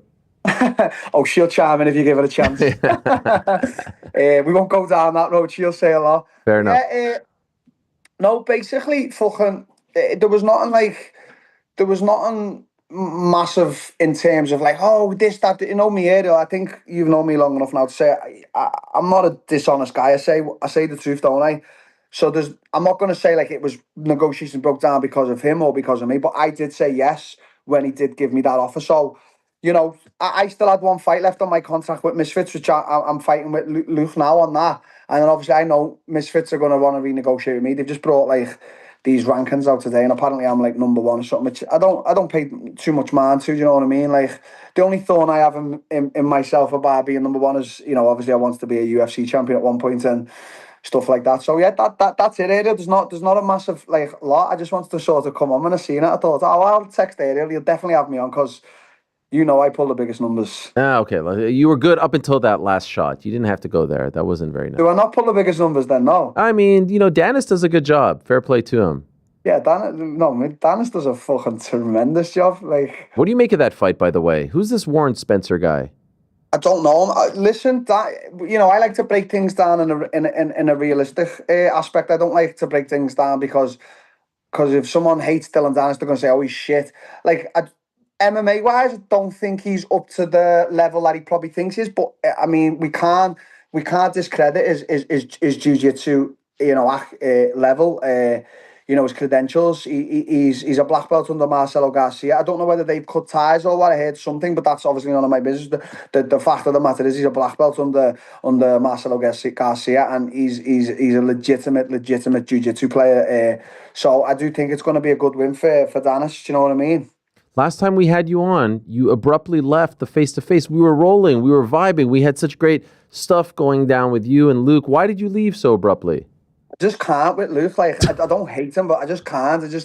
Luke's vibe's just not my vibe. Like, I can get on Dylan's vibe more than, or Colby's vibe more than Luke's. Like, I just can't with someone like Luke. Like, he's sat there just in this dream world of his, and I'm sat there giving him all these props and credits to, like, you know, when I was a young boy watching him in Strikeforce, he was a phenomenal champion in there, and he was a UFC champion, and I think he's a great fighter. But I just can't when someone sat there, like, talking utter shit about, like, he's trying to say, like, I feel like he's trying to discredit my striking in a sense, and it's just like, okay, if we look back, like, apart from Masvidal knocking me clean out, when have I ever struggled with anyone in the UFC when it comes to striking? Dricus, look back on that fight on the feet. Whittaker, look back on that fight. Like, he was jumping for takedowns in the 5th round. Gaslam, Stephen Thompson, Cowboy Cerrone, all the people before him. Do you know what I mean? Like, Woodley didn't knock me out. Woodley countered me in our world title fight, and he submitted me. But it's like, you know, I've never struggled with strikers ever. So for him to sit there and just say some things, saying just like, I can't with you, your ego's too big, your pride, you're just a knucklehead, and I can't look at you with that blonde hair. So I just was like, I need to leave. You think he's smug? Do you think that he genuinely thinks he's better than you? I think Luke. Look, I don't hate him. Like, as I say, I don't hate him. Like, there's not hate. Me and Luke wouldn't get on as, like, me and Luke. I could get along with Dylan Dennis. I could get along with Colby. I could get along with a lot of people. I probably couldn't get along with Luke. I just don't like Luke's outlook on life. I think Luke looks down on people. He walks around, I think his ego's big and stuff like that. And that's just not my type of person, Ariel. I'm just not that guy, you know what I mean? I just don't think I could get along with someone like Luke. Does that make you feel a different way going? Like, in other words, has it been a while since you felt this way about someone that you were fighting? I don't recall recently you having this type of feelings, this type of animosity towards your opponent. Yeah, I haven't got animosity at all. I feel like I'm being more sensible on this interview. Usually, I'm just like spouting a lot of shit. It's not like animosity. I'll be honest with you. My coach texted me before, and he was like, "So proud of how you've trained in this camp. You're so fit. You're so strong. You've done 10 rounds this morning. You were on the track. You've been hitting all the best times since you started 2 years ago with us." So, like, I am fit, strong. I'm proper ready for this fight. It's just like, yeah, there's probably a little extra room for me, Ariel, because, you know, I'm not going to sit here, but I don't like Luke. Like, I don't know him personally to not like him. I just get the vibe from him, the way he is, the way he talks. He just talks to me. He just talks a whole load of shit, and he's just not my type of guy. But that's not to say I hate him. Like, I wish him all the best and health and happiness outside in life. Like, his life's never going to affect my life. Do you know what I mean? I've got too much things going on in my life, in the gym and in business, to worry about Luke. But you know what I mean? Like, just inside the ring, I just want to fucking hate him, yeah. But I don't hate him. Like, he's just not my type of guy. He's not my type of people. Like, he's one of them people. I wouldn't invite him for a drink. Would you invite me? Would you have a drink with me? Hell yeah. I would just be worried about making the plans, because I would be worried you'd leak my phone number. I think you have to be more worried about other stuff than that. What are you gonna put something in my drink? What? You're gonna put something in my drink? No, but things get messy, don't they? You know, I'm banned from the Canary Islands. You know. Oh, that's true. I forgot about from that. that visit and Good stuff point. like, you I know, forgot things about get that. messy. But I'm not saying in a bad, like, we'd have a good time, but things get messy. We Do you know what I would. mean? But I just don't think Luke would be up for that. For me, what I see Luke as, I feel, and I don't want to say this lightly, I feel like Luke's one of them guys, he'd treat someone below him, like, in a different manner to someone above him. Whereas, like, I was in the gym the other day, and one of the young lads, you know, he hasn't had many fights and stuff like that. And he was telling me a little bit something about a boxing thing, and I was just like taking it in. I was like, oh, that's really good advice, that mate. I just don't think Luke's that type of guy. I feel like he thinks some certain people are beneath him, and I felt like that when I was with him. I felt like he felt like I was beneath him. Yeah, and could I ask, since you're talking about that past, so to speak, is that the problem with the Perry fight? Just to be blunt, we all remember what happened at 244. Is travel an issue? Is getting to the States an issue? No, not in a sense that I can't travel. I still do need to do my visa, but no, that's not the problem. Like, I have everything set in place there to do that. That's not a problem. I can get in the States. Do you know what I mean? Okay. Like, last time Trump helped me, didn't he? Yes. You know, Dana and Trump. But obviously, I'm not with the UFC no more. But yeah, no, that's not a problem. That would probably, when I was scheduled to fight Chavez Jr. on the MVP show, I had to start the process from when the fight got booked, so it would have took like 8 weeks, but it would have got done. Do you know what I mean? So that's not the problem. Okay. By the way, your mate Hamza was helped out by Trump this time around. Of course, Trump's the man. Isn't Trump's that the crazy? man, eh? How do you feel? That's your guy going up against your former foe, DDP. There's nobody better to comment on that fight than me. Yes, really. please tell us. What do you think? What, you want me to break it down a little bit? Tell me. Yes. Everyone keeps asking me. Do you know what, mate? Honestly, I'd say it comes up for the best part of like a year and a half. And like we had, mate, when we used to train together, like, as he's already known as an overtrainer. At that time, I was sort of coming to the end of like my UFC career, so I probably wasn't as given as much into training. Like now, I'm super fit and stuff like that, and fully on my game. But he's a phenomenal athlete that comes at. He has to be reined in a little bit, and as we all know, his grappling's chef's kiss. Breaking it down, mate, I just see it like everyone else sees it a little bit, but I see it in a different light. Like Dricus for me, yeah, that awkwardness is what gets him to win fight. But that's not only the only factor with Dricus. I feel like Dricus is a little bit like Paddy. I feel like sometimes people have tried to like undermine Paddy's because like his striking might not be as crisp, and it's the same with Dricus. But this is the art of MMA, so we're putting all the arts together. So Paddy and Dricus, I feel like they're a bit of the same fact. They put the strikes together to get the takedown, and obviously Paddy's grappling's really good, and Dricus has got good ground as well. So I just feel like that works for the type of fighter they are. Whereas Khamzat, if we were to break him down, he's a pure grappler, and to be honest, he does have power on the feet. So I think for Khamzat with a win on the feet, and if it's to get it to the floor, because I feel like in the first 2 rounds, Dricus is going to be really powerful. So if the sub doesn't come, Khamzat's got to lay off the pedal a little bit and start being smart, like on the feet and stuff like that, like trying to like sort of, what's the word? Stalk him. So like, because he's got a lot of power, Khamzat, you know what I mean? I felt Dricus' power on the feet. Dricus, for me, doesn't really have power, but he's a phenom, and he's a specimen. Dricus, he's so strong. So I just see first rounds Khamzat, but I feel like the way Arman Tsarukyan was talking the other day, that they've stopped Khamzat from overtraining. I feel like he's definitely going to be good to go full pedal for the full 5 rounds. So I'm just like 70-30 at the moment. I just don't see a way where Khamzat doesn't beat him. But obviously, I'm not going to overlook Dricus. Dricus is this guy who he knows how to win. He finds ways to win. He's got grit. And you can tell he's definitely, he trains really hard, and he's obviously got a great team that's strategic. And that's what I mean. It's like I've given him shit. I've said like he's the best shittest fighter ever. But his team are very strategic. And even you seen when I was comparing him and Paddy. Paddy's got a great team behind him in terms of strategies. So it's not only about when you're coming in or when you say like, oh, Paddy's just got grappling, Dricus has just got like strength. They've got a team behind them that are strategizing for them opponents, and that's ultimately sometimes what makes the difference in these fights. So Dricus he's got a hell of a chance, but you know me, I'm Team Khamzat, and I've trained him, and I don't see past 3 rounds with Khamzat. I reckon he can knock him out on the feet as well. I really do. He's got a solid left hand. I've been on the receiving end a few times, but his grappling and the people he's training with, and he's got Arman. As I trained with Arman in Thailand, and Arman for me, I'm a fan of Arman. Like he's a phenomenal athlete himself. So I'm third round comes at me. Okay, fair enough. By the way, can I ask you? You said one fight left with Misfits. You think you'll resign? Are you happy with them? I think they're going to offer me too much money to not resign. They love me. Who would be the next one after Rockhold? Like who makes the most sense?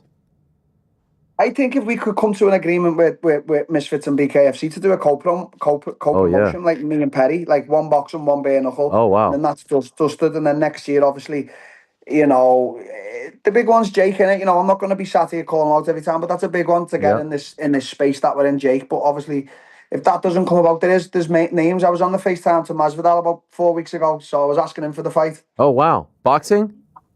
Yeah. He showed me, though. He's got a bit of a beer belly at the moment, so I don't think he's ready. Okay. All right. Well, August 30th, the Zone pay-per-view. By the way, can I ask your missus, what's it like living with Darren? Erratic. Erratic. I can't even imagine.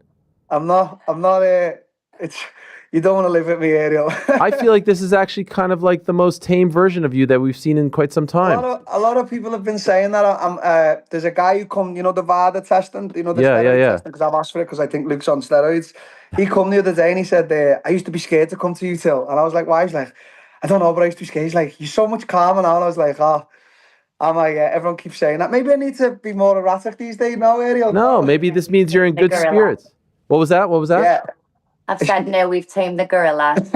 Wow, well played. Well done. No, I'm honestly, I'm really focused and I'm in great shape for this. This is going to be a good fight, August 8th, because I've been watching Luke. Luke's in phenomenal shape. So, you know, as I say to you, I'm not overlooking someone like Luke. I know he's a bit older, but, you know, you don't get to be a former Strikeforce world champion and UFC world champion without having a bit of bias. So I don't overlook him, but I just hope he's not overlooking me either, because of that last fight with Darren. Darren's shirt is so tough, and like to take them shots, you have to give props. I just don't feel like Luke can take them shots, but if he can, then it's going to be an 8-round war, and may the best man win. Is Luke doing the testing too? Luke has to do the testing, mate. Come on. Do you know? Is he doing it? Do you know? Has he signed up? I don't know. I fucking hope so. Okay. All right. Well, we'll see. Who knows, though? I could be on a little bit of something. Oh, look. Wow. We haven't seen that in quite some time. Getting a little frisky next to the missus. I like it. Vegas. Yeah. Well done. This has been great. Thank you for coming on. Did we clear the air? Do you feel good? Yeah, there was nothing to like sort of clear. I was just like, I didn't want the narrative being like, oh, it broke down because I said, oh, I'm not ready for a big... Like, when David put that offer across to me, it was too stupid to decline. It's not saying I don't want to do BKFC because I'm scared. I'm just not in that... I'm not in that phase of my career just yet, you know what I mean? But negotiations didn't happen, and I'm not putting the blame on anyone, but I certainly don't want the blame being put on me either. Much love, Darren. Good luck to you. Thank you for coming on. You're always welcome. We appreciate you and looking forward to the fight on the 30th of August. Bye, Mrs. Till, as well. Bye. Take care, Darren. There he is, the great Darren Till, kind enough to join us. A rare appearance from his better half. Okay, we're up against the clock. Hard out, 5:10. Who would have thought? Let me get to the super chats because these are from our loyal fans. Super chats. Clutch attitude. Frank, you're the man. Guys, Nunes versus Harrison. Talks are slowing down. What's happening? Also, WYT. What is that? What do you think of O'Malley versus Vinicius? Cool with it? Yeah. Don't know if they'll go that direction, but don't hate it. I don't think talks are slowing down. They've got a lot of fights to get to. They've got one more show in December. Maybe you'll be on that one. Jakinator, 722. To be honest, I stopped having sympathy for fighters when they folded like lawn chairs in the class action lawsuit. They made their bed, lay in it. Fair, although those are the former, for the most part, former fighters. We're talking about current fighters now, but hey, that's fair. And there's a lot of people who say, why should we care about the union? And the fans shouldn't care about them getting... We don't care! You know, a part of the that's a different Darren Till, by the way. I get it. But we care about those things here. Hey, Ariel, this is from Sammy. Could you name a pivotal moment in your career that has made you the great journalist / presenter you are today? Wow, thank you so much for that. Man, there's been a lot. The MMA rated job in 2008. The AOL job in 2009, the interview with Dana in Abu Dhabi in 2010, The Strikeforce breaking news in 2011, the WEC breaking news in 2011, the Fox job in 2012, the Fox firing in 2016, and all the crap that happened after that, getting the ESPN job in 2018, returning to my home and the Ringer job as well in 2021, and then, most importantly, launching Uncrowned, the #1 unbiased combat sports platform on the planet, right here with my friends at Yahoo Sports. That has been, without a doubt, the greatest pivotal moment. Not getting the beignets with Mike Breen? That was pretty big. I'm not going to lie. Fuck. Let me tell you about the time I was in New Orleans with Mike Breen. Ryan Maddox, looks like Pita C split a few G's last night. Golly. Not here to defend himself. Not going to go there. Andre, hi from Brazil. You're the man. Kross. Kross was fantastic. Killer Kross. Jamal, objectively, does the UFC have the roster to have 43 quality cards a year? Yeah, they've been doing that for like 13 years now, since the Fox deal. So, I don't know if you've been paying attention, but it's been 43 for a long time. And finally, from Slito, just saw Hamza tell the media that Susurkayev, did I nail that? Susurkayev from DWCS last night will be fighting on UFC 319. Is that true? Just 4 days after his last fight. I did see the clip of him speaking to Spinning Back Fists and telling them that. I can't imagine why he'd be lying. I did see Dana yesterday in the post-fight interview with Laura Sanko say, hey, we want him to come back very, very quickly. And he emphasized very quickly. Apparently, he meant 4 days. That's a great story. Sometimes that when they want to put the rocket ship on you and strap it on you and send you to the moon, you just got to ride the wave. Hey, you lose. You took a big swing. You win. Now they adore you. Reminiscent of Hamzat himself. Reminiscent of Hamzat himself, who did break the news. Yes, and that's his guy, right? So who better than him? I think it was a 10-day turnaround, right, between debut and second fight, and then he came back and fought like a month and a half later. So, yeah, no greater example of that. He's fighting for the belt on Saturday. I pass the baton over to the boys in the back. Tomorrow on the program, a deep dive into all things 319, pound for pound.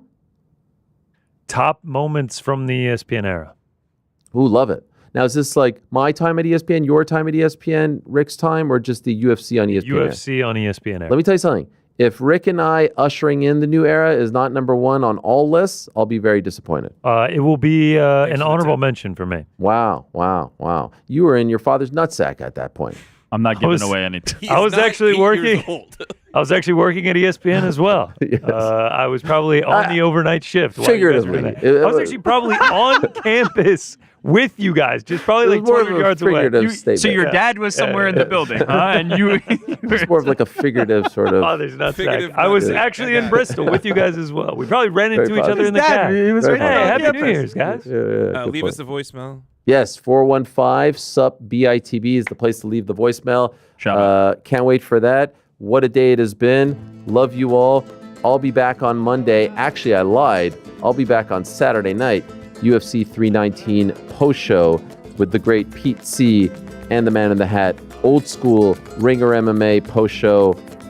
What a time it will be. The next time I speak to you all, it will either be and new middleweight champion, Khamzat Chimaev. Now, this is barring any breaking news, me popping up anywhere else. Let's just say it's or and still Dricus Du Plessis. What about Laron Murphy and Aaron Pico? What about MVP? What about Mr. Carlos Praches going up against Jeff Neal, looking to rebound? It's a great card. It's a nice little card. I'm looking forward to it. United Center is going to be hot. The last time the UFC was at the United Center was 2019. That's when Punk fought Mike Jackson. Overeem on that card. Nice little card. Whitaker on that card. We did a road show on the Friday night. That was a good one. Great crowd. Great house. And I think the Raptors beat the Warriors. I think it was like game 4 of the NBA Finals. That's how long ago it was. So long overdue. Looking forward to it. This is the book, Life is Fighting. Kevin Robert Kesar. Hopefully I said that right. Killer Kross. It's a great book. Honestly, go read it. Thank you so much to him. Thank you for coming in. Appreciate him very much. Thank you as well to Shayna Baszler. Thank you, Mr. David Feldman. Thank you, Paul Hughes. And thank you, Darren Till. Thanks to all of you. Thanks to all of them. Back out there to see my business. Peace. everyone stop chatting shit